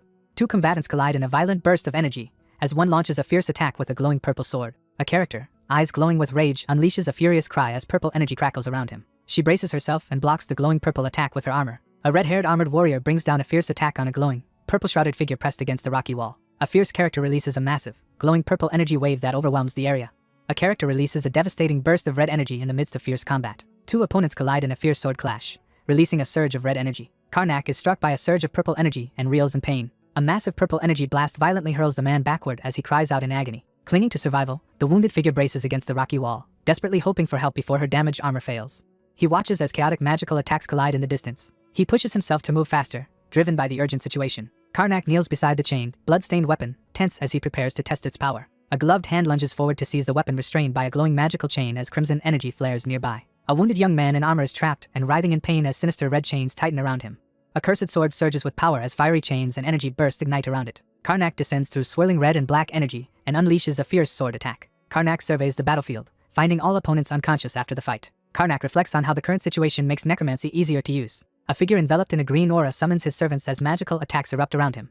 A lone figure summons ghostly undead minions, commanding them to attack the forces of light. Surrounded by menacing green spirits, Sarati brandishes her glowing sword and braces for their attack. Sarati is knocked back as she takes a searing hit, gritting her teeth through the pain. Radiating intense purple energy, the protagonist slams a glowing sword downward in a powerful attack. A powerful burst of radiant energy surges from a magic staff, striking the shadowy enemies. Karnak charges forward and unleashes a powerful energy attack with his glowing sword against the spectral enemies. A female knight in dark armor freezes in panic as she realizes imminent danger. A powerful sword attack arcs toward the distant figure as someone urgently shouts a warning to dodge. A powerful purple energy attack strikes the protagonist, leaving him wounded and shocked. Sarati cries out in panic for Lord Karnak as rain pours down. A cloaked figure collapses and disintegrates into blue particles as two others watch in a dark cavern. After narrowly escaping danger, the man catches his breath while several cloaked figures and a woman with a glowing sword stand ready in the cavernous chamber. Two cloaked men wait in a swirl of magical energy, preparing for Barrows to return. A furious girl charges at a blue-haired figure, swinging a glowing purple energy sword and vowing to kill everyone. Magical beams tear through the battlefield, scattering cloaked figures in bursts of energy.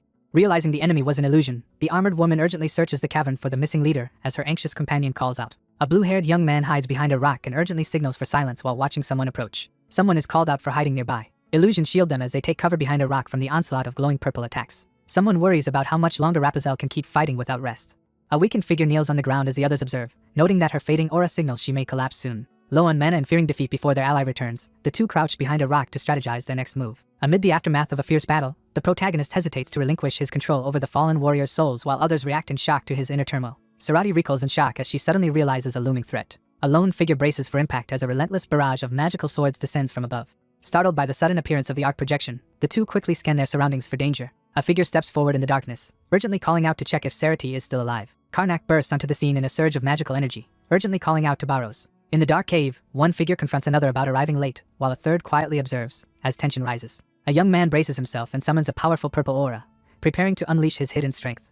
One character checks on the sword wielder, warning about the weapon's dangerous influence, while another reassures everyone that the situation is under control. A monstrous figure unleashes a menacing power as three alarmed onlookers brace themselves. A shadowy armored figure violently pins an opponent by the head, stopping any attempt to escape. Barrows manages to control the cursed sword while his companion, after checking on him, feels relieved. Karnak takes charge of the dark projection, while the group assigns Sarati to protect the young master as they prepare for the coming threat.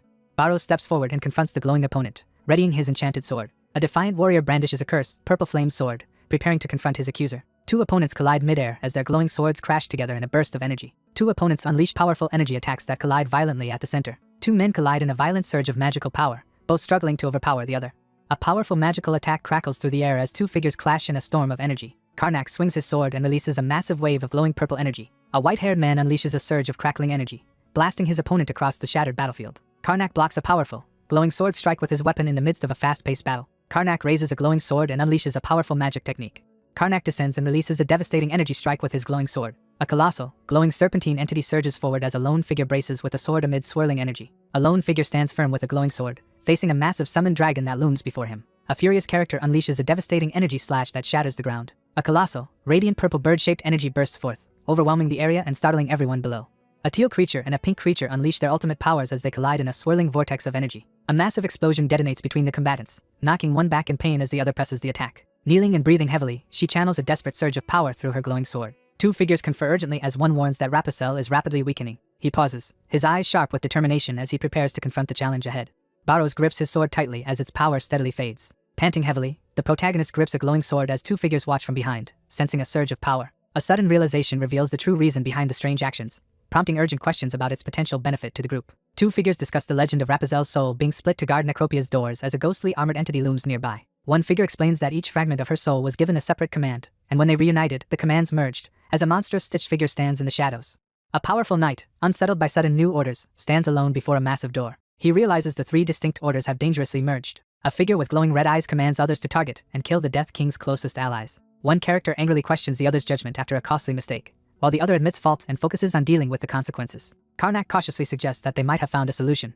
As magical energy crackles between them, one character proposes healing each part of her split soul to subdue her. Karnak hesitantly channels healing energy, unsure if he can help. A figure stands within a glowing magic circle, chanting to summon spiritual energy while another person watches cautiously. Two combatants clash with glowing swords as energy bursts through the rocky cavern. A fierce attack catches the defender off guard, forcing him to block the strike in surprise. Karnak focuses his power to seal Raphael's memories and heal her soul as two figures anxiously watch in the glowing cavern. A furious assailant lunges from behind with a glowing sword, catching her target off guard as he shouts for someone to hurry. Karnak is hit by a surge of purple energy and staggers in pain. A colossal wave of purple energy surges forward, flooding the cavern with destructive force. Karnak desperately struggles to defend himself against his opponent's unpredictable, shifting blade.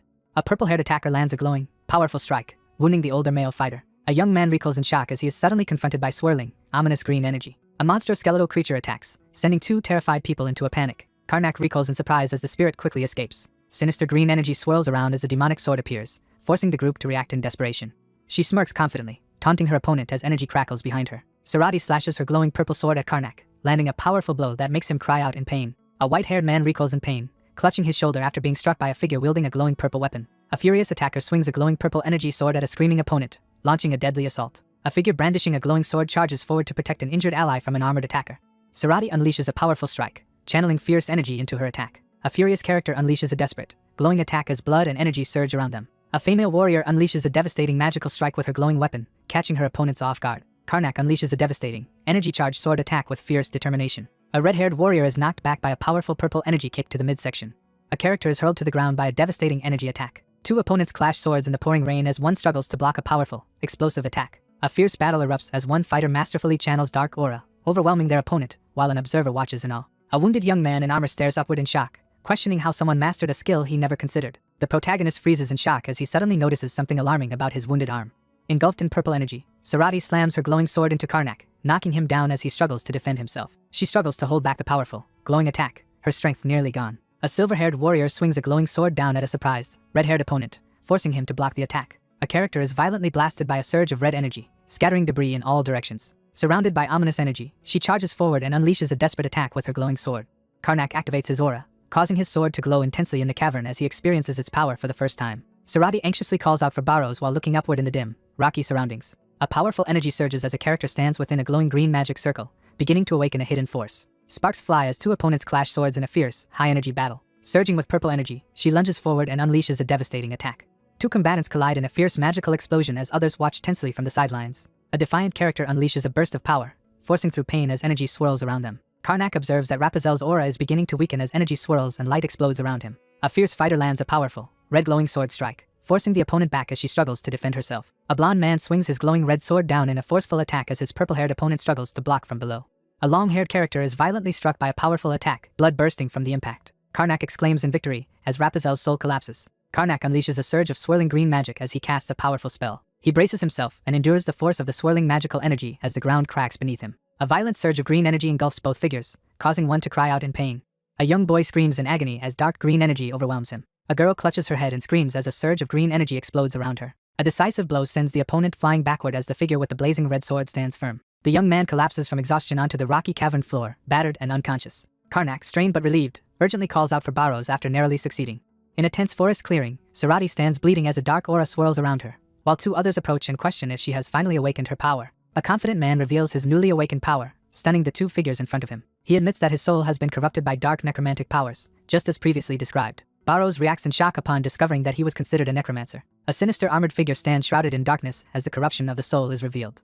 Inside the cave, the group discusses creating and storing battle aura in the body as an alternative solution. The group observes as the unconscious girl instinctively masters the demonic sword's power, impressing everyone with her natural talent. He swiftly demonstrates his newfound aura control, astonishing his companion with rapid progress. One character boasts about his former strength as the Death Knight Lord, while the other reacts with clear skepticism. The group discusses their next steps in the cave, with one character expressing excitement about using a new opportunity to strengthen their aura reserves. A disoriented girl suddenly wakes up, causing the group in the cave to react with alarm and uncertainty. He reassures his companion that he sealed her memories, so she will not remember them. Three smiling figures greet the newly awakened character and ask if they remember who they are. The young character stands silently, staring up at the glimmering lights with resolve. The group stands together, sweating nervously as they react to an unexpected situation. A startled girl demands to know who the group is, while the tense adventurers realize she did not recognize them. The young man warns his companion to keep their identities hidden while subtly checking if he has been recognized. A dirt-stained girl suddenly remembers her forgotten name in the cavern's shadows. The group panics as they realize the memory-sealing incantation has failed. Someone hesitantly asks if anything is remembered besides a name, while standing near a moonlit cave. A red-haired woman demands answers from a confused figure surrounded by unconscious bodies, questioning if he is responsible for the chaos and the sword in her hand. The injured young man stares upward in confusion, struggling to remember anything about himself except his own name. The group quietly observes the confused woman as they realize she only remembers her name. Two young men confront a silver-haired figure in a cave, unsure if they recognize each other. A character recoils in shock, struggling to process the unexpected attention. Sarati confesses her emotional pain as she looks down, visibly struggling with her feelings. The protagonist clutches his chest in distress as he realizes the cause of his pain. Karnak reels in shock as he learns that he and the other person are mortal enemies. A young girl timidly asks if she can stay by someone's side, her expression filled with hope. The group is caught off guard as a cute, glowing chibi bird version of Karnak appears, causing one companion to react with comedic distress and guilt. A message acknowledges progress toward understanding human emotions. The young man confronts the other person, insisting that they cannot quickly decide on a place to stay and questioning their understanding of the situation. The conversation is postponed as the shaken figure quietly agrees to wait until things are settled. Barrows anxiously asks the young master what he plans to do next as both stand tense before the looming threat. They decide to keep her close to monitor if the memory seal holds.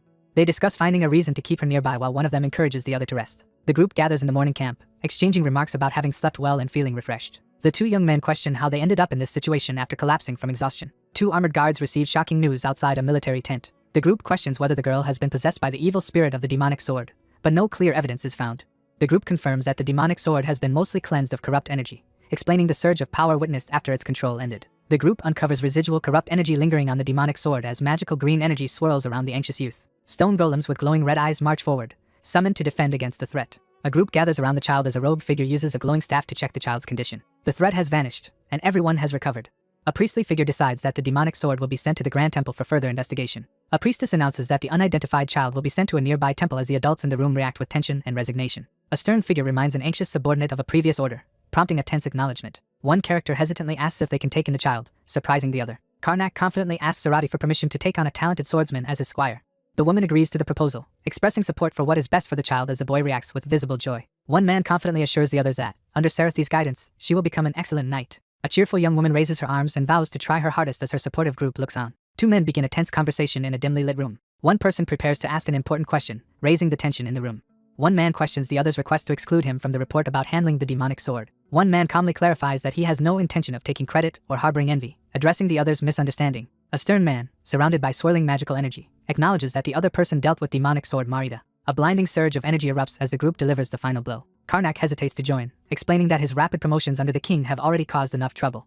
A young man acknowledges the tension caused by someone's rapid promotion. Two men argue over whether to leave the truth about the evil spirit out of their report. A young man questions whether they should report that the king's order was deceived by a pagan trap. Two figures quietly agree to conceal what happened to protect their future plans. A man in a shadowy room confirms that Rapunzel will avoid public attention and the attack on the 7th Battalion will remain uninvestigated.